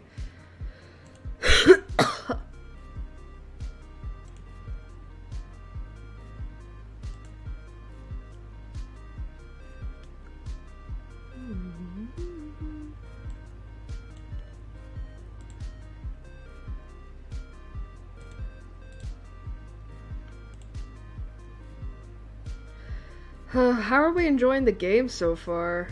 I mean, I think it's going pretty well.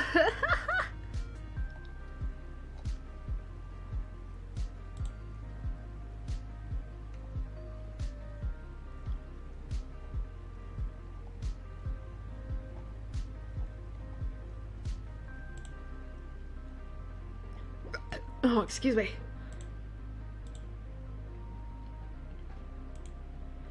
So I think it's going pretty well so far.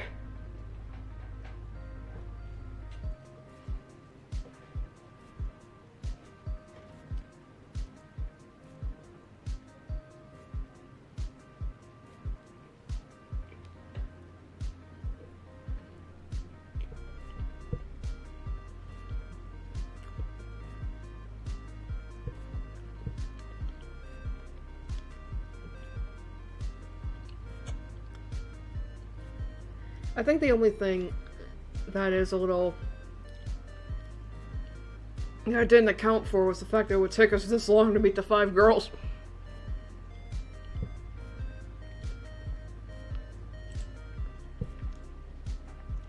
Like, we are halfway through now.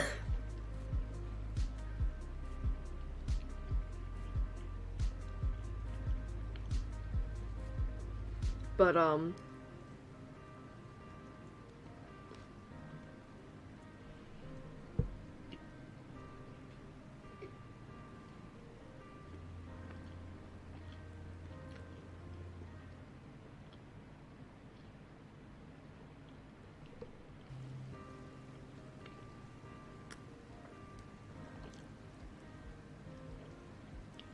sorry.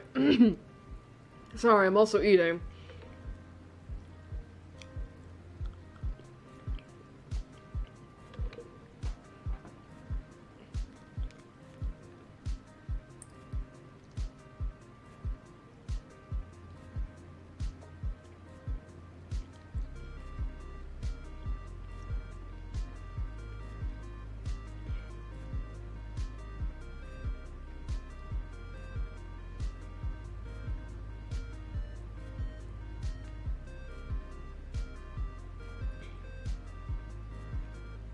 Alright, I remember I was going to talk about, the fic that I was scared about writing. So, I'm not going to go into too much detail about it. But,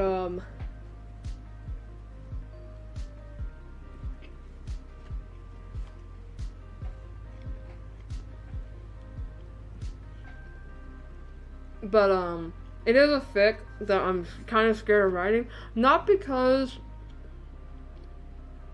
of the bad reception. It's more so the positive reception, which I know sounds insane,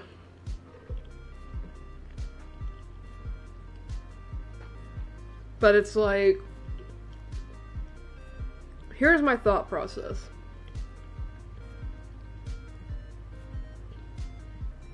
So, I write this fic, right? And I'm like, okay, I gotta post it on AO3, DeviantArt, and Tumblr. However, because it's a fanfic, that means the first platform it's gonna go on is AO3 on a Monday, which is the beginning of the week for a lot of people.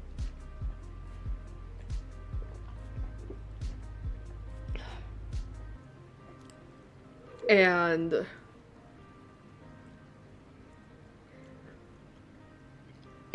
the thing is, right, is that what I'm nervous about is again, I know it seems weird to be scared about a positive reception to your fanfic if it's good. Like, I know that seems weird, but I'm also the kind of person who gets anxious regardless.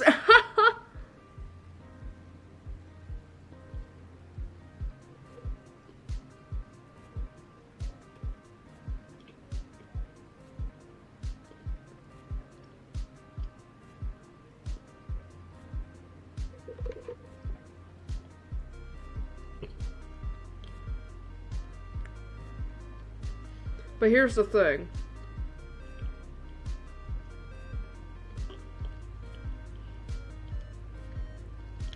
Here's the thing. So I think I've mentioned before that I have 3 Twitters.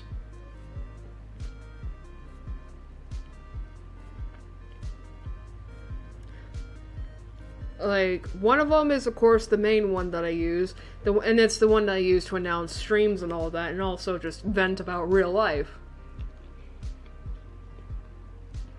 the second one is my fandom Twitter that I keep under lock at all times. Where where it's pretty much, where I pretty much just go wild on there about my special interests and things that just piss me off, that I don't want to have my mentions flooded with people saying that I'm a horrible person. But it's also where I basically just retweet everything that I love and all that.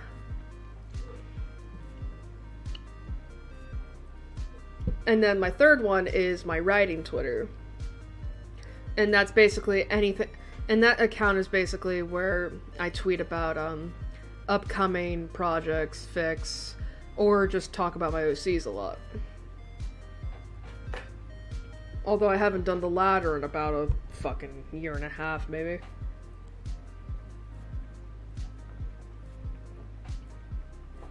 But, what the fuck is that? Is that fur? Yeah, that's fur. Where the hell did that come from?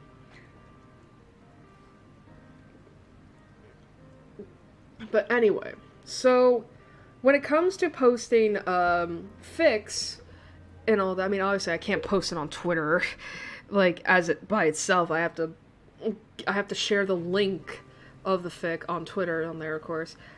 And that's what I usually do. However, this particular fic, right? Obviously, when I post it on my writing Twitter, I'm not going to expect anything.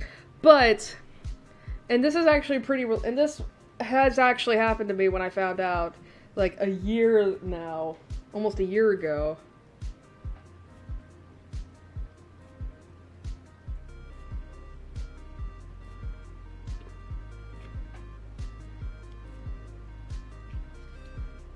Is that when I go to post it that Monday,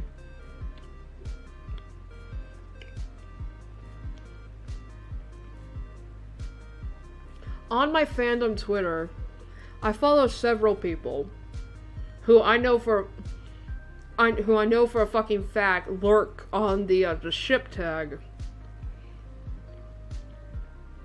of the fic I'm gonna be writing about.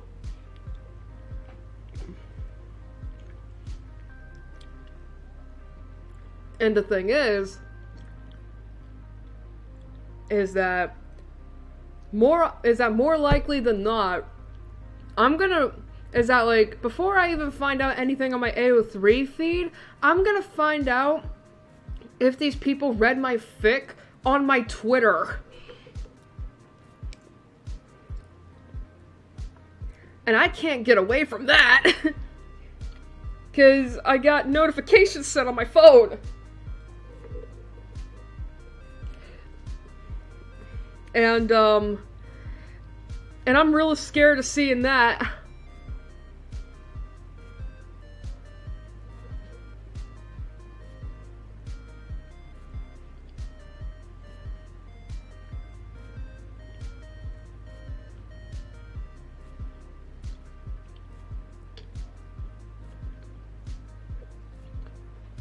And basically,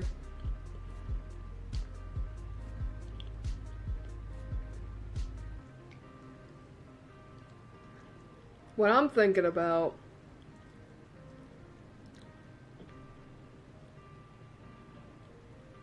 is that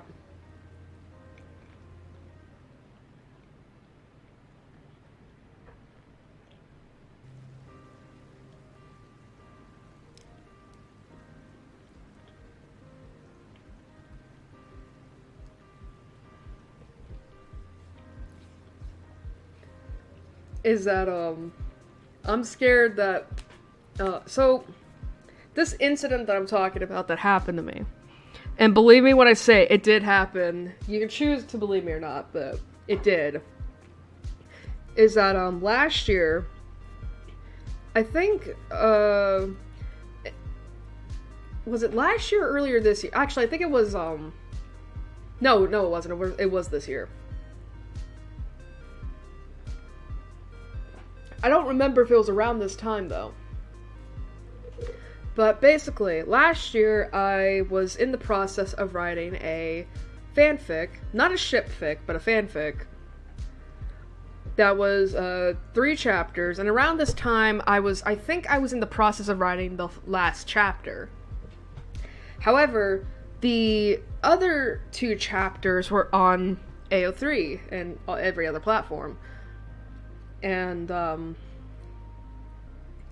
one day I wake up. I think I woke up or something like that, and I noticed that someone had followed me on both my main Twitter, excuse me, and my writing Twitter. And I was like, oh, okay. And the thing is that I usually check all my followers. Like, if someone new follows me, I always check their profile to make sure, like, okay, is this person a good person, or am I gonna have to block them and move on? You know, are they a freak or something? You know, because I don't want unsavory kinds of people following me, considering. So I checked this person, and they're 17 at the time. They might have, you know, so they were a minor at that point. I'm like, okay. While I'm not alright with minors following me, this person's old enough that I'm like, okay, I'm not gonna block them immediately. So I let her stay on there.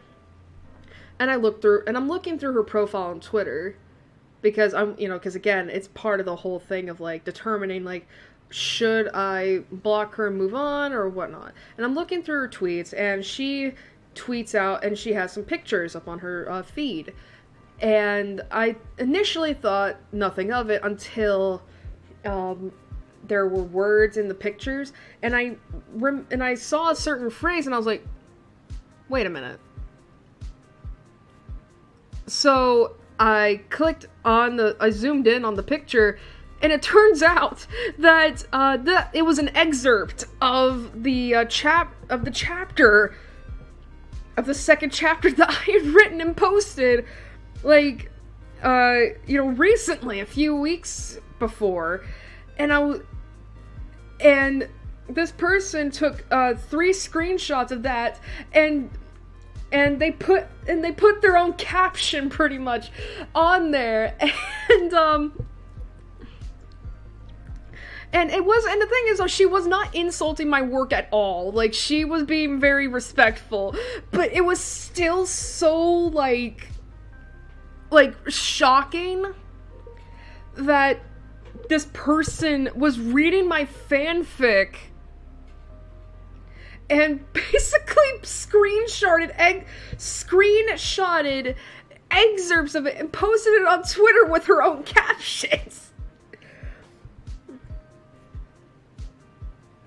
Like, there's one part in particular I remember where, in the second chapter, out of context, I know, but, I basically wrote about how, the character I was writing in, the point of view of, I was talking about them, and the thing is that they're a snake, and, and the thing is, though, is that, long story short, snakes are very important to another character, and because of that, this house that they all lived in had built-in passageways for the snakes to slip in and out of whenever they wanted. And I wrote that down in the chat, and again, this was my headcanon, by the way. It's not canon, but I still was just like, I thought it would just be a neat little thing to write in. And this person screenshotted the excerpt of that and was like, oh my god, a snake door, that's actually really fucking cute. And I was like, ah! I legit was just, like, freaking out. Like, I was legit freaking out, because I didn't expect that at all. And the thing is, though, too, is that they linked my work at the end of the Twitter! At the end of the tweet! And I was like, oh shit! And what made it even worse, right, was that this person's also a member of a popular Discord that's dedicated to the fandom I wrote the fanfic for. And I checked the likes of the tweets that had the excerpts of the fanfics on them, because I was curious, and several people liked it, by the way. But a couple of the people I noticed, I clicked on their profiles, and they're mods for the Discord that they were all a part of. And I'm like, I'm going to die. I'm going to die. And then, now this is just unfortunately my speculation, and I don't know if I'll ever have an answer for this, but it was weird that after those screenshots were posted, that fic suddenly started getting an uptick in terms of engagement, meaning hits, likes, and all that. And I was like, oh, someone shared this fic on the Discord, didn't they? Like, that's just me, like, purely throwing out speculation and all that. But that's what I'm technically afraid of with this fanfic, is that I'm gonna see, is that, like, before I even know about Twitter, before I even know on AO3, I'm gonna probably see some of these reactions on Twitter, because I'm following these people, and I'm afraid to see their reactions, because regardless of whether or not it's good or bad, I'm nervous. I can't handle any kind of criticism, even if it's good. Because I'm such a socially awkward and anxious bitch. So that's what I'm afraid of. But I mean, obviously that's not going to stop me from trying to respond. I think it's just more so of, like, me putting on this persona online, right? And then having to completely contrast with what I'm actually like. Because it's like, on my writing Twitter at least, I like to think I present myself as a professional in some way. Like, obviously some parts of my real self just, come out on there. It's a Twitter, for fuck's sake. But for the most part, I try to keep my writing Twitter, very much self-contained to my writing. To my writings and all that. And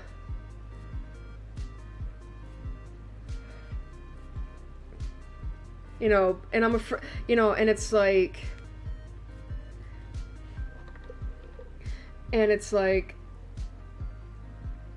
how should I put this? And it's just like, these people are not gonna know what I'm really like. And they're gonna, because it's like, I'm probably gonna mention my Twitter, and it's just like, these people are gonna go on that Twitter expecting me to be like this really weird person, I guess.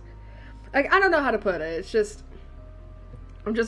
It's like the fandom Twitter is where I'm really at, and I'm like, I'm gonna see these reactions, and I'm just gonna perish on the spot. It's gonna take me another 12 hours. It's gonna take me another 8 to 12 hours to read a fucking comment on my inbox, and then an additional 2 hours just to read it.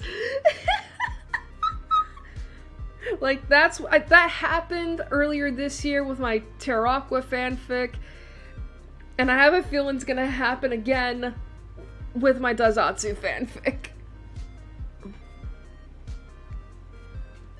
It's like, yep, this is when I die. It's like, I'm gonna go out, I guess.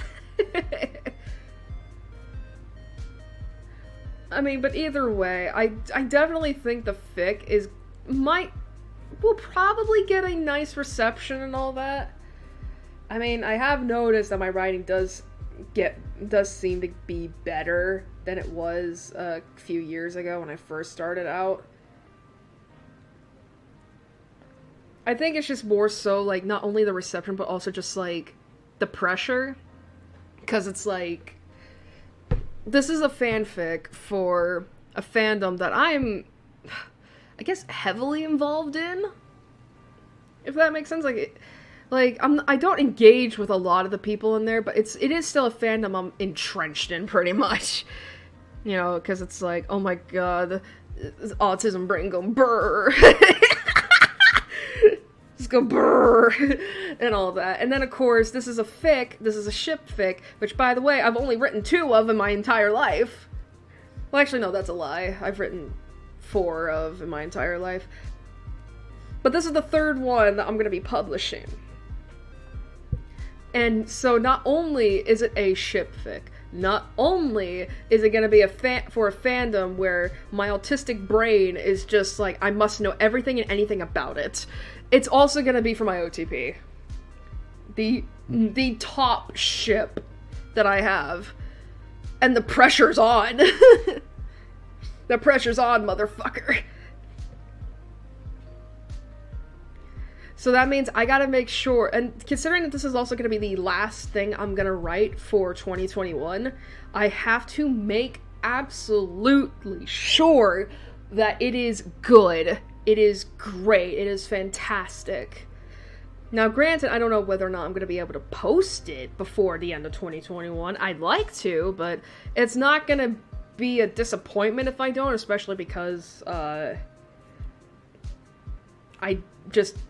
I mismanaged time throughout the year, and that's why I'm worried about it. But if I can but it's like, I just want to get this shit done, because, oh man. I'm scared, but I can do it, I can deal with it.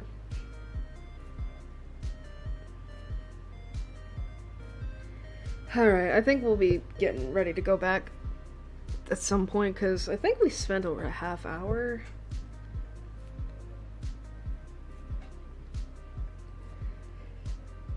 Yeah, I think we've spent almost a half hour on this, which is fine.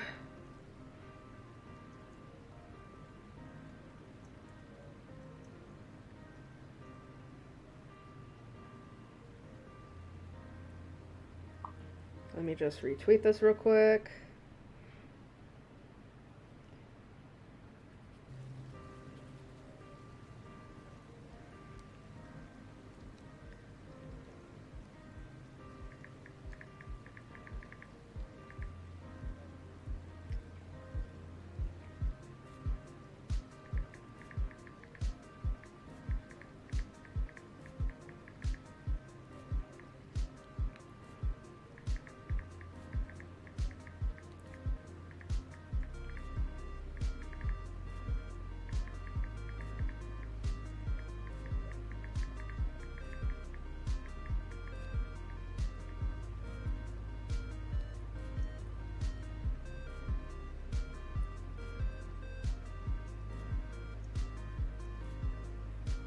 Okay. Alright, let's get back into the game.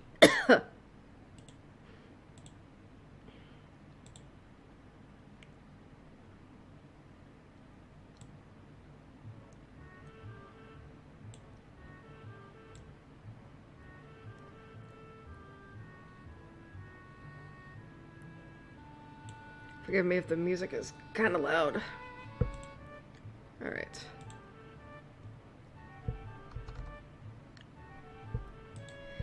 Alright.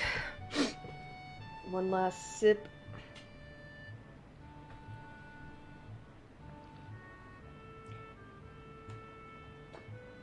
Alright.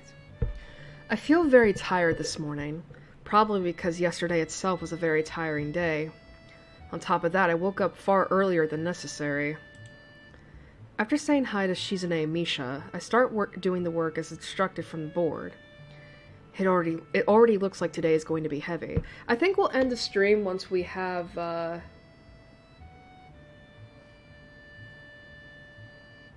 once we, met all the love interests. Which I don't know when that'll be. I don't have a problem with that now, though. Shizune and Misha might jump on me trying to get an answer about whether or not I've decided to join the student council, even if it's just one day. I wouldn't put it past them to try, and I don't have an answer for them if they do. So this situation is convenient for me.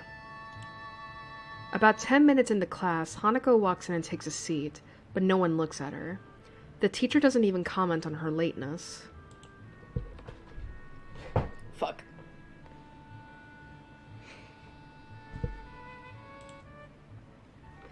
He does, however, stop us to say that we're going to break into groups again.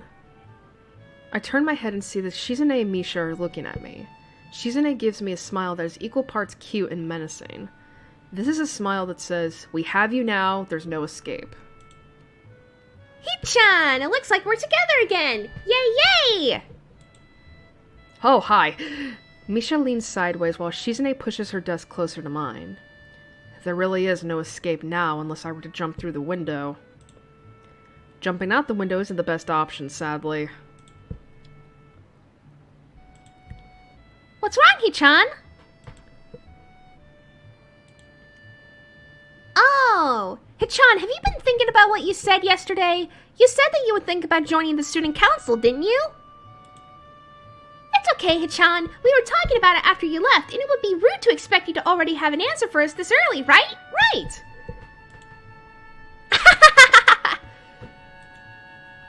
I'm so happy you two are able to have a laugh at my expense, and even more pleased to know that you both know how crazy the two of you can be.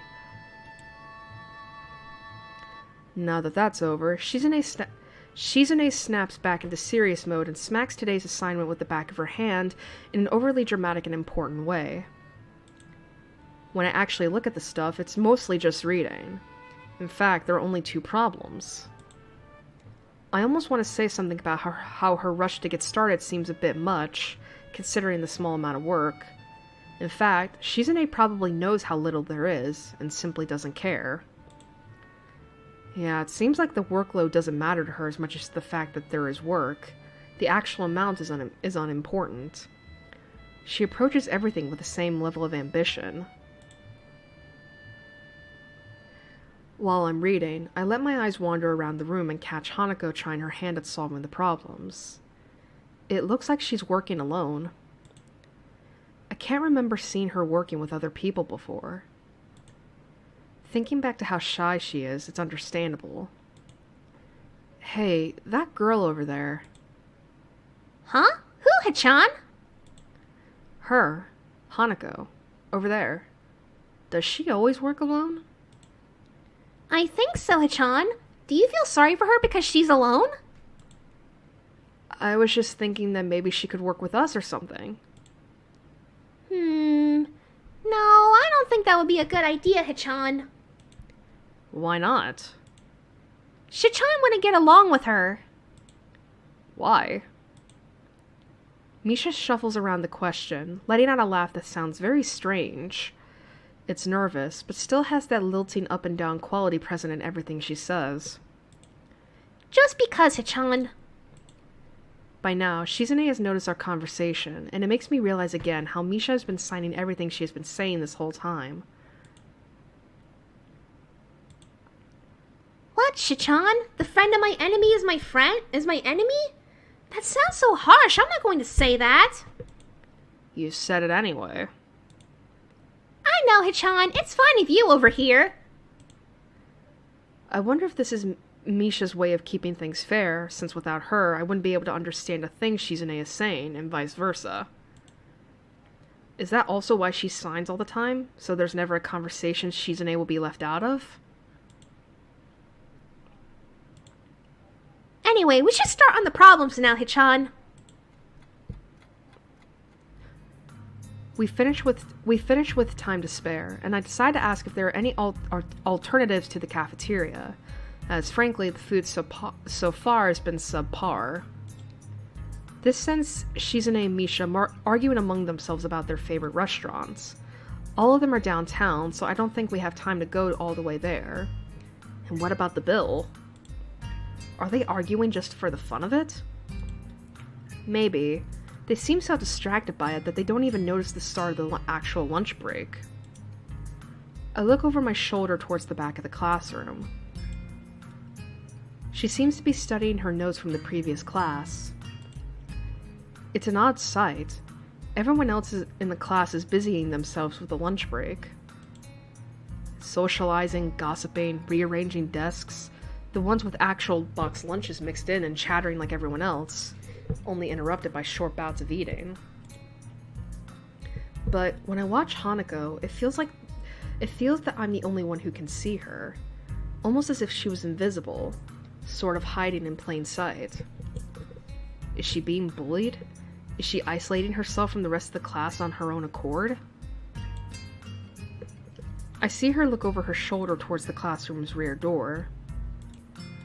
Come to think of it, she hasn't turned a page since I've started watching her.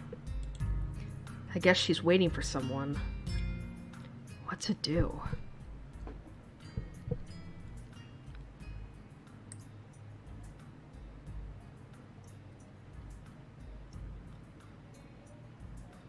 Oh, of course we would.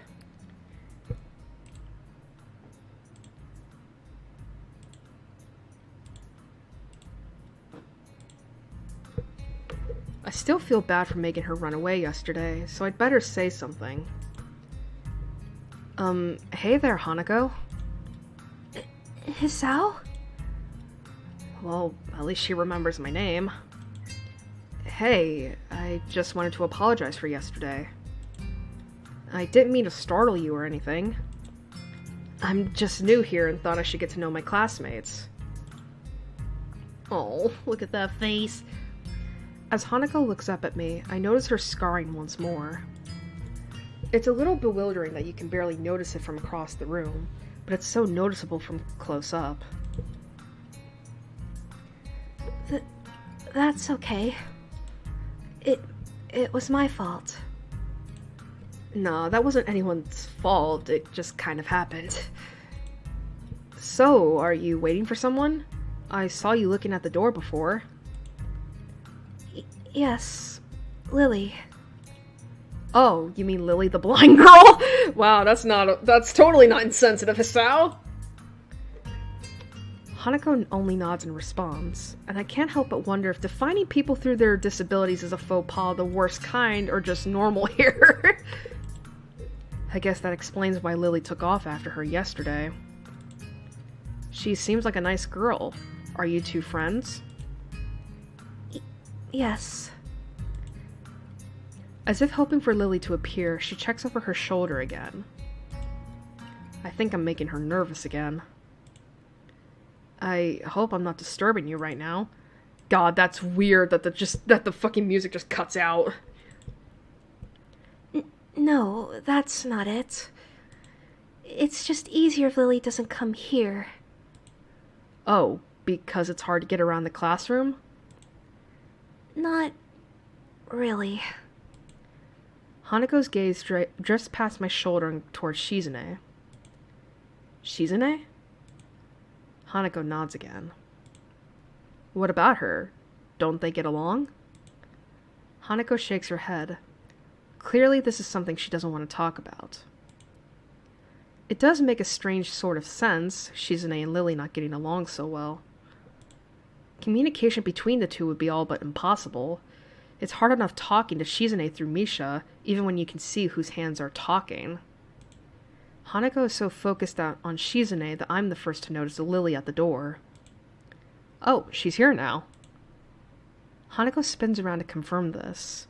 Upon seeing Lily, she moves quickly to the door. Lily.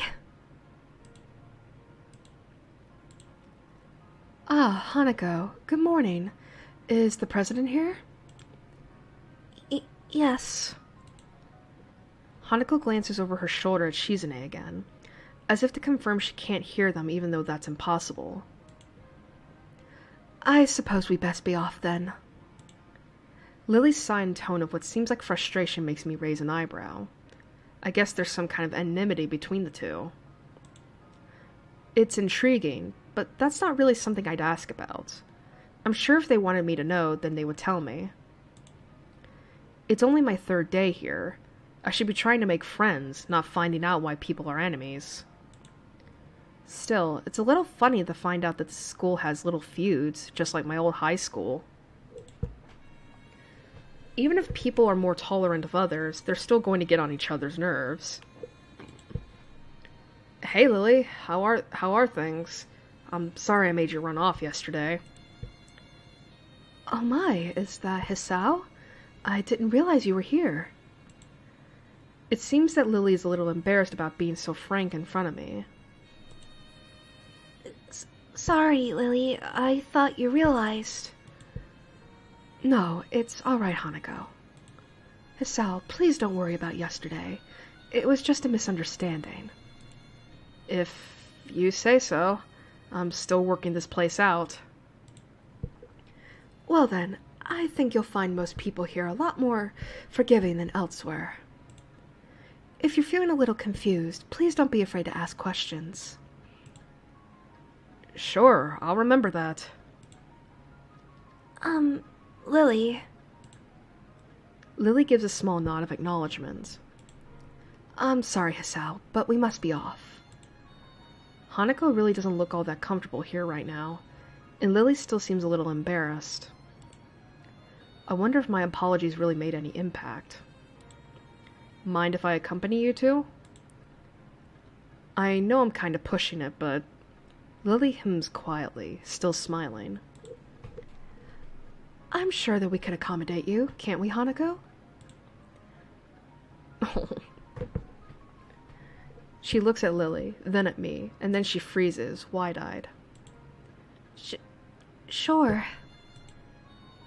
Well then, shall we go? I'm sure Lily wouldn't do this so easily if she saw how scared Hanako looks, but it can't be helped now. Declining after the deal is sealed would only cause confusion and problems. So we leave, all three together. Lily walks beside the wall, letting her cane gently tap against it every now and then. Hanako comes along right beside her, so close that she's practically half hugging her as they go. Although it must make her walking that much harder, Lily takes it in stride. Oh, here, okay. As we turn around the corner of the hallway, something hits me in the chest with the force of a steam train. Hanako shrieks a little and my vision briefly goes black. Ouch!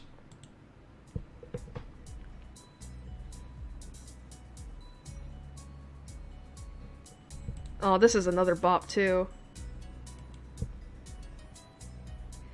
Opening my eyes, I see a pair of saucer-like green eyes looking up at me. They belong to the perpetrator, a short girl who bumped into me and has now fallen down onto the hallway floor. She wears a PE uniform and a very worried frown. The former strikes me as a rather strange thing to have on during a lunch break. More striking than that, though, is that she doesn't have legs. Or she does, but they're not flesh and bone. Her pale and very much flesh and bone thighs end in shins and feet made of some black metallic or plastic-like material. They look disturbingly artificial and unnatural. It almost makes me forget that my chest is hurting. The girl winces a little, rubs her nose and jumps up. Aw, man. Hey, are you alright? I'm sorry about that, really. I wasn't looking where I was going, and you just came out of nowhere. Sorry. She's looking really apologetic, in the hurt puppy way of looking apologetic. I quickly forget about being angry or anything, since hurt puppies are my weak spot. It's okay, don't worry about it. Ouch. I say that, but there's a stinging pain growing in my chest, and I know that this is about the biggest possible danger for my condition. Don't overexert yourself, don't forget your medication, and most of all, don't get hit in the chest.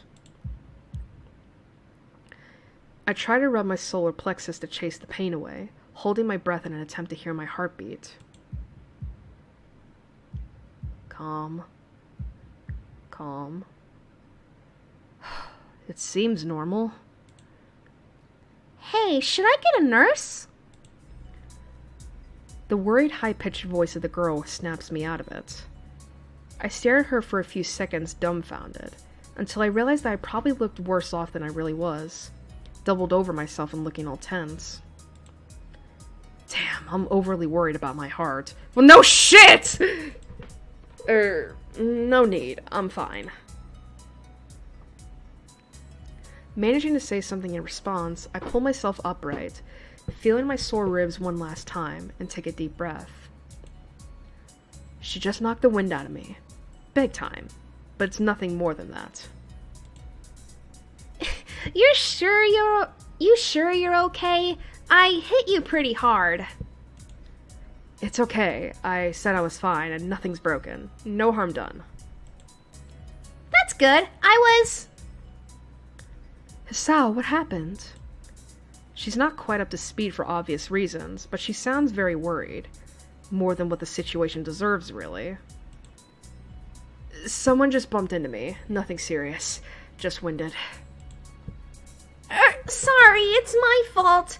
I was just going to get some stuff and I was kind of in a hurry. That someone here is Emmy, isn't it? The little girl coughs quietly and shuffles her plastic or metallic feet, looking down at them before saying anything. Hi, Lily. Hanako. I guess the girls know each other. Do please try to be more careful. You might be sturdy enough to endure these sorts of accidents, but there are people who aren't. The girl blushes and starts to fidget nervously like a little child caught misbehaving. It's so cute I find myself smiling. I know that. I was just... And yes, this is another potential love interest. We just have one more to go. I gotta go! Teacher will have my head. I promised to help with printouts, but I went running instead. Sorry, but I gotta change and everything. Before any of us can say a thing, Emmy has already bolted away, leaving the hallway eerily quiet. Does that kind of thing happen often around here? There are more rules in Yamaku than usual for running in corridors. But that rarely stops Emmy, it seems. She shakes her head weakly and offers a slight, composed smile. I don't think there's anything we can do to stop her, I'm afraid. Shall we be off, then? Lily heads off along the hallway, and Hanako hurries after her. The route to the room the two used for tea is fairly simple to retrace, being still fresh in my mind from yesterday. Lily and Hanako quickly go about the business of making lunch. Before I can even open my small bag of food, Lily's busying herself with her thermos and tea bags, as Hanako is setting out both their lunchboxes. So, is this what you meant by coming here almost every day? Yes. Hanako and I usually have lunch here. It suits both of us, so we ended up using this room regularly. After seeing Hanako's reactions to me over the past couple of days, I can understand why that's a boon. That, and Lily being able to get some quiet away from her class as well. I take my seat last, after Lily's poured the tea for us and sits down. The more time I spend with these two girls, the more I think they're a perfect foil to Misha and Shizune. Even without a voice, Shizune is direct and brash, and Misha seems to get along with everyone. On the other hand, Lily is soft-spoken and relaxed, while Hanako seems to be the shyest girl I've ever met. So, how are you faring in Yamaku, Hisao? You seemed a bit flustered before. Apart from getting lost every now and again and being crash-tackled outside my classroom, fine, I guess. You looked pretty hurt before. Are you really okay? For a brief moment, I considered telling Hanako and Lily about my condition, but then I hold it back. What the fuck was that I just felt? I can't tell why, but for some reason I feel uncomfortable talking about it to these relative strangers. That might be why. Even if they have been pretty friendly. Yeah, it's nothing. I was just a bit startled. Judging from the two girls' expressions, I don't think that they're buying it. But in what I assume is their way of respecting my privacy, they don't press the matter. I guess that's one of the unwritten rules around here. Don't ask. Even if people's conditions are obvious, like Hanako's, there's still bound to be a story involved. Everyone has things that they don't feel comfortable speaking about, and I think everyone here recognizes that. So, how long have you been in this school? You both seem to know your way around pretty well. Well, I've been here since the start of high school, but only moved into the dormitories a year ago. Hanako joined at the start of high school as well, and moved to the dormitories when she did, if memory serves me right. That's right, since high school. So you've known each other since then? Since I moved, yes. Hanako lives next door to me, so it's only natural, right?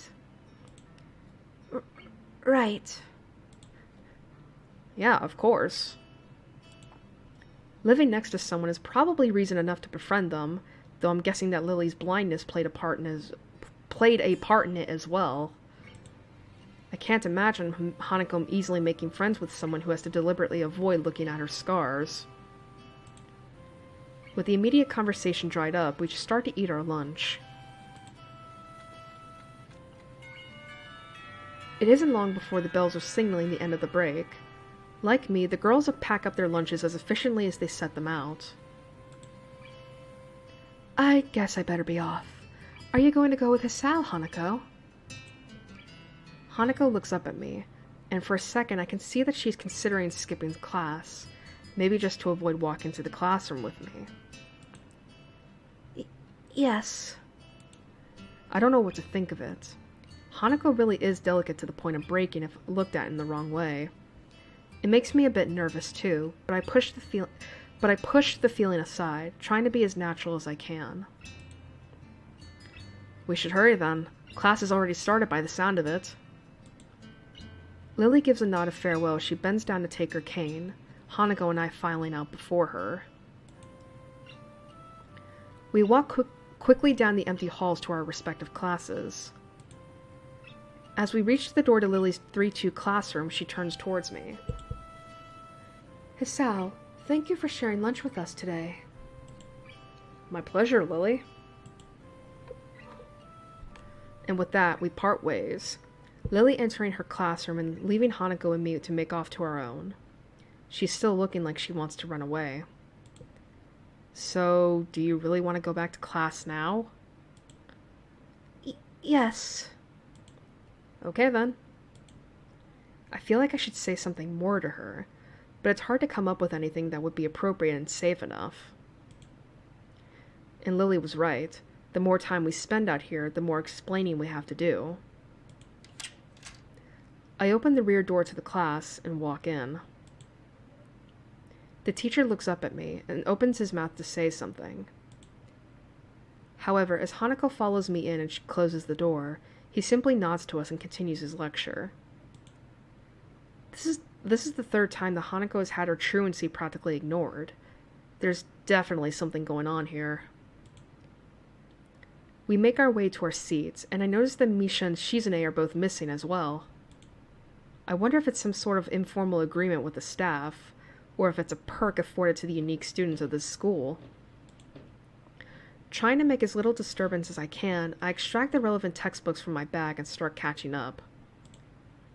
The class goes on quietly. The teacher seems like an okay person despite the weird first impression I got, and the material is relatively interesting.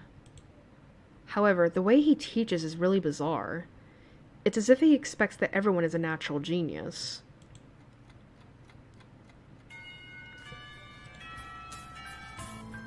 When the final bell sounds, I realize that there is still a lot of time left in the day, and I'm left wondering what to do. It's odd. At the hospital, I had 24 hours a day of free time, but here, filling the considerably shorter hours feels difficult. Everyone else leaves, and I'm left alone with the teacher. Muto is examining the assignment sheets we were working on earlier, marking them with a red ball pen. Raising his eyes from his papers briefly, he notices me and furrows his brow. What is it, Nakai? I jump at him addressing me, but I guess it's natural to spark some conversation since there's nobody else around. Nothing. Thinking about what I do after school. The teacher slowly puts the cap on the pen he's holding and arranges his papers into a stack, clacking it against the desk twice.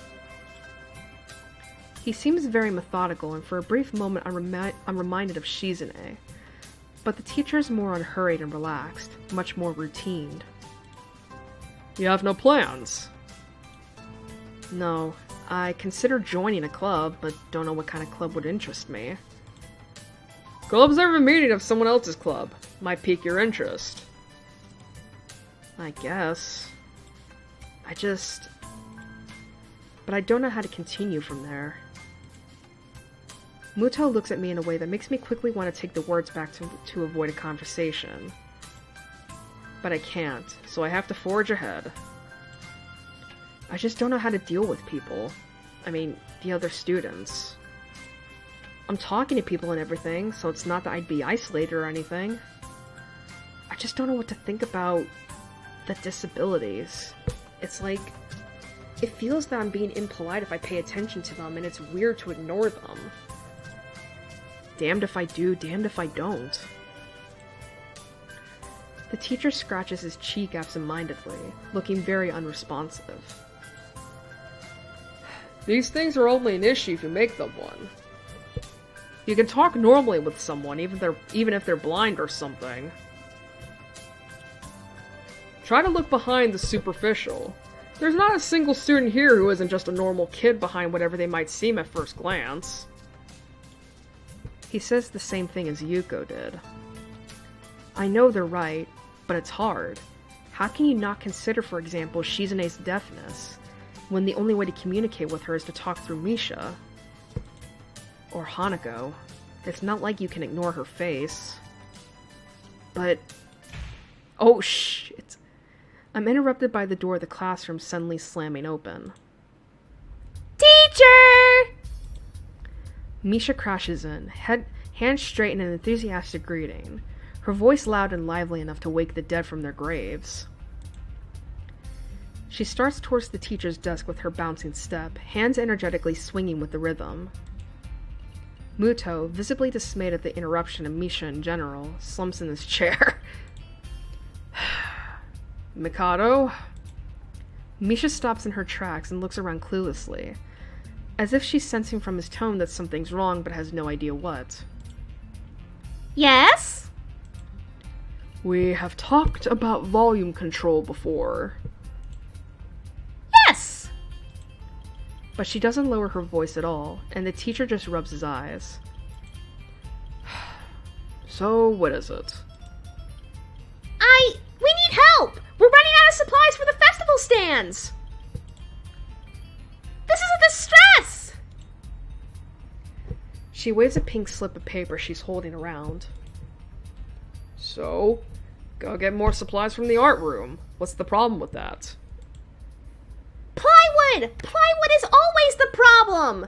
Last time we wanted more... Wait. Last time we wanted more, there was only a little, but that time we just took it all and went with that! Now there's like none left there, so do you know where there is some? I don't understand. How would I know? Shit-chan, I mean, the president thought that a teacher would know if there was plywood. Was she wrong? Muto looks like he's in great pain, frowning with his entire essence, and Misha doesn't get it at all.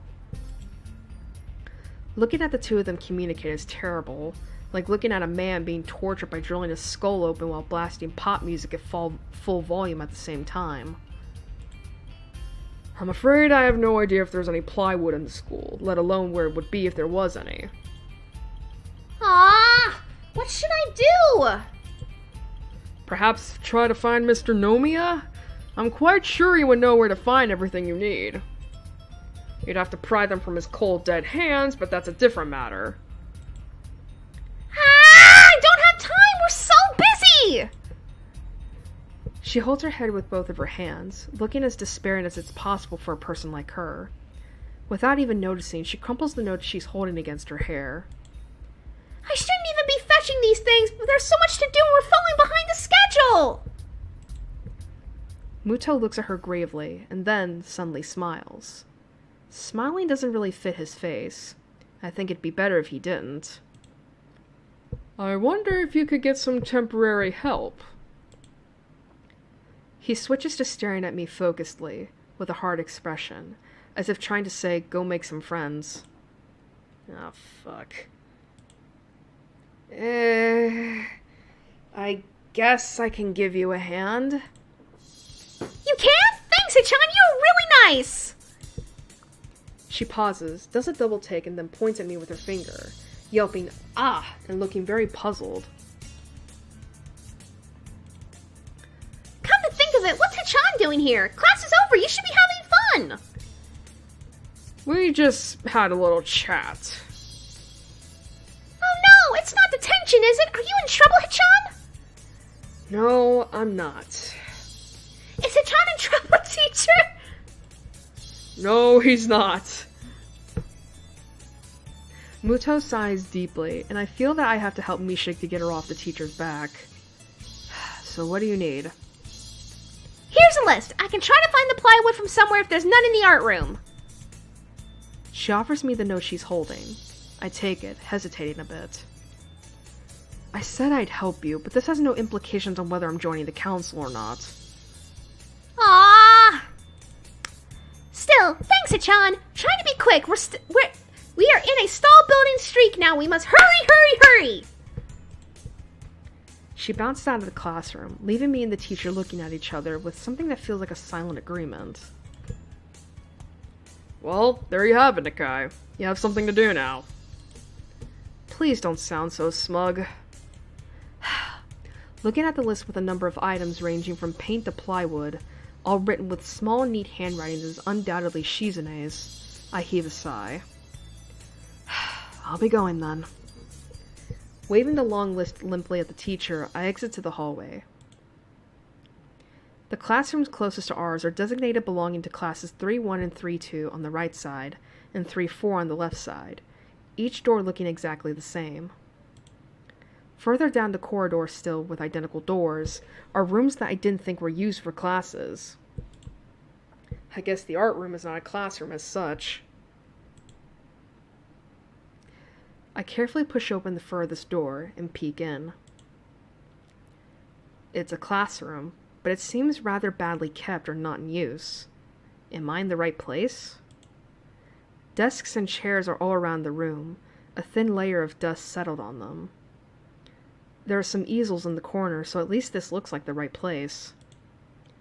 The room is flushed in sunlight from the big windows, shadows creeping all over the desks.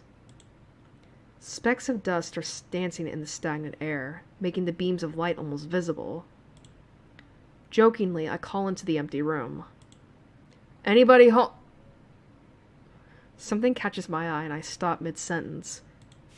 Oh, we're meeting another girl. Sitting on the desk is a short-haired girl, curiously wearing a boy's uniform, with a fork between her toes, a morsel of food stuck firmly on the end. This odd way of dining seems to be caused by her apparent lack of hands, but her presence here is what takes me aback even more. How did I miss her before? She's sitting in a corner very still, but I still somehow took her as a part of the furnishing or statue at first glance. I'm not being too observant today as a whole. The girl seems to be frozen in place, staring at me with her huge eyes like a rabbit in headlights. She's staring at me, her mouth wide open, ready to accept the fork. I'm staring at her, my mouth wide open, suddenly remembering I didn't finish my sentence and I'm trying to think if I should. This weird stalemate keeps us both stunned into silence, punctuated only by the wall of the clock ticking rhythmically. Hello. The girl stuffs the forkful in her mouth, and is now staring at me unexpectedly while chewing. This is a bit awkward. Hello. I was told to pick up some supplies from here. For some festival stalls, I think? I didn't think there would be someone here. There isn't. That's why I came here, too.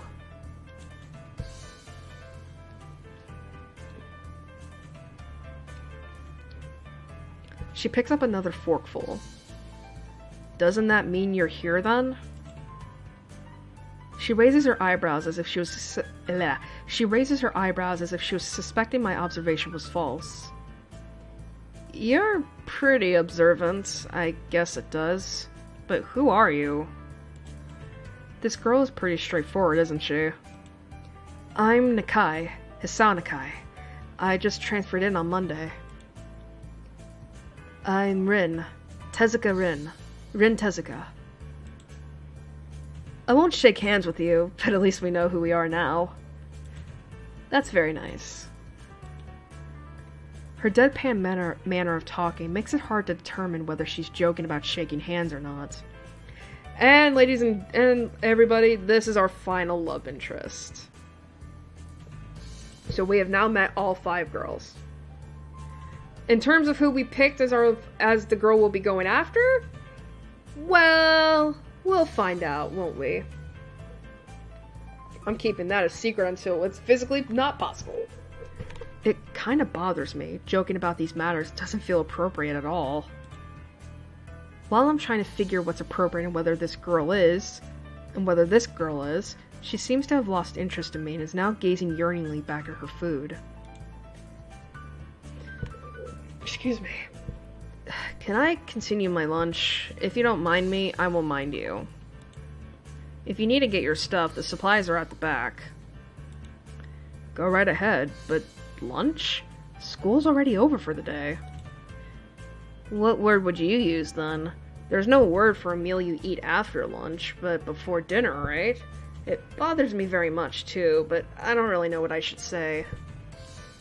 I don't think you're supposed to eat a meal between lunch and dinner to begin with. But I'm hungry now, and my delicious boxed lunch would go to waste otherwise. I have curry. It's very delicious. With much decisiveness, Rin once again picks up the fork between her toes, and with at least as much impoliteness, she points it straight at me. So, Nakai, what brings you to this place? Like I said, I was told to look for these things. No, the school. From outside, you look fine. Is your problem inside? I come to a full stop, opening my mouth but not getting a word out. I can guess. I'm good at guessing. Better than most people. Ren cuts me off before I can answer her question, or skirt around it somehow. I don't know which I would have done. I froze in front of this issue again. I haven't even told anyone here about my condition. Or maybe it's only because it hasn't really come up. I do get the feeling that not making issues of this is a part of the social code here, as the teacher said. I wonder if the people here could relate. Probably not any better than any normal person could. I can't relate to Shizune's circumstances, or Lily's either. Naturally, while I go through this in my head, Rin keeps considering what my condition could be, with an overtly contemplative look on her face. She puts her fork between her lips and leans back, looking at the ceiling as if the answer was written up there. A beam of light illuminates her face from the window side, creating a mask of dark shadow on the other side. I don't think it's anything in your head, and something in your gut will be boringly ordinary like this lunch of mine, and less delicious. The problem must be in your pants. This messed up Sherlock Holmes kind of statement and the sheer lack of tact it was delivered with catches me completely off guard. I think I might have reeled back, even physically, as Rin's eyes widened in revelation and astonishment. So I was right. There's something wrong with your tackle, isn't there? Still partially in shock, but recognizing the need to reply something, I spit out the first thing that I can think of. No! Nothing like that! I have a heart problem. Arrhythmia. I said it. More like blurted it out, but I said it. The girl in front of me purses her lips together and glowers at me, looking very disappointed. How boring. Trouble in the pants would have been much more scandalous.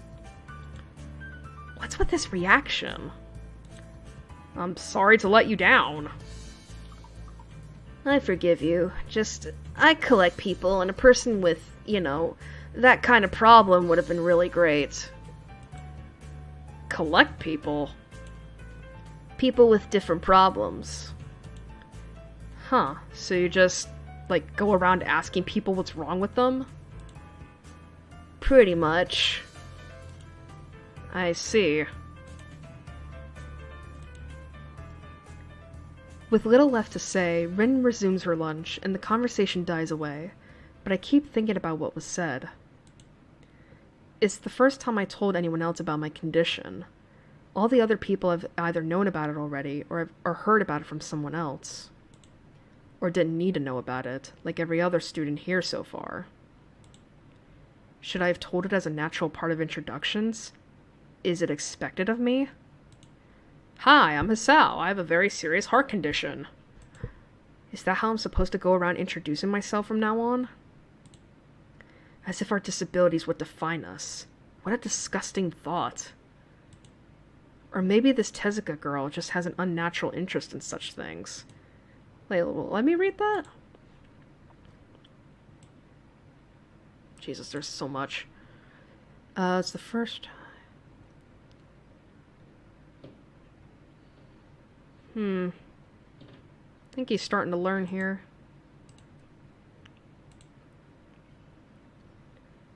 As I walk to the back of the room to pick up the items on Misha's list, a chance opens to study Rin from the corner of my eye. Her hair is a burnt auburn, almost orange, and cropped short. Long hair would probably be impossible with no arms. The boy's uniform and the lack of arms make her look very thin, almost scrawny. She's not particularly pretty except for her murky green eyes, which flicker restlessly from below her short bangs even when she eats. The distance and the shadows make it seem like they don't reflect sunlight at all, but instead absorb all of it within them like deep wells. She moves her feet almost as deftly as a normal person would use their arms. However, I can see how this sight could discomfort people, especially while eating. It makes me feel a bit uncomfortable, at least. I hesitate to think about the word unnatural, but it's too late now, isn't it? I keep searching the cabins and shelves for Misha's things, but after enough time passes, the silence grows too uncomfortable, so I try to force some conversation out of this strange girl. So, do you always eat alone in this late? Or do you get the occasional visitor? Excuse me. Visitors. Maybe you're my first occasional visitor, but I don't always eat alone either. Sometimes I'd eat with a certain person on the roof if she's not horsing around. Horsing? She likes to do sports. Oh. And that's all I can think of to say. Both of us fall silent again as Rin forks the last bits of her meal to her mouth. I look down at my haul and double-check it with Misha's list. It seems I have everything except plywood. So I think I have all the things now. That's very nice for you. Don't feel obliged to stay. I was about to take a nap anyway. You need to do whatever you're going to do with that stuff anyway, right? Or perhaps you like to watch girls sleeping. I'm not sure what to make of this, but Rin looks serious. Even if I did, I think I have to be going. I'll catch you around, Tezuka. You can call me Rin. I feel that our relationship is at this point good enough to warrant this much. I was already turning to make my exit, but she draws me back in. Fine, then I'm Hisao. Then you are. Rin looks at me hard in the eyes, but the intimidating feeling you get from when someone stares at you isn't there. It's like she's actually not looking at me at all.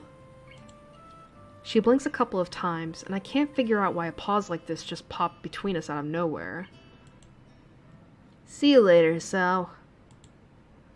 There's something like a tiny smile there in her face, maybe.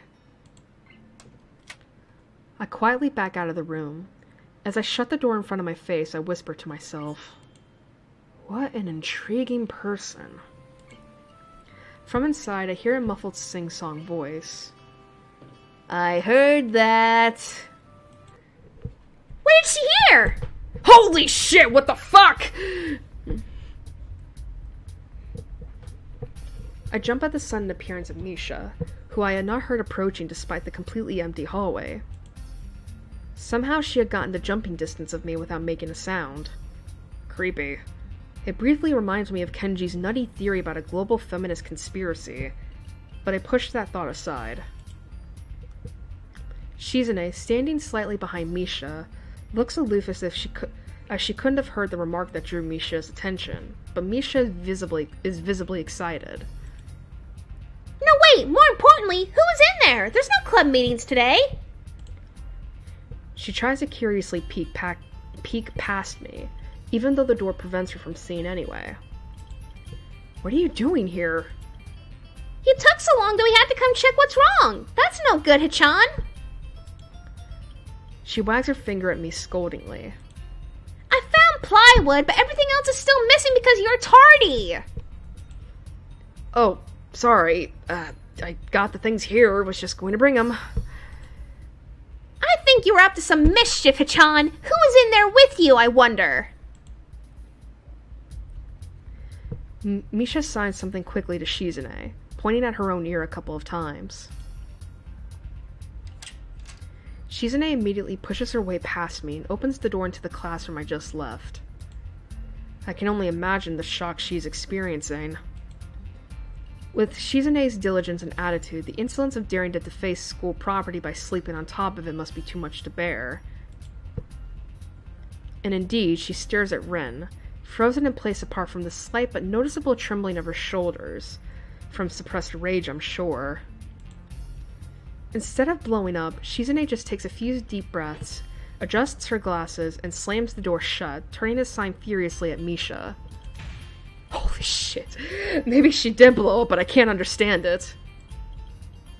She shoots a very loaded stare at me, too, as if it was somehow my fault that Rin is sleeping on one of the tables. I hope she's not getting any funny ideas about the reason of my tardiness. Hello? Rin's voice comes from the other side of the door, and it takes a few eye blinks to realize she might have trouble opening it. I open the door to find Rin directly behind it, looking at us with a half-interested, half-sleepy face. Hello?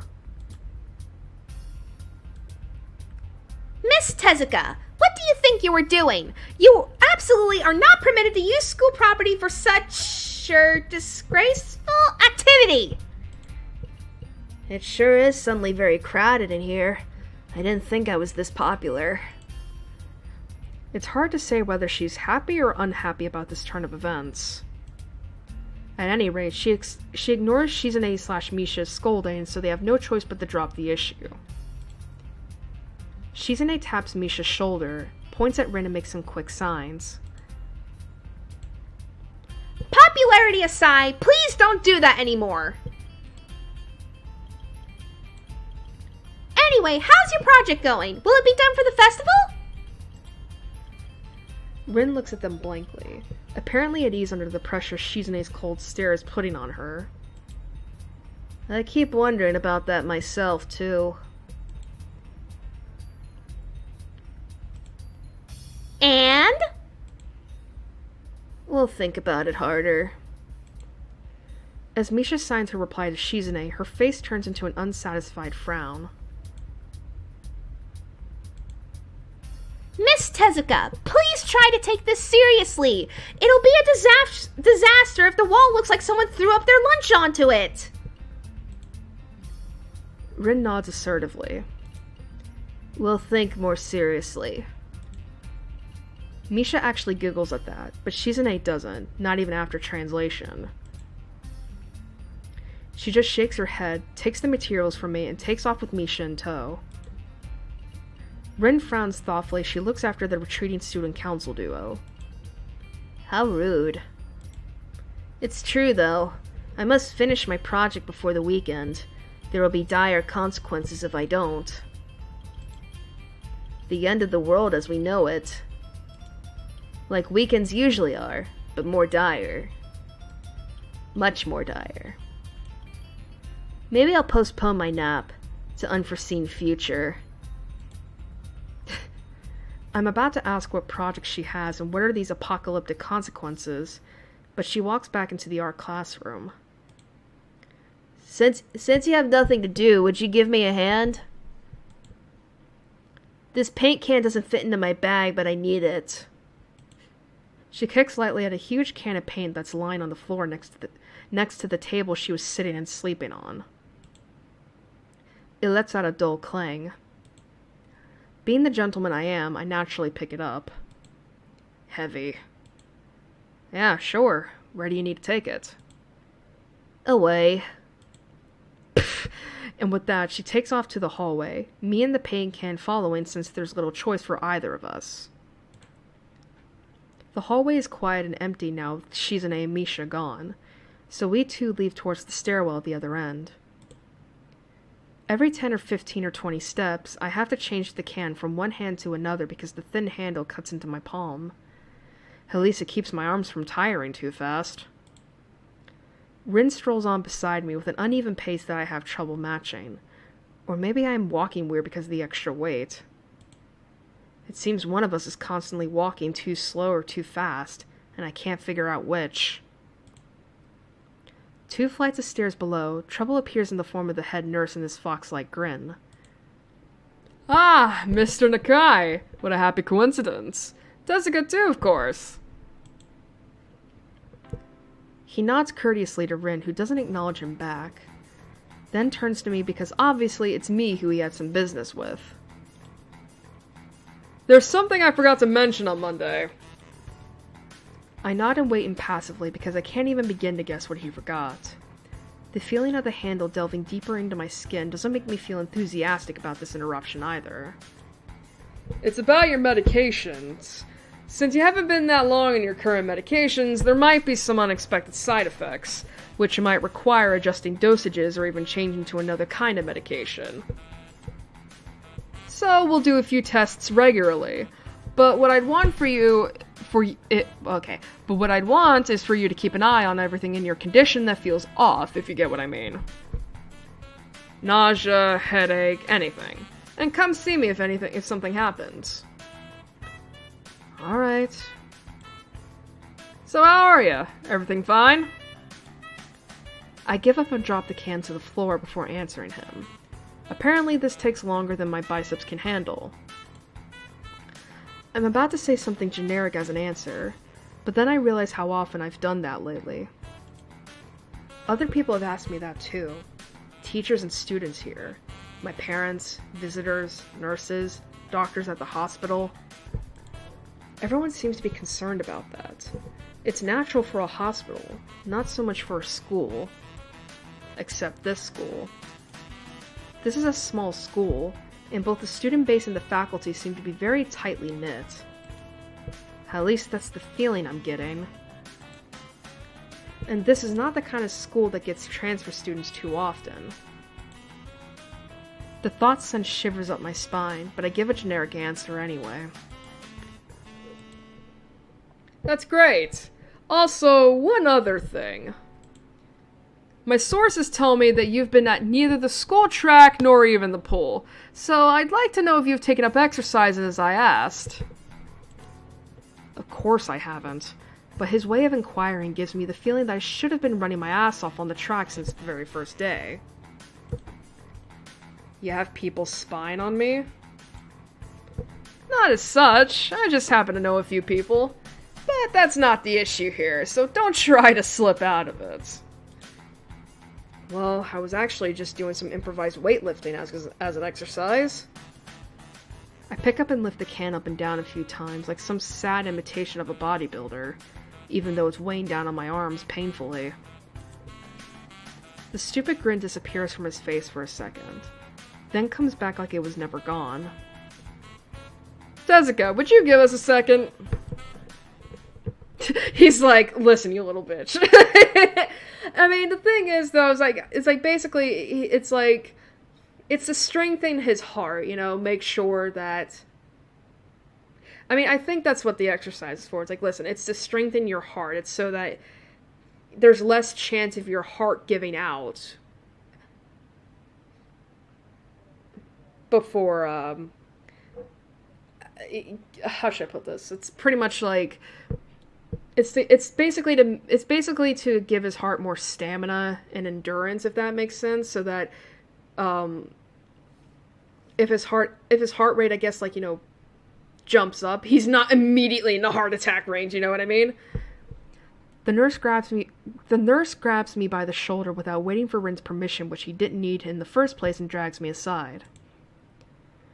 When I told you to exercise, I wasn't joking. I understand that you're still in your first week and all, but please don't ignore the importance of this. The reason I'm coming down this hard on you is that habits aren't easy to form. The more you slip and postpone, the harder it'll be. It's the same with everything, like dieting. Can you promise me to be more serious about this from now on? What does the handy-dandy guide say? Okay, that's good. Yeah, I promise. Definitely. Fucking heating just went out. He studies me for a moment and then shrugs, smiling again. Okay, that's more like it. If you go to the school track tomorrow morning, you'll meet my spy, who probably has no qualms offering consultation to you if you want to jog a bit. Consultation? See you around.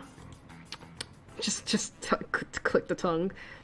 He leaves with a wave of his hand and no answer, and I walk to Rin, who has been waiting, idly leaning against the hallway wall and staring at the pale lighting fixtures in the ceiling. Even when I approach, she doesn't move her eyes off them. Are you getting medications for your heart thingy? Were you listening? It comes out more accusatory than I intended, accidentally lashing out at her. But even so, I don't really want to start talking about it. I just met her. I don't know her. It's not her business. The nurse seems to be happily ignorant about confidentiality, too, talking about that kind of thing in public. Hisao, you were literally at a school for the disabled kids. It's like, I don't imagine. It's like pretty much, like any student, like I'm pretty sure anyone here would immediately suspect that the reason you're here is because you are disabled in some way. Like, what? But it's not Rin's fault, is it? I look up at her. Oh, I forgot to fucking say before the choice. You know what? It's fine. I look up at her, suddenly feeling a bit guilty. But Rin is just staring past my shoulder quizzically, her head tilted like a bird's. I don't know why this is so hard for me. It feels like there's some inexplicable lock that prevents me from being more upfront about this. Yeah, they're for my heart. Will they make you feel better? No, not really. They just make me a little less worse. Rin keeps looking at me for a while longer, and she neither says anything further, nor displays any kind of emotion I could discern. I'm thankful that she doesn't. I think I'm still not quite used to all this. At the hospital it was easy, but I still haven't sorted my feelings about having to live a normal life with this disability.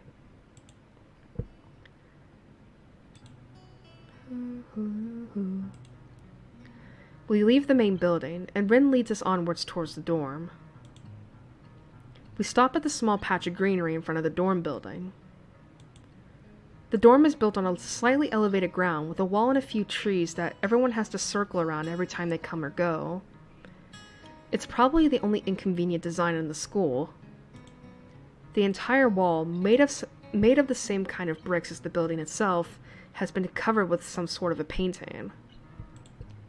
Most of it is still mere sketches, quick lines drawn with black and white against the gray plastering that covers almost the entire length of the wall. But some places look a bit more finished. There are human faces and legs and hands. I can't quite say what the painting as a whole might portray. Stacks of what seem to be paint cans are arranged in piles on the ground beside the wall. See, the left side is hardly off the ground yet. It's because I couldn't get in the mood yesterday, so I gave up and went to meditate instead. Then it was suddenly morning. I have to work on it, but the guys from art class are helping with the negative spaces and base surfaces whenever, which is a problem. It's easier to paint big areas if there are a lot of people with hands. The reach is better, and it's faster, too. She goes on a tangent of a tangent, waving a little with her arm, or whatever of it there actually is, to demonstrate even though I got the point already. The white cotton of her sleeve flaps around, and it makes me think it could look sadder than it does. But it makes me feel out of place, like almost every tangible reminder of the student base's special properties has in the past few days. This girl doesn't notice my dreary feelings, of course, or the fact that she lost me a while ago already, and just keeps on blabbering. So that's what I'm trying to figure out. So that's what I'm trying to figure out, if there's something I need to figure out, and then figure that out before it's too late and all hope is lost. Why would the hope be lost? Because paint has to be painted, and then it has to dry, and then it has to be painted over with another kind of paint. It takes time. She finally stops, apparently thinking she made some kind of a statement that makes sense. I think it's best to start from the top. So this is your project. You did this? Yes. All of it? Yes. Nice, but... I stumble with my words, suddenly feeling like I've walked straight into the minefield of political incorrectness. It's okay, you can say it. I probably won't get mad. I blush really hard. I don't really know what would be the right thing to say, if any. It feels that I'm way more sensitive than Rin is, though. This is really fucking awkward. Don't you want to ask? How do you paint without hands? See, I'm an easy person to talk to, right? With my feet. I almost guessed that already, but isn't that hard to do? You're good at guessing. Anyway, I don't think it is. But maybe I'm used to it by now. I can't get my mind around the fact that she could be an artist, but seeing how adept she was using her feet to eat, I figure painting might not be a problem either. He says this in a world where Beethoven was able to compose music even while he was deaf. It's like, listen, you motherfucker, this is easy! Neither of us has anything more to add to the subject. The afternoon light works pretty well. I was afraid it would look too flat, but it's not like that after all. I think it's actually pretty interesting. I wanted to see what it looks like in dim light. Do you think it's flat?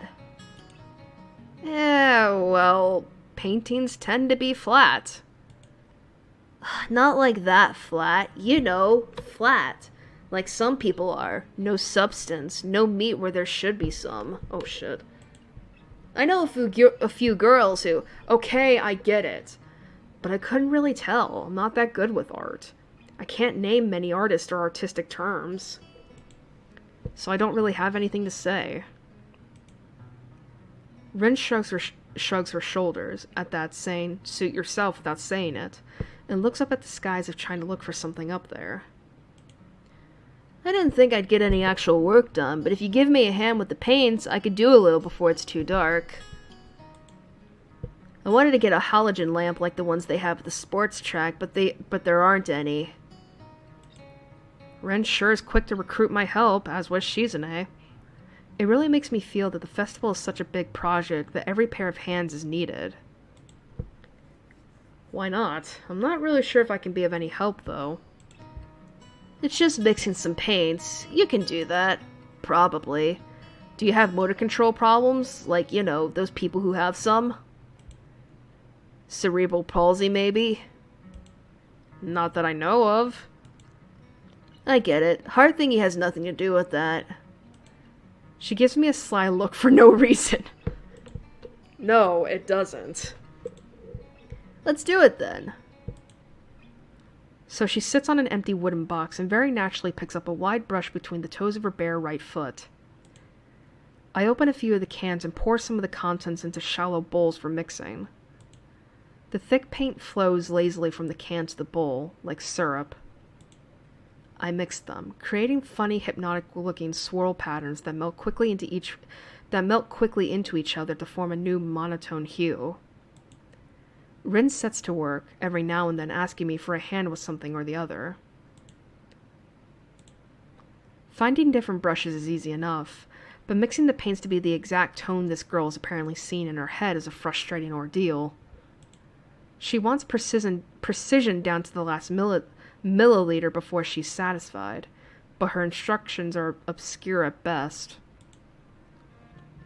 Add half a splash of green.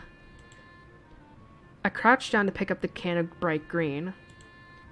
The other green. This green. I carefully pour some of the other green paint into the mixing bowl. No, that's almost a whole splash. More white. Is green a good color to add? No idea. You're the artist here. A hint of a smile appears in the corners of her mouth. Do you lack an opinion? No, it's just that I have no idea. It's okay, because I just got an idea. Add more white. With this exclamation, I pour a minuscule amount of white into the bowl and mix it. It looks slightly whiter. That's not good. It has to be like the color when you wake up and you know that you saw the meaning of life in your dream but can't remember it. Maybe it's yellow. Despite the impossibility of mixing a color like the change of seasons or any other nonsense that's being imposed on me, I find myself enjoying it more than I thought I would. Seeing a painting being born on the plastered wall feels like magic. I spend the moments I have between mixing paints crouching down on the paving and just looking at her work. It feels slightly intrusive at first, like breaking some imaginary intimacy, but Rin doesn't seem to mind the least bit. Maybe it's just in my head. Her entire presence emits a completely different air as she patiently works the details, adding layers of paint on top of other layers of paint, steadily moving her foot across the wall to add new shapes. When I manage to produce a passable mixture of paint, the rare smile on her face is oddly rewarding. Apart from the few words when discussing paint mixes, neither of us says a word for the longest time. And even those short discussions soon evolve into a shorthand, both of us developing and using weird impromptu code words for various paints and hues, as if there was some need to converse words in breath and sound.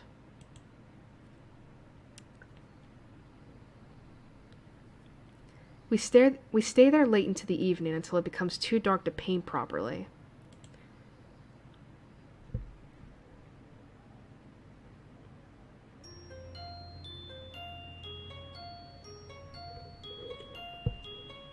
Da, da, da, da, da.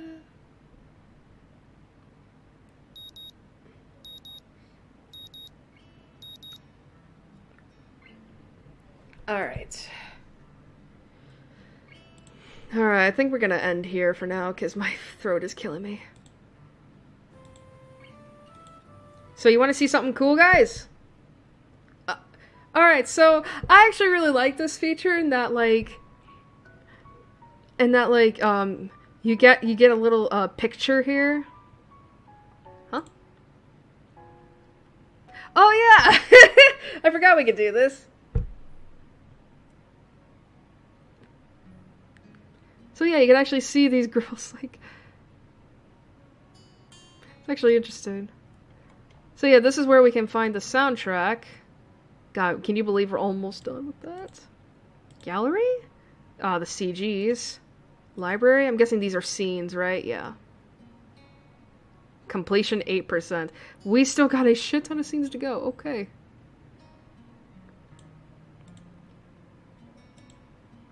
And the FMVs, of course. But yeah, I really like that, so pretty much, with each, with pretty much, each act that you complete of each of the girls, a little piece of paper just comes up on here. I think with all the girls, paths and all that. It's supposed to make the shape of a heart, which I really like, but I've never gotten to see the completed version of it, so... God, how much of Act 1 do we still got?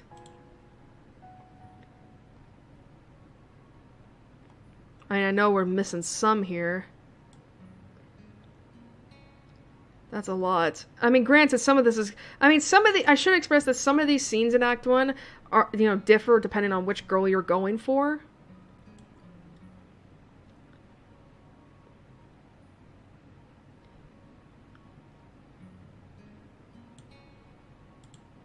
So, it could be possible that, like, you know, we're closer to the end of Act 1, we're just... You know, it's just that we're having to wait until we get to that part. But yeah, I think we're done for now, so...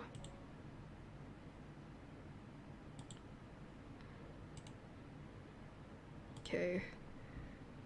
What the fuck was that? Sorry, my fucking... Sorry, the freaking,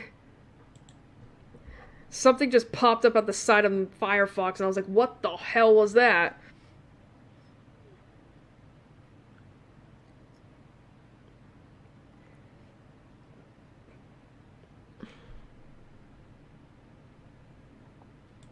Alright. I don't even know.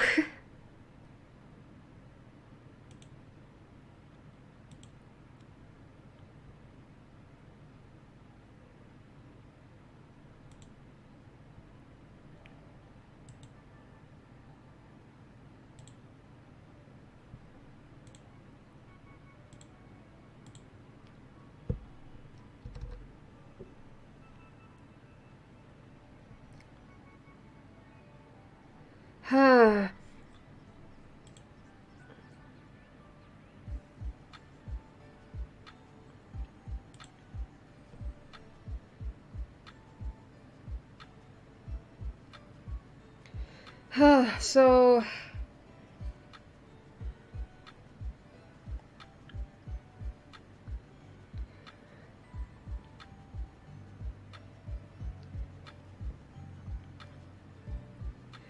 Alright, so we got through... So we began this game, and I mean, I don't know how far we're in it, to be honest.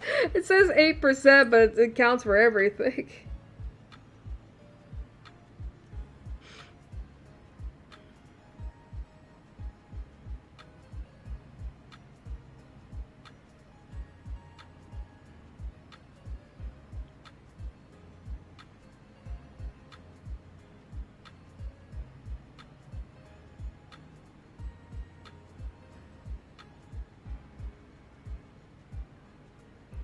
Sorry, I'm checking Twitter right about now. I'm sorry.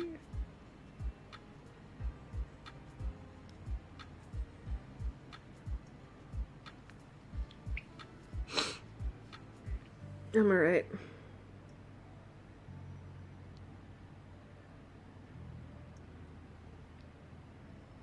Oh yeah, I fucking forgot. Anyone hear about how Discord is now just offering Nitro subscriptions to people because of fucking NFTs and all that? Oh my god. I opened Discord for the first time in like a month, and it's like all of a sudden I saw that I had Nitro. I was like, when the fuck did that happen? And then I remembered, oh right.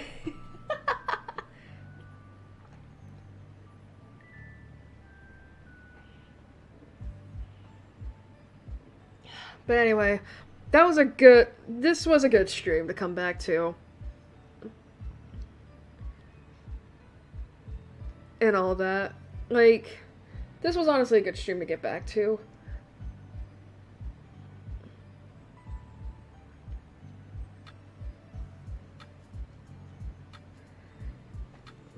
But, some of you may be wondering, well, when's the next stream, Airi? And it's like, well, let's check real quick. Let's see. The 26th. Oh, that's right after Christmas. Oof.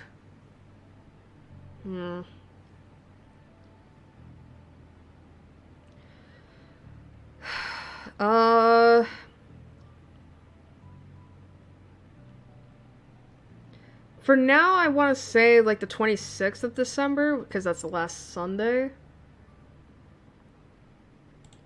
But, and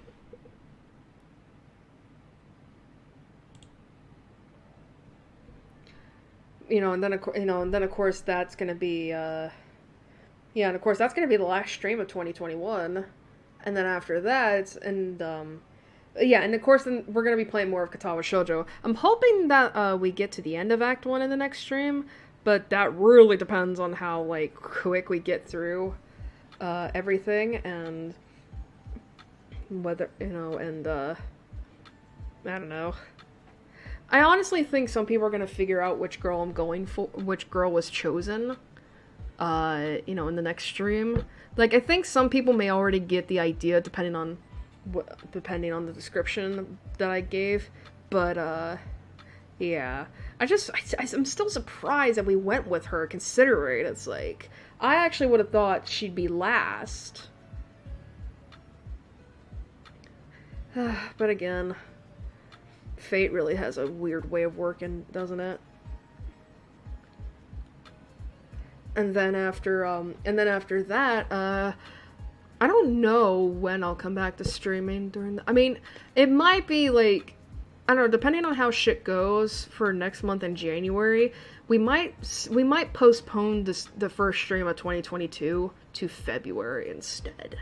Just to, like, I don't know, just to kind of, like, just to give ourselves a little bit of a break and all that, especially since, like, this year really was the year of the Airi streams. But hey, I mean, first off, I figured out how OBS works in a way this year, and of course, I rebranded, I guess. I mean, with this fucking background, I guess.